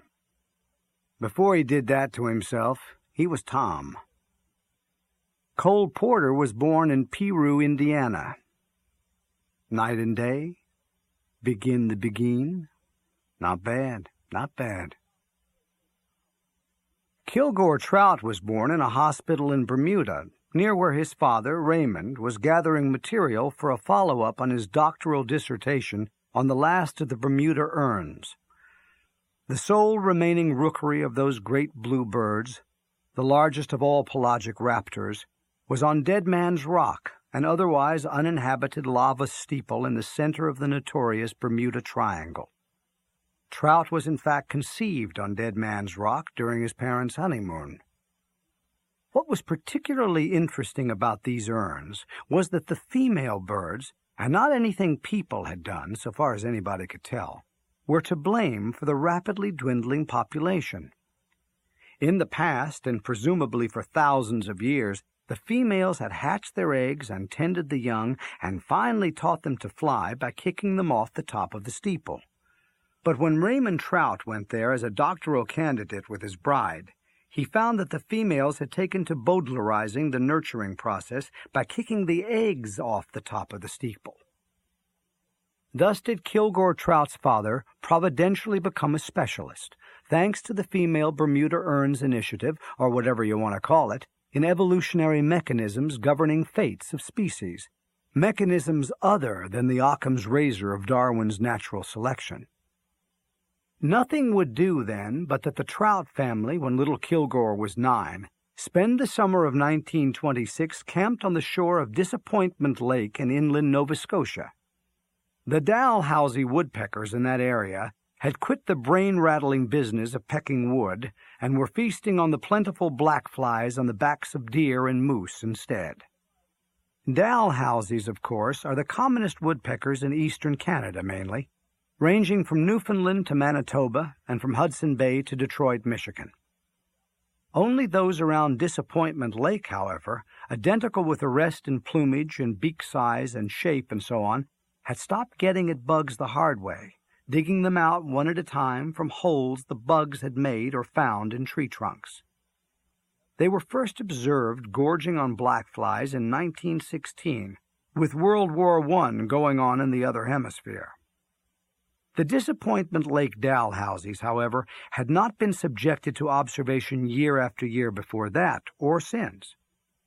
This was because the clouds of voracious black flies, often resembling little tornadoes, according to Trout, made the apostate Dalhousie's habitat virtually uninhabitable by human beings. So the Trout family spent the summer up there dressed like beekeepers night and day, in gloves and long-sleeved shirts tied at the wrists and long pants tied at the ankles, in wide-brimmed hats draped with gauze to protect their heads and necks, no matter how hellishly hot the weather. Father, mother, and son dragged the camping gear and a heavy motion picture camera and tripod to the marshy campsite while harnessed to a travois. Dr. Trout expected to film nothing more than ordinary Dalhousies, indistinguishable from other Dalhousies, but pecking at the backs of deer and moose instead of tree trunks. Such simple pictures would have been exciting enough, showing that lower animals were capable of cultural as well as biological evolution. One might have extrapolated from them the supposition that one bird in the flock must have been a sort of Albert Einstein, so to speak, having theorized and then proved that black flies were as nutritious as anything that could be dug out of a tree trunk. Was Dr. Trout ever in for a surprise, though? Not only were these birds obscenely fat and thus easy prey for predators, they were exploding, too. Spores from a tree fungus growing near Dalhousie nests found an opportunity to become a new disease in the intestinal tracts of the overweight birds, thanks to certain chemicals in the bodies of black flies. The new lifestyle of the fungus inside the birds at one point triggered the sudden release of quantities of carbon dioxide so copious that the birds blew up. One Dalhousie, perhaps the last veteran of the Disappointment Lake experiment, would explode a year later in a park in Detroit, Michigan, setting off the second worst race riot in the Motor City's history.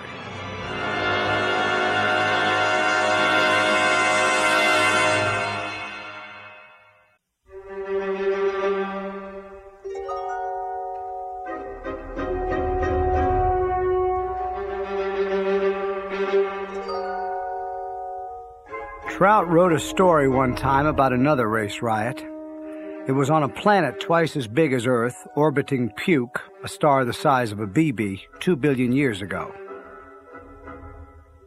I asked my big brother Bernie in the American Museum of Natural History in New York, and this was long before the period of the rerun, whether he believed in Darwin's theory of evolution. He said he did. And I asked how come, and he said, because it's the only game in town. Bernie's reply is the tagline of yet another joke from long ago. Like ting-a-ling, you son of a bitch.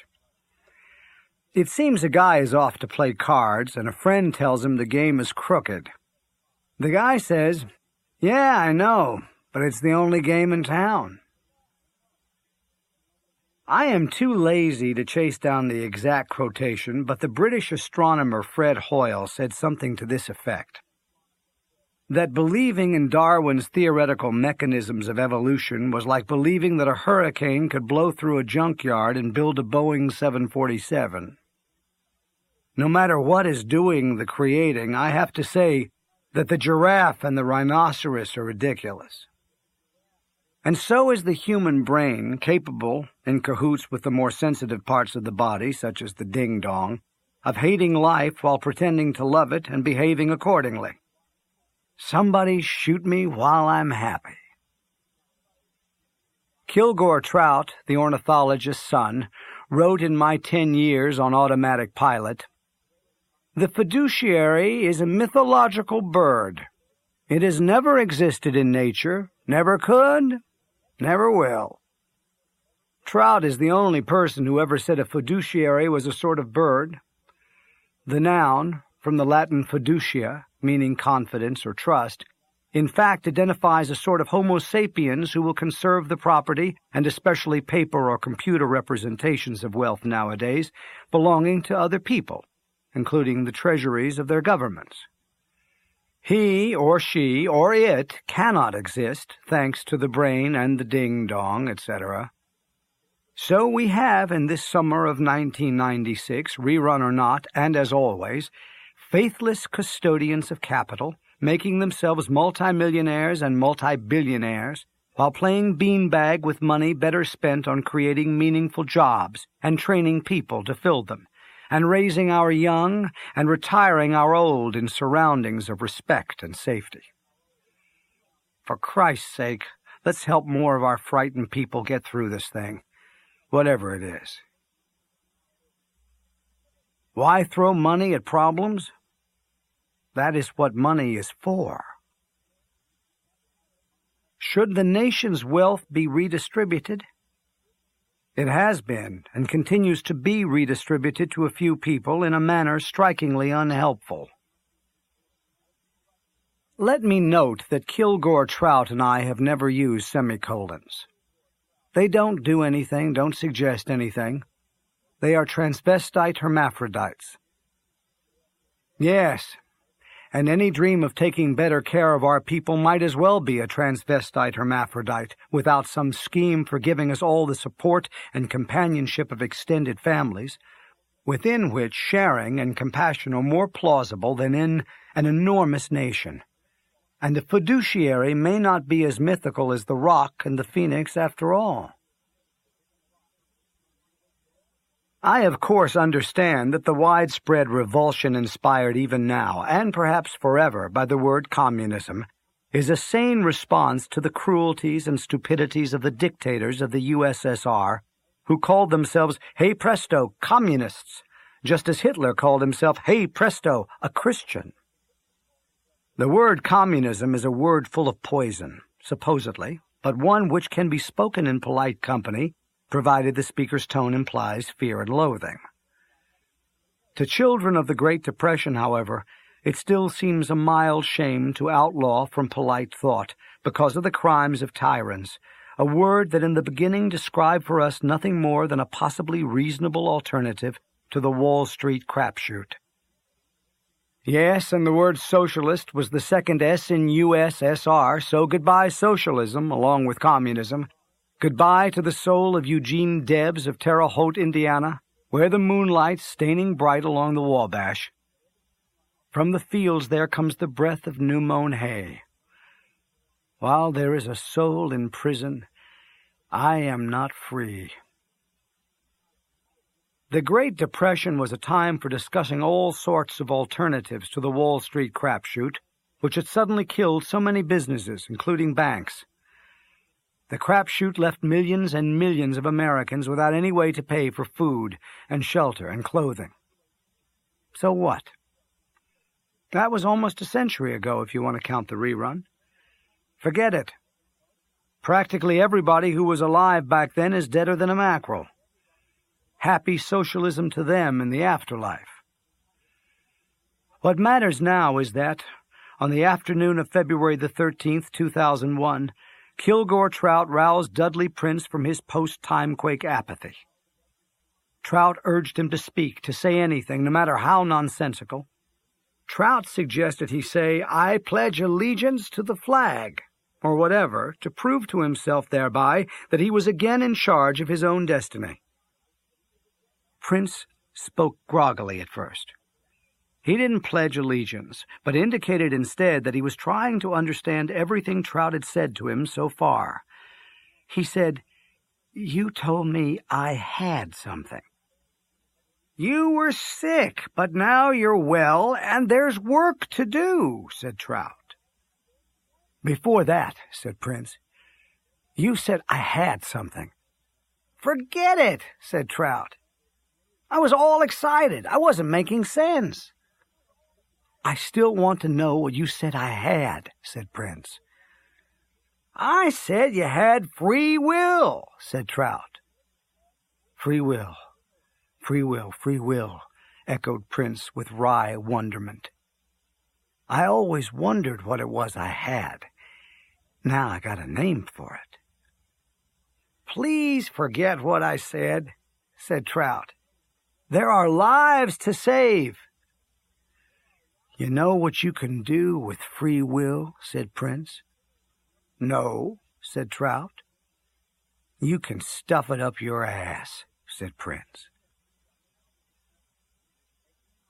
When I likened Trout there in the entrance hall of the American Academy of Arts and Letters, awakening Dudley Prince from PTA to Dr. Frankenstein, I am alluding, of course, to the anti-hero of the novel Frankenstein, or the modern Prometheus, by Mary Wollstonecraft Shelley, second wife of the English poet Percy Bysshe Shelley.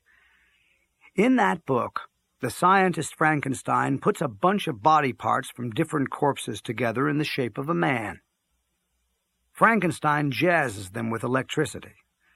The results in the book are exact opposites of those since achieved in real-life American state penitentiaries with real-life electric chairs. Most people think Frankenstein is the monster. He isn't. Frankenstein is the scientist. Prometheus in Greek mythology makes the first human beings from mud. He steals fire from heaven and gives it to them so they can be warm and cook, and not, one would hope, so we could incinerate all the little yellow bastards in Hiroshima and Nagasaki, which are in Japan. Earlier, I mentioned a commemoration in the chapel of the University of Chicago of the 50th anniversary of the atom bombing of Hiroshima. I said at the time that I had to respect the opinion of my friend William Styron that the Hiroshima bomb saved his life. Styron was then a United States Marine training for an invasion of the Japanese home islands when that bomb was dropped.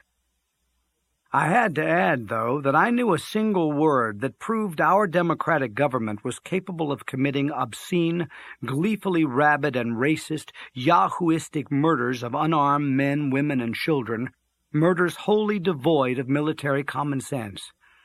I said the word. It was a foreign word. That word was Nagasaki. Whatever. That, too, was a long, long time ago, and 10 years longer ago than that, if you want to count the rerun. What I find worth exclaiming about right now is the continuing applicability to the human condition. Years after free will has ceased to be a novelty, of what jazzed Dudley Prince back to life, of what is now known generally as Kilgore's Creed. You were sick, but now you're well again, and there's work to do. Teachers in public schools across the land, I hear, say Kilgore's Creed to students after the students have recited the Pledge of Allegiance and the Lord's Prayer at the beginning of each school day. Teachers say it seems to help. A friend told me he was at a wedding last week where the minister said at the climax of the ceremony, "You were sick, but now you're well again, and there's work to do. I now pronounce you man and wife." Another friend, a biochemist for a cat food company, said she was staying at a hotel in Toronto, Canada, and she asked the front desk to give her a wake-up call in the morning. She answered her phone the next morning, and the operator said, "You were sick, but now you're well again, and there's work to do. It's 7 a.m., and the temperature outside is 32 degrees Fahrenheit, or 0 Celsius. On the afternoon of February 13, 2001, alone, and then during the next 2 weeks or so, Kilgore's creed did as much to save life on Earth as Einstein's E equals mc squared had done to end it a generation earlier. Trout had Dudley Prince say the magic words to the other two armed guards on the day shift at the academy. They went into the former Museum of the American Indian and said them to the catatonic bums in there. A goodly number of the aroused sacred cattle, maybe a third of them, became anti-PTA evangelists in turn.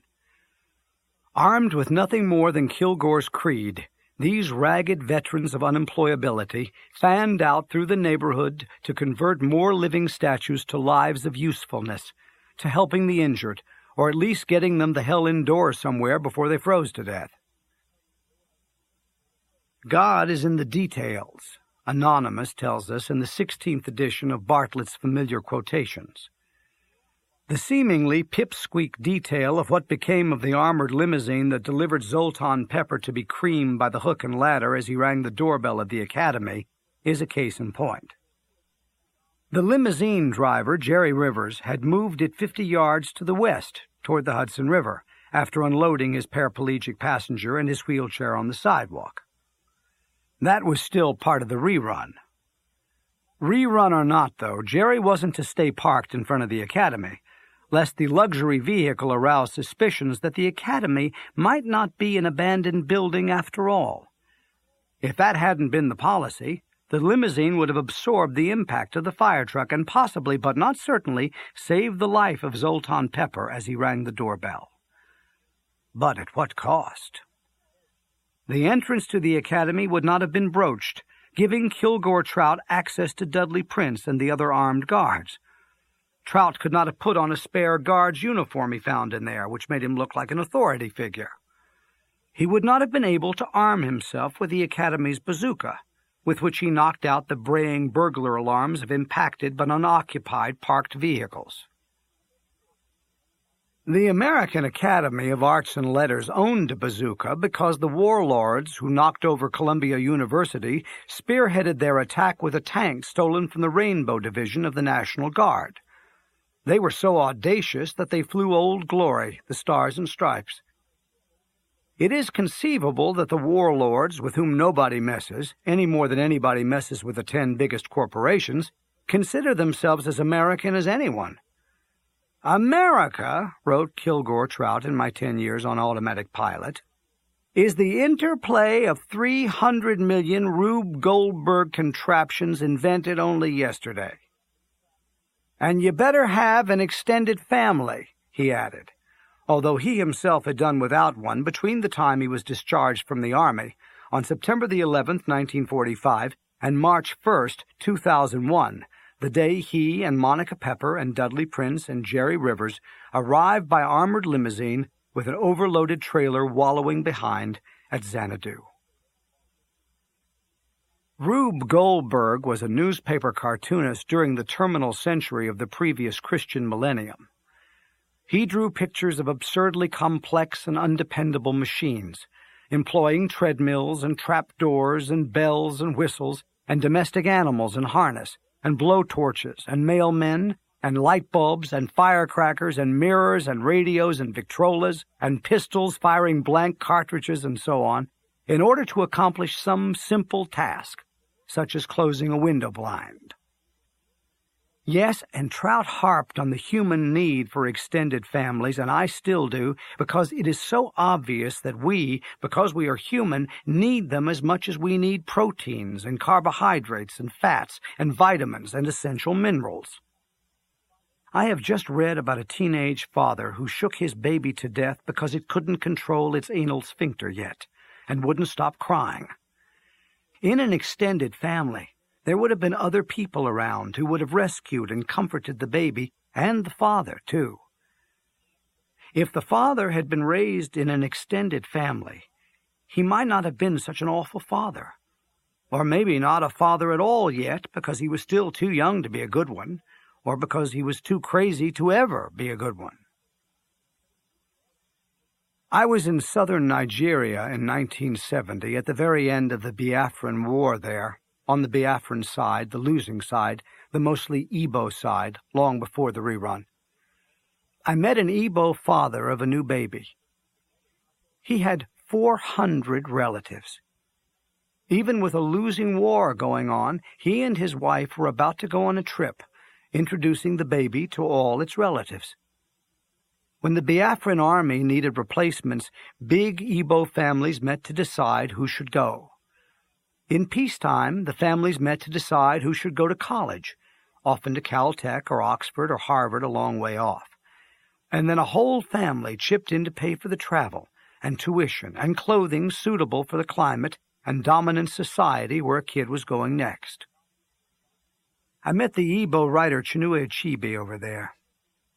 He is teaching and writing at Bard College in Annandale-on-Hudson, New York, 12504, over here now.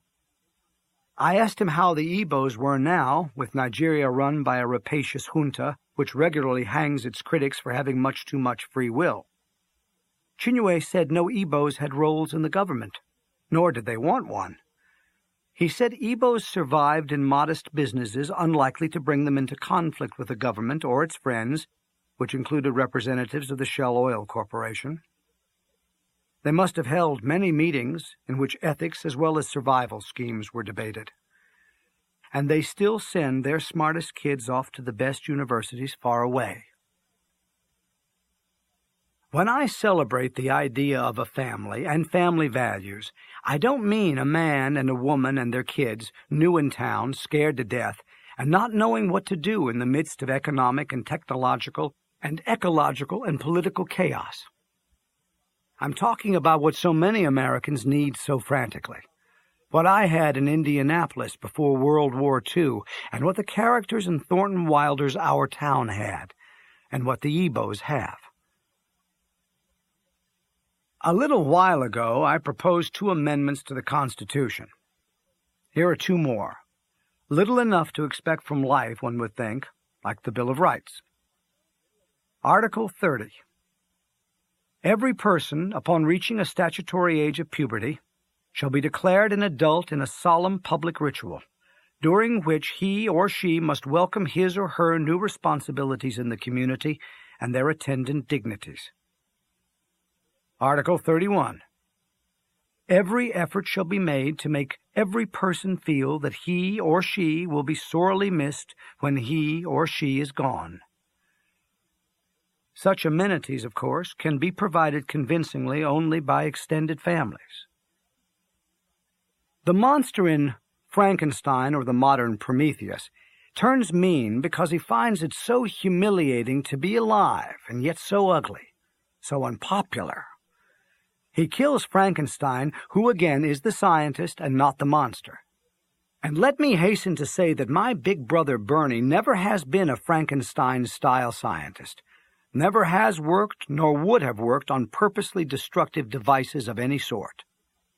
He hasn't been a Pandora either, turning loose new poisons or new diseases or whatever. According to Greek mythology, Pandora was the first woman. She was made by the gods, who were angry with Prometheus for making a man out of mud and then stealing fire from them. Making a woman was their revenge. They gave Pandora a box. Prometheus begged her not to open it. She opened it. Every evil to which human flesh is heir came out of it. The last thing to come out of the box was hope. It flew away. I didn't make that up. Neither did Kilgore Trout. Ancient Greeks did. This is the point I want to make, though. Frankenstein's monster was unhappy and destructive, whereas the people Trout energized in the neighborhood of the Academy, although most of them wouldn't have won any beauty contests, were by and large cheerful and public-spirited. I have to say most of them wouldn't have won any beauty contests. There was at least one strikingly beautiful woman involved. That was a member of the Academy's office staff. That was Clara Zine. Monica Pepper is certain that Clara Zine was the one who was smoking the cigar that set off the smoke alarm in the picture gallery. When confronted by Monica, Clara Zine swore that in her whole life she had never smoked a cigar, that she hated cigars, and she disappeared. I have no idea what has become of her. Clara Zine and Monica were tending the wounded in the former Museum of the American Indian, which Trout had turned into a hospital, when Monica asked Clara about the cigar, and then Clara departed in a Huffmobile. Trout, carrying what had become his bazooka, and accompanied by Dudley Prince and the other 2 armed guards, had thrown out all the bums who were still in the shelter. They did that in order to free up the cots for people with broken limbs or skulls or whatever, who needed and deserved to lie down where it was warm even more than the bums did. It was triage, such as Kilgore Trout had seen practiced on World War II battlefields. "I only regret that I have but one life to lose for my country," said the American patriot Nathan Hale. "To hell with the bums," said the American patriot Kilgore Trout. It was Jerry Rivers, the chauffeur of the Peppers stretch limousine, however, who steered his dreamboat around wrecked vehicles and their victims, often driving on sidewalks, to reach the studios of the Columbia Broadcasting System down on West 52nd Street. Rivers awakened the staff there with, "You were sick, but now you're well again, and there's work to do." And then he got them to broadcast that same message on both radio and TV from coast to coast. In order to get them to do that, though, he had to tell them a lie. He said everybody was recovering from a nerve gas attack by persons unknown. So the first version of Kilgore's creed to reach millions in the nation and then billions in the world was this. This is a CBS exclusive. There has been a nerve gas attack by persons unknown. You were sick, but now you're well again, and there's work to do. Make sure all children and senior citizens are safe indoors. Certainly, mistakes were made, but Trout's silencing of automobile burglar alarms with his bazooka wasn't one of them. If a manual is to be written about how to behave in urban areas, should there be another Timequake and then a rerun and then free will kicks in again, it should recommend that every neighborhood have a bazooka and that responsible adults know where it is. Mistakes? The manual should point out that vehicles themselves are not responsible for the damage they cause, whether controlled or not. Punishing automobiles as though they were rebellious slaves in need of a hiding is a waste of time. Scapegoating cars and trucks and buses still in running condition simply because they are automobiles, moreover, deprives rescue workers and refugees of means of transportation.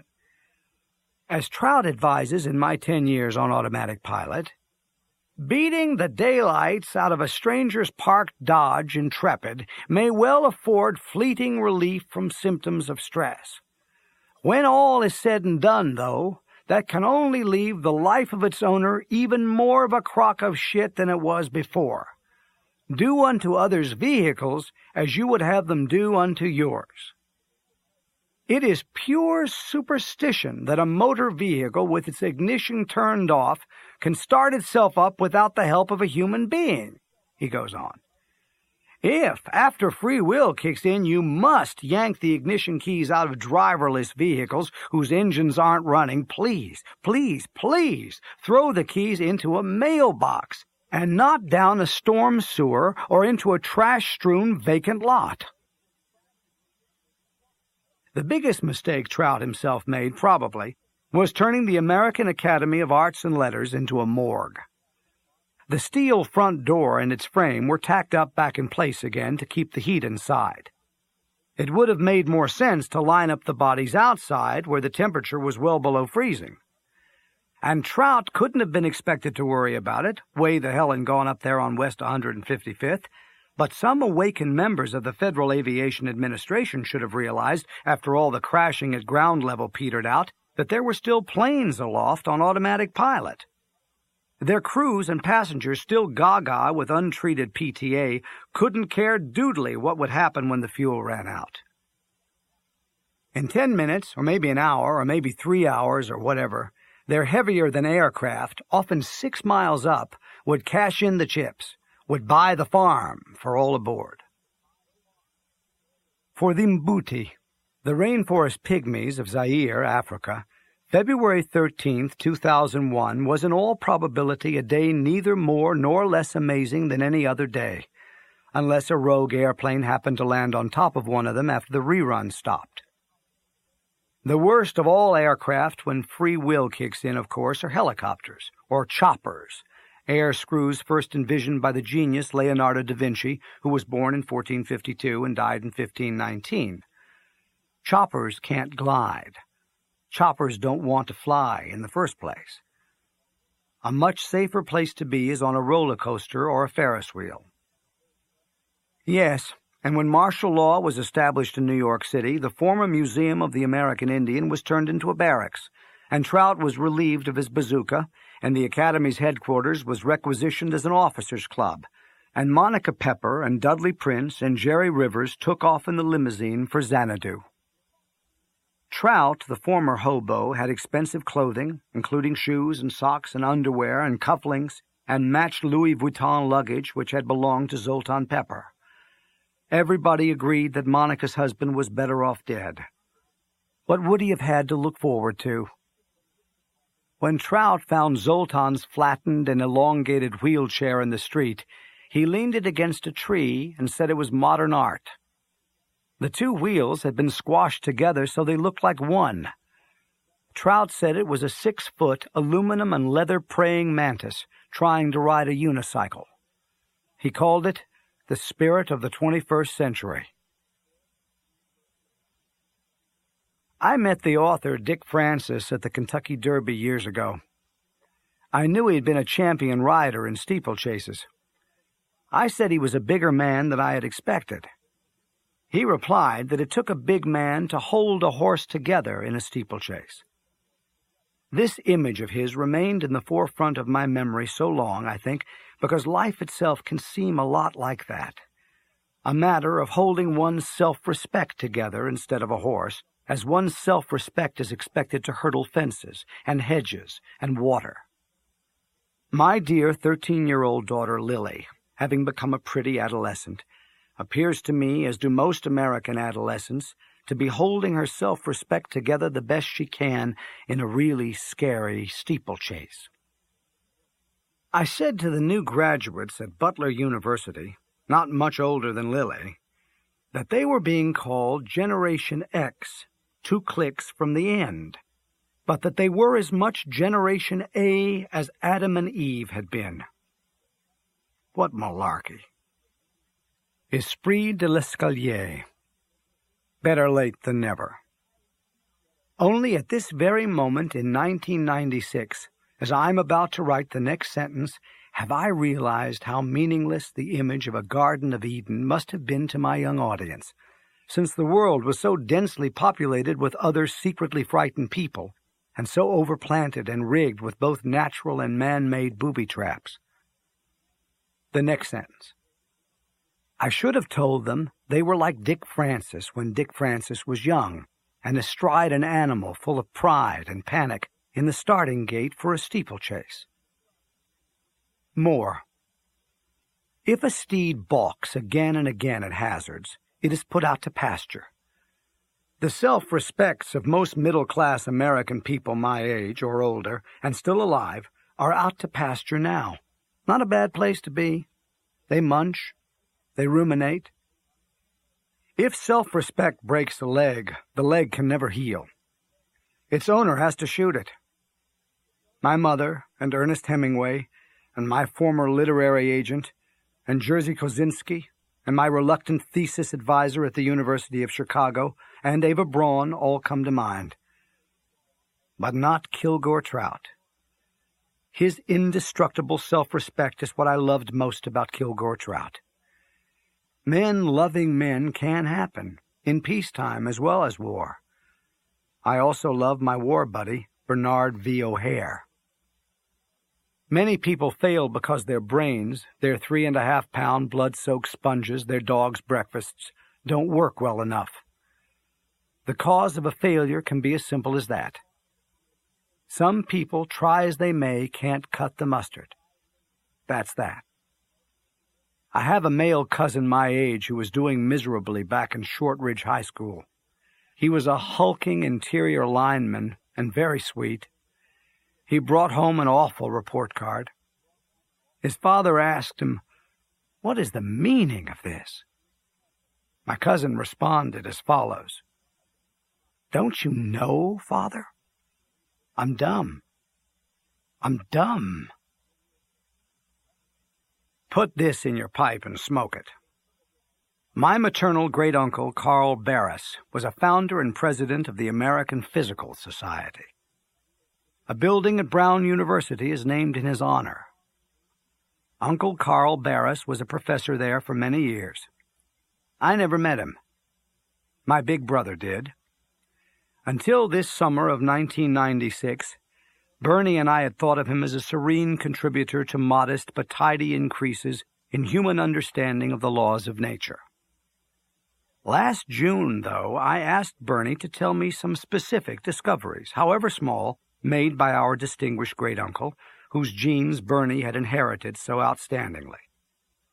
Bernie's response was anything but schnipp-schnopp, anything but prompt.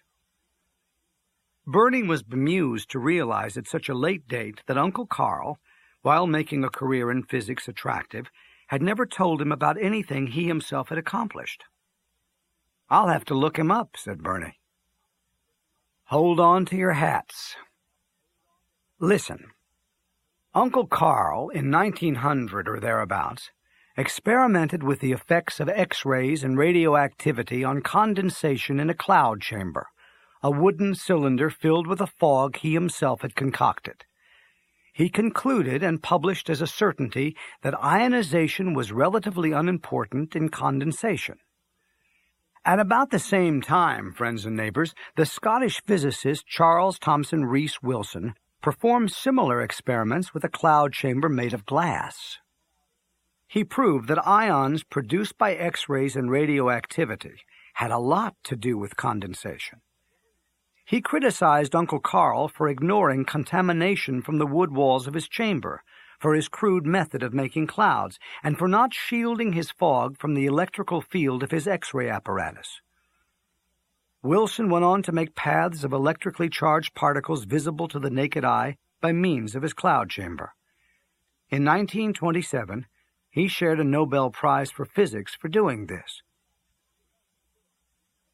A Luddite to the end, as was Kilgore Trout, as was Ned Ludd, the possibly but not certainly fictitious workman who smashed up machinery supposedly in Leicestershire, England at the beginning of the 19th century, I persist in pecking away at a manual typewriter. That still leaves me technologically several generations ahead of William Styron and Stephen King, who, like Trout, write with pens on yellow legal pads. I correct my pages with pen or pencil. I have come into Manhattan on business. I telephone a woman who has been doing my retyping for years and years now. She doesn't have a computer either. Maybe I should can her. She has moved from the city to a country town. I ask her what the weather is like out that way. I ask if there have been any unusual birds at her bird feeder. I ask if squirrels have found a way to get at it, and so on. Yes, the squirrels have found a new way to get at the feeder. They can become trapeze artists if they have to. She has had back trouble in the past. I ask her how her back is. She says her back is okay. She asks how my daughter Lily is. I say Lily is okay. She asks how old Lily is now, and I say she'll be 14 in December. She says, 14. My gosh, my gosh. It seems like only yesterday she was just a little baby. I say I have a few more pages for her to type. She says good. I will have to mail them to her since she doesn't have a fax. Again, maybe I should can her. I am still on the 3rd floor of our brownstone in the city, and we don't have an elevator, so down the stairs I go with my pages, clumpety, clumpety, clumpety. I get down to the 1st floor where my wife has her office. Her favorite reading when she was Lily's age was stories about Nancy Drew, the girl detective. Nancy Drew is to Jill what Kilgore Trout is to me, so Jill says, "Where are you going?" I say, "I'm going to buy an envelope." She says, "You are not a poor man. Why don't you buy 1,000 envelopes and put them in a closet?" She thinks she is being logical. She has a computer. She has a fax. She has an answering machine on her telephone so she doesn't miss any important messages. She has a Xerox. She has all that garbage. I say, "I'll be back real soon." Out into the world I go. Muggers, autograph hounds, junkies, people with real jobs, maybe an easy lay, United Nations functionaries and diplomats. Our house is near the UN, so there are all kinds of really foreign-looking people getting in and out of illegally parked limousines, doing the best they can, like all the rest of us, to hold their self-respect together. As I saunter a half-block to the news store on 2nd Avenue, which also sells stationery, I can feel, if I so choose, because of all the foreigners, like Humphrey Bogart or Peter Lorre in Casablanca, the 3rd greatest movie ever made. The greatest movie ever, as anybody with half a brain knows, is My Life as a Dog. The 2nd greatest movie ever is All About Eve. There is a chance, moreover, that I will see Katharine Hepburn, a real movie star. She lives only 1 block from us. When I speak to her and tell her my name, she always says, "Oh, yes, you're that friend of my brother's." I do not know her brother. No such luck today, though, but what the heck. I am a philosopher. I have to be. Into the news store I go. Relatively poor people with lives not strikingly worth living are lined up to buy lottery tickets or other crap. All keep their cool. They pretend they don't know I'm a celebrity. The story is a ma and pa joint owned by Hindus, honest-to-God Hindus. The woman has a teeny-weeny ruby between her eyes. That's worth a trip. Who needs an envelope? You must remember this. A kiss is still a kiss. A sigh is still a sigh. I know the Hindus' stock of stationery as well as they do. I didn't study anthropology for nothing.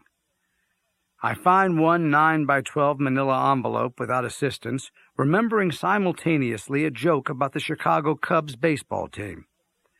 The Cubs were supposedly moving to the Philippine Islands, where they would be renamed the Manila Folders. That would have been a good joke about the Boston Red Sox, too. I take my place at the end of the line, chatting with fellow customers who are buying something other than lottery tickets. The lottery ticket suckers, decorticated by hope and numerology, may as well be victims of post-Timequake apathy. You could run them over with an 18-wheeler. They wouldn't care. From the news store, I go 1 block south to the postal convenience station, where I am secretly in love with a woman behind the counter. I have already put my pages in the manila envelope. I address it, and then I take my place at the end of another long line. What I need now is postage. The woman I love there does not know I love her. You want to talk about poker faces? When her eyes meet mine, she might as well be looking at a cantaloupe. Because she works sitting down and because of the counter and the smock she wears, all I have ever seen of her is from the neck up. That's enough. From the neck up, she is like a Thanksgiving dinner. I don't mean she looks like a plateful of turkey and sweet potatoes and cranberry sauce. I mean she makes me feel like that is what has just been set before me. Dig in. Dig in. Unadorned, I believe, her neck and face and ears and hair would still be Thanksgiving dinner. Every day, though, she hangs new dingle-dangles from her ears and around her neck.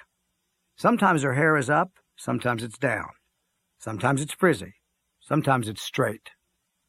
What she can't do with just her eyes and lips. One day I'm buying a stamp from Count Dracula's daughter. The next day she's the Virgin Mary. This time she's Ingrid Bergman in Stromboli. But she is a long way off still.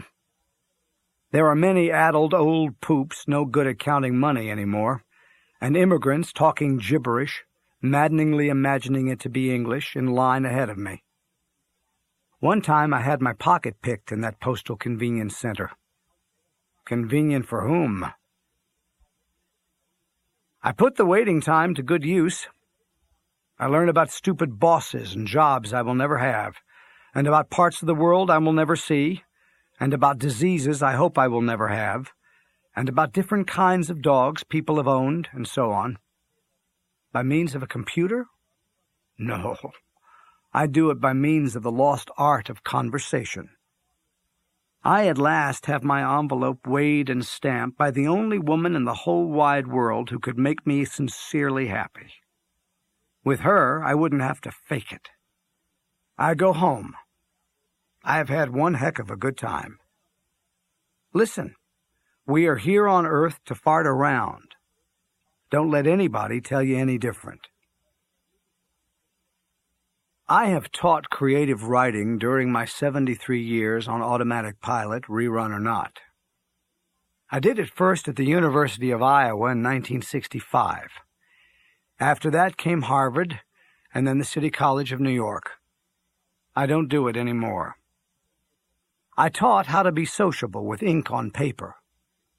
I told my students that when they were writing, they should be good dates on blind dates, should show strangers good times. Alternatively, they should run really nice whorehouses, come one, come all, although they were in fact working in perfect solitude. I said I expected them to do this with nothing but idiosyncratic arrangements and horizontal lines of 26 phonetic symbols, 10 numbers, and maybe 8 punctuation marks, because it wasn't anything that hadn't been done before. In 1996, with movies and TV doing such good jobs of holding the attention of literates and illiterates alike, I have to question the value of my very strange, when you think about it, charm school. There is this. Attempted seductions with nothing but words on paper are so cheap for would-be ink-stained Don Juans or Cleopatras. They don't have to get a bankable actor or actress to commit to the project, and then a bankable director, and so on, and then raise millions and millions of buccarinis from manic-depressive experts on what most people want. Still in all, why bother? Here's my answer. Many people need desperately to receive this message. I feel and think much as you do, care about many of the things you care about, although most people don't care about them. You are not alone.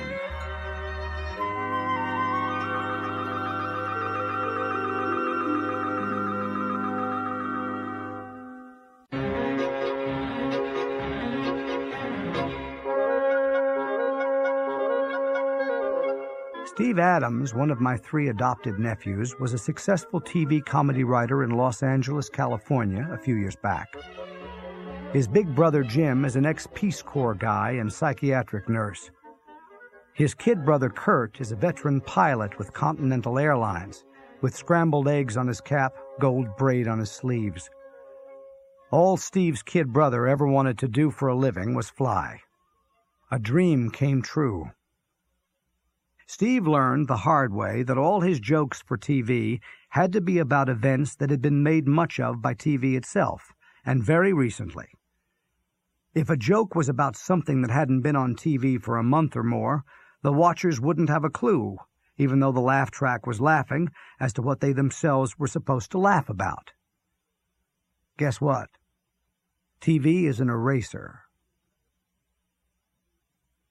Having even the immediate past erased may indeed make it more comfortable for most people to get through this thing, whatever it is.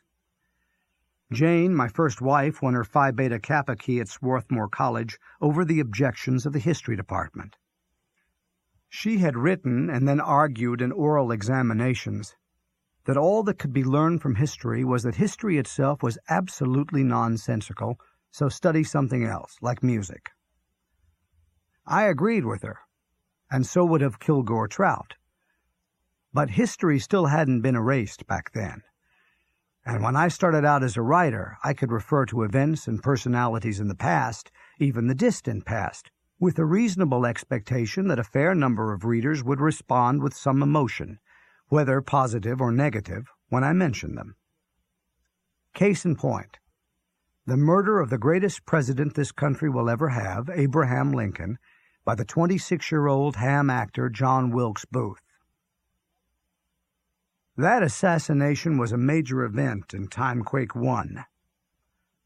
Who is there left under the age of 60 and not in a history department to give a damn? Elias Pembroke, a fictitious Rhode Island naval architect who was Abraham Lincoln's assistant secretary of the Navy during our Civil War, was a character in Timequake 1. I said he made significant contributions to the design of the powertrain of the ironclad warship Monitor, but was neglectful of his wife Julia, who fell in love with a dashing young actor and rake-hell named John Wilkes Booth. Julia wrote love letters to Booth. A tryst was arranged for April 14, 1863, 2 years before Booth shot Lincoln from behind with a Derringer. She went to New York City from Washington with a chaperone, the alcoholic wife of an admiral, ostensibly to shop and to escape the tensions in the besieged capital. They checked into the hotel where Booth was staying and attended his performance that night as Mark Antony in Julius Caesar by William Shakespeare. As Mark Antony, Booth would speak lines horrifyingly prophetic in his case. The evil that men do lives after them. Julia and her chaperone went backstage afterward and congratulated not only John Wilkes, but his brothers, Junius, who had played Brutus, and Edwin, who had played Cassius. The three American brothers, with John Wilkes the baby, in combination with their British father, Junius Brutus Booth, constituted what remains to this day the greatest family of tragedians in the history of the English-speaking stage. John Wilkes gallantly kissed the hand of Julia, as though they had just met, and simultaneously slipped her a packet of chloral hydrate crystals, which would be the active ingredient in a Mickey fin for the chaperone.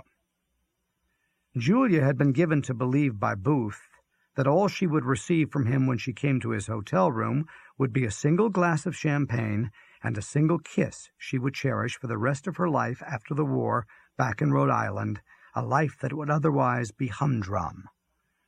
Madame Bovary.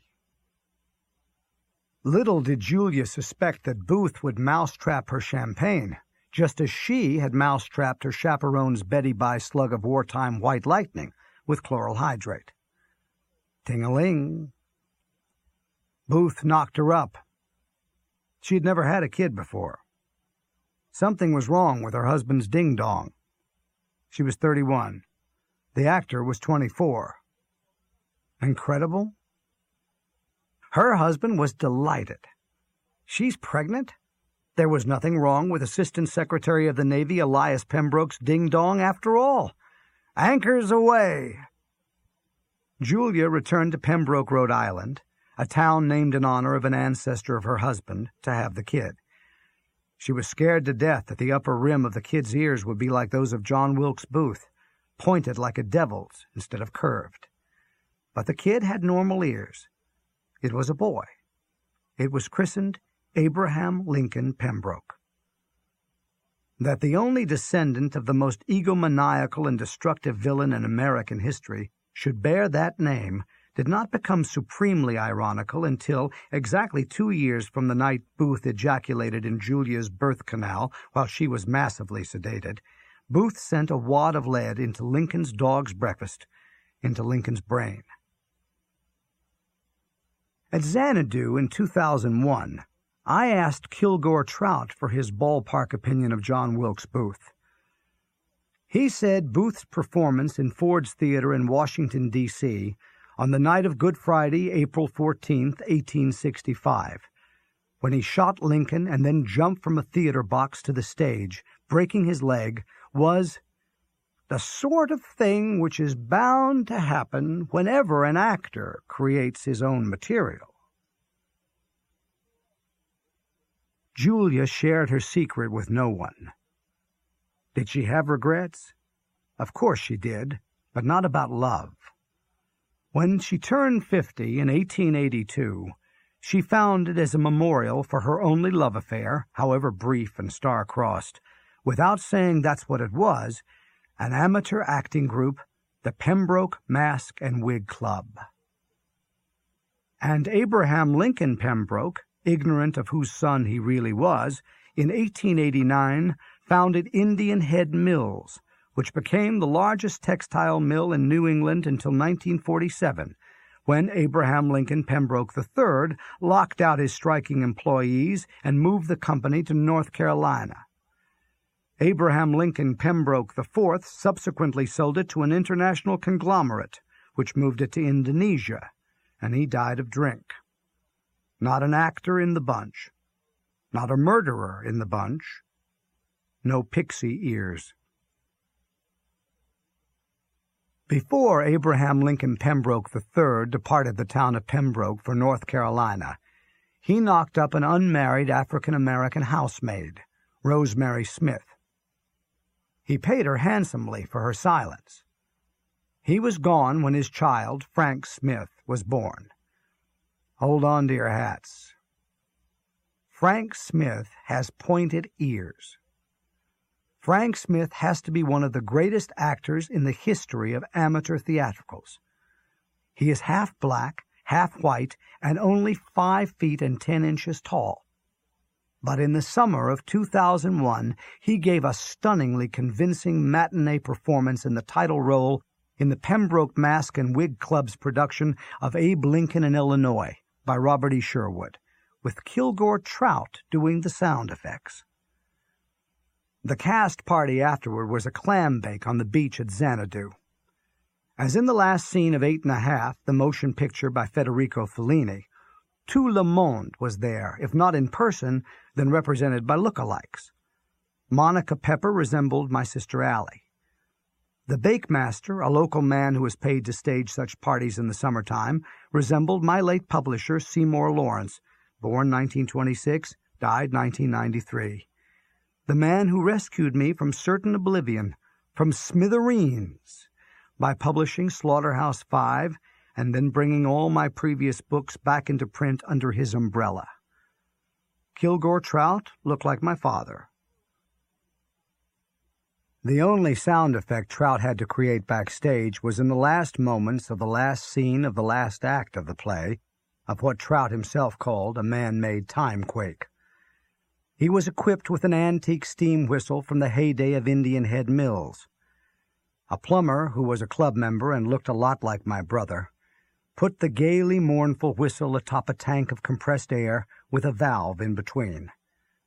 That is what Trout was, too, in all he wrote. Gaily mournful. There were, of course, many club members who had no parts in Abe Lincoln in Illinois, who would have liked at least to blow that big brass rooster, once they saw it and then heard it blown by the plumber himself during dress rehearsal. But the club most of all wanted Trout to feel that he was home at last, and a vital member of an extended family. Not merely the club and the household staff at Xanadu and the chapters of Alcoholics Anonymous and Gamblers Anonymous, which met in the ballroom there, and the battered women and children and grandparents who had found shelter there, were grateful for his healing and encouraging mantra, which made bad times a coma. You were sick, but now you're well again, and there's work to do. The whole world was. In order that Trout not miss his cue to blow the whistle, which he was terrified of doing, of spoiling everything for his family, the plumber, who looked like my brother, stood behind him in the apparatus, his hands on Trout's old shoulders.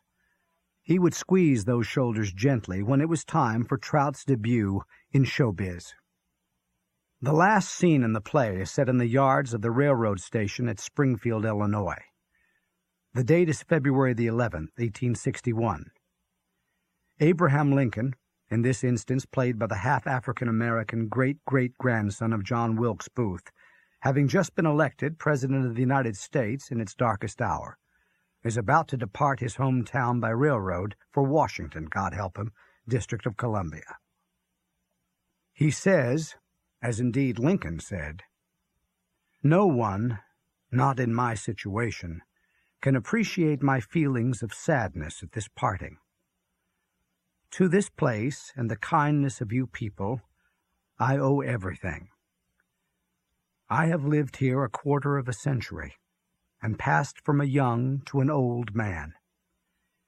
Here my children have been born, and one is buried. I now leave, not knowing when or whether ever I may return. I am called upon to assume the presidency at a time when 11 of our sovereign states have announced their intention to secede from the Union, when threats of war increase in fierceness from day to day. It is a grave duty which I now face. In preparing for it, I have tried to inquire, what great principle or ideal is it that has kept this Union so long together? And I believe that it was not the mere matter of separation of the colonies from the motherland, but that sentiment in the Declaration of Independence which gave liberty to the people of this country and hope to all the world. This sentiment was the fulfillment of an ancient dream, which men have held through all time, that they might one day shake off their chains and find freedom in the brotherhood of life. We gained democracy, and now there is the question of whether it is fit to survive. Perhaps we have come to the dreadful day of awakening, and the dream is ended. If so, I am afraid it must be ended forever. I cannot believe that ever again will men have the opportunity we have had. Perhaps we should admit that and concede that our ideals of liberty and equality are decadent and doomed. I have heard of an Eastern monarch who once charged his wise men to invent him a sentence which would be true and appropriate in all times and situations. They presented him the words, "And this too shall pass away." That is a comforting thought in time of affliction. And this too shall pass away. And yet, let us believe that it is not true. Let us live to prove that we can cultivate the natural world that is about us and the intellectual and moral world that is within us, so that we may secure an individual, social, and political prosperity, whose course shall be forward, and which, while the earth endures, shall not pass away. I commend you to the care of the Almighty, as I hope that in your prayers you will remember me. Goodbye, my friends and neighbors. An actor playing the bit part of Kavanaugh, an Army officer, said, "Time to pull out, Mr. President. Better get inside the car." Lincoln gets into the car as the crowd sings John Brown's Body. Another actor, cast as a brakeman, waved his lantern. That was when Trout was supposed to blow the whistle, and he did. As the curtain descended, there was a sob backstage. It wasn't in the playbook. It was ad lib. It was about beauty. It came from Kilgore Trout. Anything we said at the cast party, the clam bake on the beach, was at first hesitant and apologetic, almost as though English were our second language. We were mourning not only Lincoln, but the death of American eloquence. Another look-alike there was Rosemary Smith, Mask and Wig's costume mistress and mother of Frank Smith, its superstar. She resembled Ida Young, grandchild of slaves who worked for us in Indianapolis when I was little. Ida Young, in combination with my Uncle Alex, had as much to do with my upbringing as my parents did. Nobody was a near double for Uncle Alex. He did not like my writing.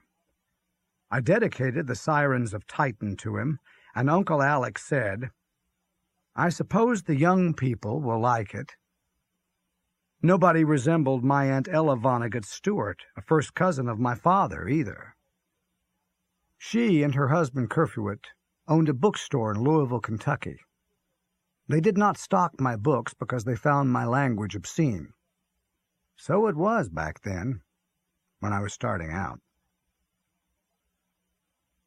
Among other departed souls whom I would not summon back to life, if I'd had the power to do so, but who were represented by doppelgangers, 9 of my teachers at Shortridge High School, and Phoebe Hurdy, who hired me in high school to write ad copy about teenage clothing for Block's department store, and my first wife Jane, and my mother, and my uncle John Roush, husband to another of Father's first cousins.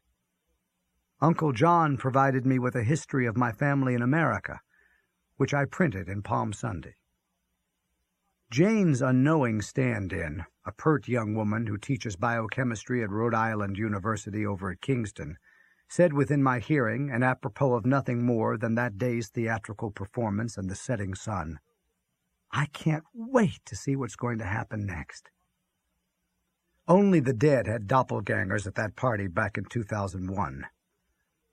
Arthur Garvey Ulm, poet and resident secretary of Xanadu, an employee of the American Academy of Arts and Letters, was short and had a big nose, like my war buddy, Bernard V. O'Hare.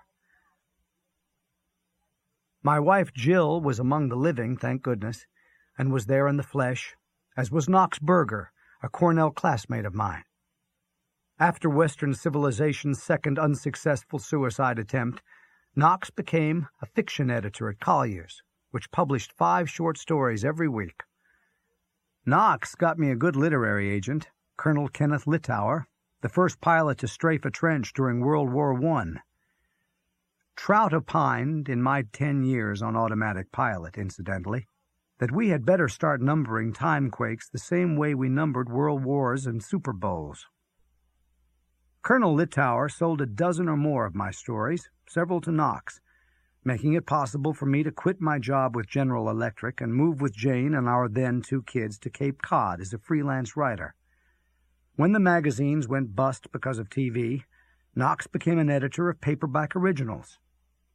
He published 3 books of mine as such: The Sirens of Titan, Canary in a Cat House, and Mother Night. Knox got me started, and he kept me going until he could no longer help me. And then Seymour Lawrence came to my rescue. Also in the flesh at the clam bake were 5 men half my age who made me want to keep on going in my sunset years because of their interest in my work. They weren't there to see me. They wanted at long last to meet Kilgore Trout. They were Robert Weed, who in this summer of 1996 is making a movie in Montreal of Mother Night, and Mark Leeds, who wrote and had published a witty encyclopedia of my life and work, and Asa Pirat and Jerome Klinkowitz, who have kept my bibliography up to date and written essays about me as well, and Joe Petro III, numbered like a world war, who taught me how to silkscreen. My closest business associate, Don Farber, lawyer and agent, was there with his dear wife, Anne. My closest social pal, Sidney Offutt, was there. The critic, John Leonard, was there, and the academicians, Peter Reed and Laurie Rackstraw, and the photographer, Cliff McCarthy, and other kind strangers too numerous to mention. The professional actors, Kevin McCarthy and Nick Nolte, were there. My children and grandchildren weren't there. That was okay, perfectly understandable. It wasn't my birthday, and I wasn't a guest of honor. The heroes that evening were Frank Smith and Kilgore Trout. My kids and my kids' kids had other fish to fry. Perhaps I should say my kids and my kids' kids had other lobsters and clams and oysters and potatoes and corn on the cob to steam and seaweed. Whatever. Get it right. Remember Uncle Carl Barris and get it right. This is not a Gothic novel. My late friend Borden Deal, a first-rate Southern novelist, so Southern he asked his publishers not to send review copies north of the Mason-Dixon line, also wrote Gothic novels under a feminine nom de plume. I asked him for a definition of a Gothic novel. He said, "A young woman goes into an old house and gets her pants scared off." Borden and I were in Vienna, Austria, for a Congress of PEN, the International Writers' Organization founded after World War I, when he told me that. We went on to talk about the German novelist Leopold von Sacher-Masoch, who in print found humiliation and pain so delectable at the end of the previous century. Because of him, modern languages have the word masochism. Borden not only wrote serious novels and Gothics, he wrote country music. He had his guitar back in his hotel room and was working, he said, on a song called "I Never Waltzed in Vienna." I miss him. I want a look-alike for Borden at the clambake, and two luckless fishermen in a little rowboat right offshore, dead ringers for the Saints Stanley Laurel and Oliver Hardy. So be it. Borden and I mused about novelists such as Masoch and the Marquis de Sade, who had intentionally or accidentally inspired new words. Sadism, of course, is joy while inflicting pain on others. Sadomasochism means getting one's rocks off while hurting others while being hurt by others, or while hurting oneself. Borden said doing without those words nowadays was like trying to talk about life without words for beer or water. The only contemporary American writer we could think of who has given us a new word, and surely not because he is a famous pervert, which he isn't, was Joseph Heller. The title of his first novel, Catch-22, is defined this way in my Webster's Collegiate Dictionary: a problematic situation for which the only solution is denied by a circumstance inherent in the problem. Read the book. I told Borden what Heller said in an interview when he was asked if he feared death. Heller said he had never experienced a root canal job. Many people he knew had. From what they told him about it, Heller said, he guessed he too could stand one if he had to. That was how he felt about death, he said. That puts me in mind of a scene from a play of George Bernard Shaw's, his man-made Timequake Back to Methuselah. The whole play is 10 hours long. The last time it was performed in its entirety was in 1922, the year I was born. The scene. Adam and Eve, who have been around for a long time now, are waiting at the gate of their prosperous and peaceful and beautiful farm for the annual visit from their landlord, God. During every previous visit, and there have been hundreds of them by now, they could tell him only that everything was nice and that they were grateful. This time, though, Adam and Eve are all keyed up, scared but proud. They have something new they want to talk to God about. So God shows up, genial, big and hale and hearty, like my grandfather, the brewer Albert Lieber. He asks if everything is satisfactory and thinks he knows the answer since what he has created is as perfect as he can make it. Adam and Eve, more in love than they have ever been before, tell him that they like life all right, but that they would like it even better if they could know that it was going to end sometime. Chicago is a better city than New York because Chicago has alleys. The garbage doesn't pile up on the sidewalks. Delivery vehicles don't block main thoroughfares. The late American novelist Nelson Algren said to the late Chilean novelist José Donoso, when we were all teaching in the writer's workshop at the University of Iowa in 1966, It must be nice to come from a country that long and narrow. You think the ancient Romans were smart? Look at how dumb their numbers were. One theory of why they declined and fell is that their plumbing was lead. The root of our word plumbing is plumbum, their word for lead. Lead poisoning makes people stupid and lazy. What's your excuse? I got a sappy letter from a woman a while back. She knew I was sappy, too, which is to say a Northern Democrat. She was pregnant, and she wanted to know if it was a mistake to bring an innocent little baby into a world this bad. I replied that what made being alive almost worthwhile for me was the saints I met, people behaving unselfishly and capably. They turned up in the most unexpected places. Perhaps you, dear listener, are or can become a saint for her sweet child to meet. I believe in original sin. I also believe in original virtue. Look around. Xantippe thought her husband Socrates was a fool. Aunt Ray thought Uncle Alex was a fool. Mother thought Father was a fool. My wife thinks I'm a fool. I'm wild again, beguiled again, a whimpering, simpering child again. Bewitched, bothered, and bewildered am I. And Kilgore Trout said at the clam bake, with Laurel and Hardy in a rowboat only 50 yards offshore, that young people liked movies with a lot of shooting because they showed that dying didn't hurt at all, that people with guns could be thought of as freelance anesthetists. He was so happy. He was so popular. He was all dolled up in the tuxedo and boiled shirt and crimson cummerbund and bow tie that had belonged to Zoltan Pepper. I stood behind him in his suite in order to tie the tie for him, just as my big brother had done for me before I myself could tie a bow tie. There on the beach, whatever Trout said produced laughter and applause. He couldn't believe it. He said the pyramids and Stonehenge were built in a time of very feeble gravity, when boulders could be tossed around like sofa pillows, and people loved it. They begged for more. He gave them the line from Kiss Me Again.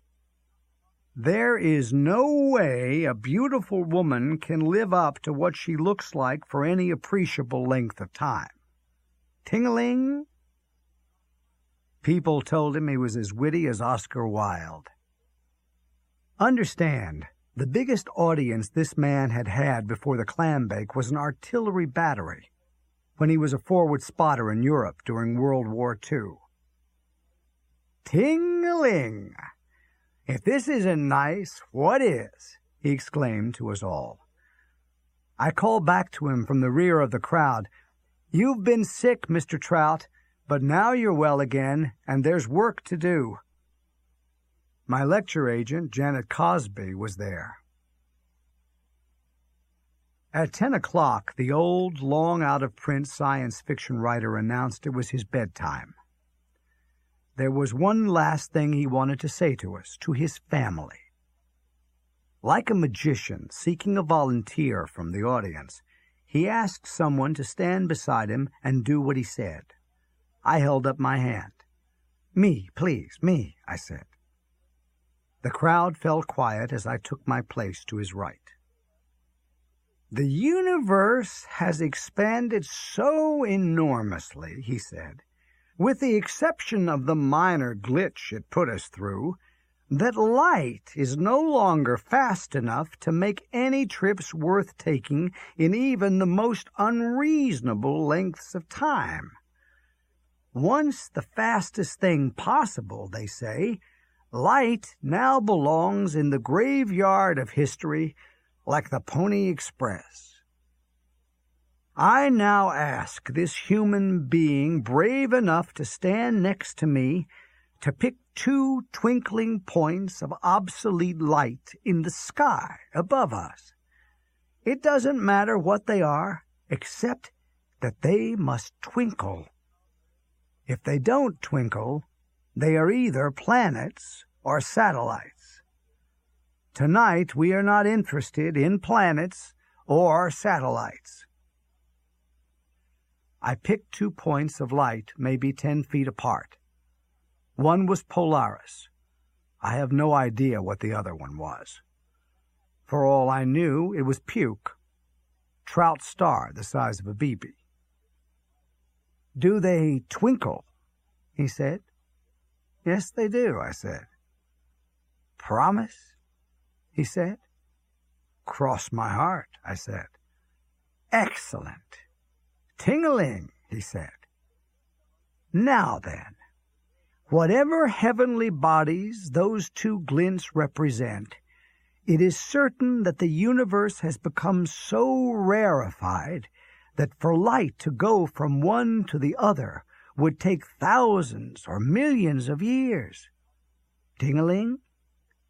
But I now ask you to look precisely at one, and then, as casually as you like, precisely at the other." "Okay," I said. I did it. "It took a second, do you think?" he said. "No more," I said.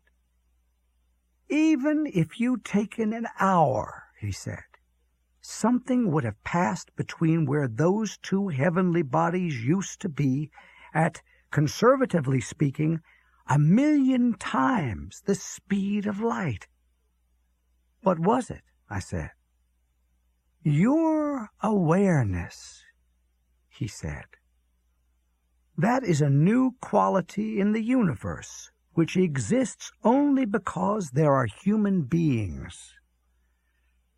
Physicists must, from now on, when pondering the secrets of the cosmos, factor in not only energy and matter and time, but something very new and beautiful, which is human awareness." Trout paused, ensuring with the ball of his left thumb that his upper dental plate would not slip when he said his last words to us that enchanted evening. All was well with his teeth. This was his finale. "I have thought of a better word than awareness," he said. "Let us call it soul." He paused. "Ting-a-ling," he said.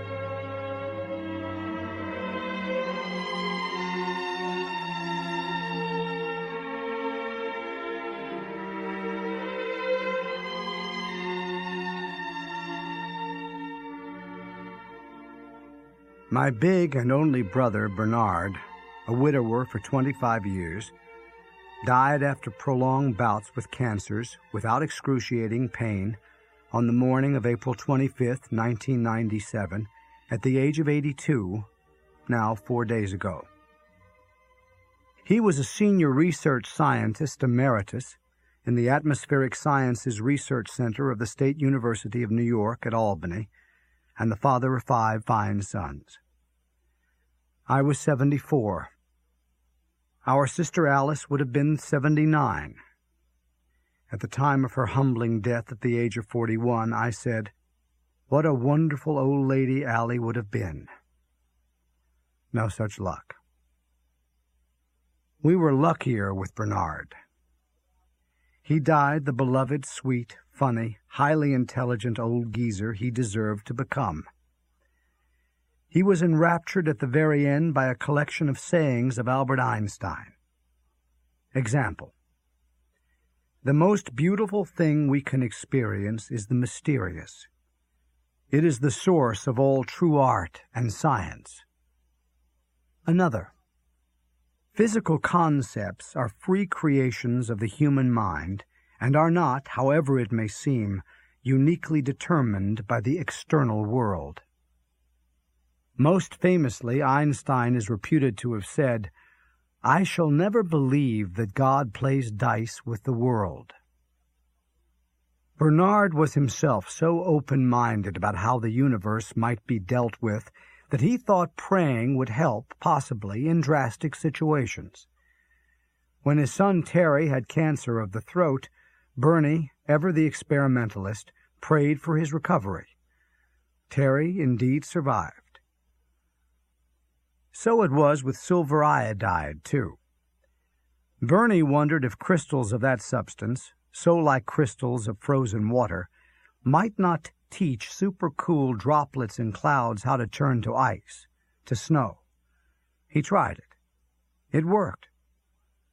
He spent the final decade of his professional life attempting to discredit a very old and widely respected paradigm of whence came electrical charges and thunderstorms, and where they went, and what they did, and why. He was opposed. The last of the more than 150 articles he wrote, to be published posthumously, describes experiments that can demonstrate incontrovertibly whether he was right or wrong. Either way, he could not lose. However the experiments came out, he would have found the results enormously entertaining. Either way, he would have laughed like hell. He was funnier than I am in conversation. During the Great Depression, I learned as much about jokes while tagging after him as I did from the comedians in movies and on the radio. I was honored that he found me funny, too. It turned out that he had accumulated a small portfolio of my stuff that had amused him. One item was a letter I had written to our Uncle Alex when I was 25. At that time, I had published nothing, had a wife and son, and had just come from Chicago to work as a flack for General Electric in Schenectady, New York. I got that job because Bernie had become a celebrity in the GE Research Laboratory, in association with Irving Langmuir and Vincent Schaefer, for experiments with cloud seeding, and because the company decided to have regular newspaper people handle its publicity. At Bernie's suggestion, GE hired me away from the Chicago City News Bureau, where I had been a beat reporter.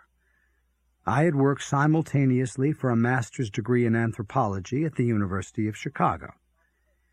I thought Uncle Alex knew that Bernie and I were at GE then, and that I was in publicity. He didn't know. And Uncle Alex had seen a syndicated photograph of Bernie credited to the Schenectady Gazette. He wrote to that paper saying that he was a wee bit proud of his nephew and would like a copy of the picture. He enclosed $1. The Gazette had gotten the picture from GE and so forwarded the request to my new employer. My new boss, logically enough, handed it on to me.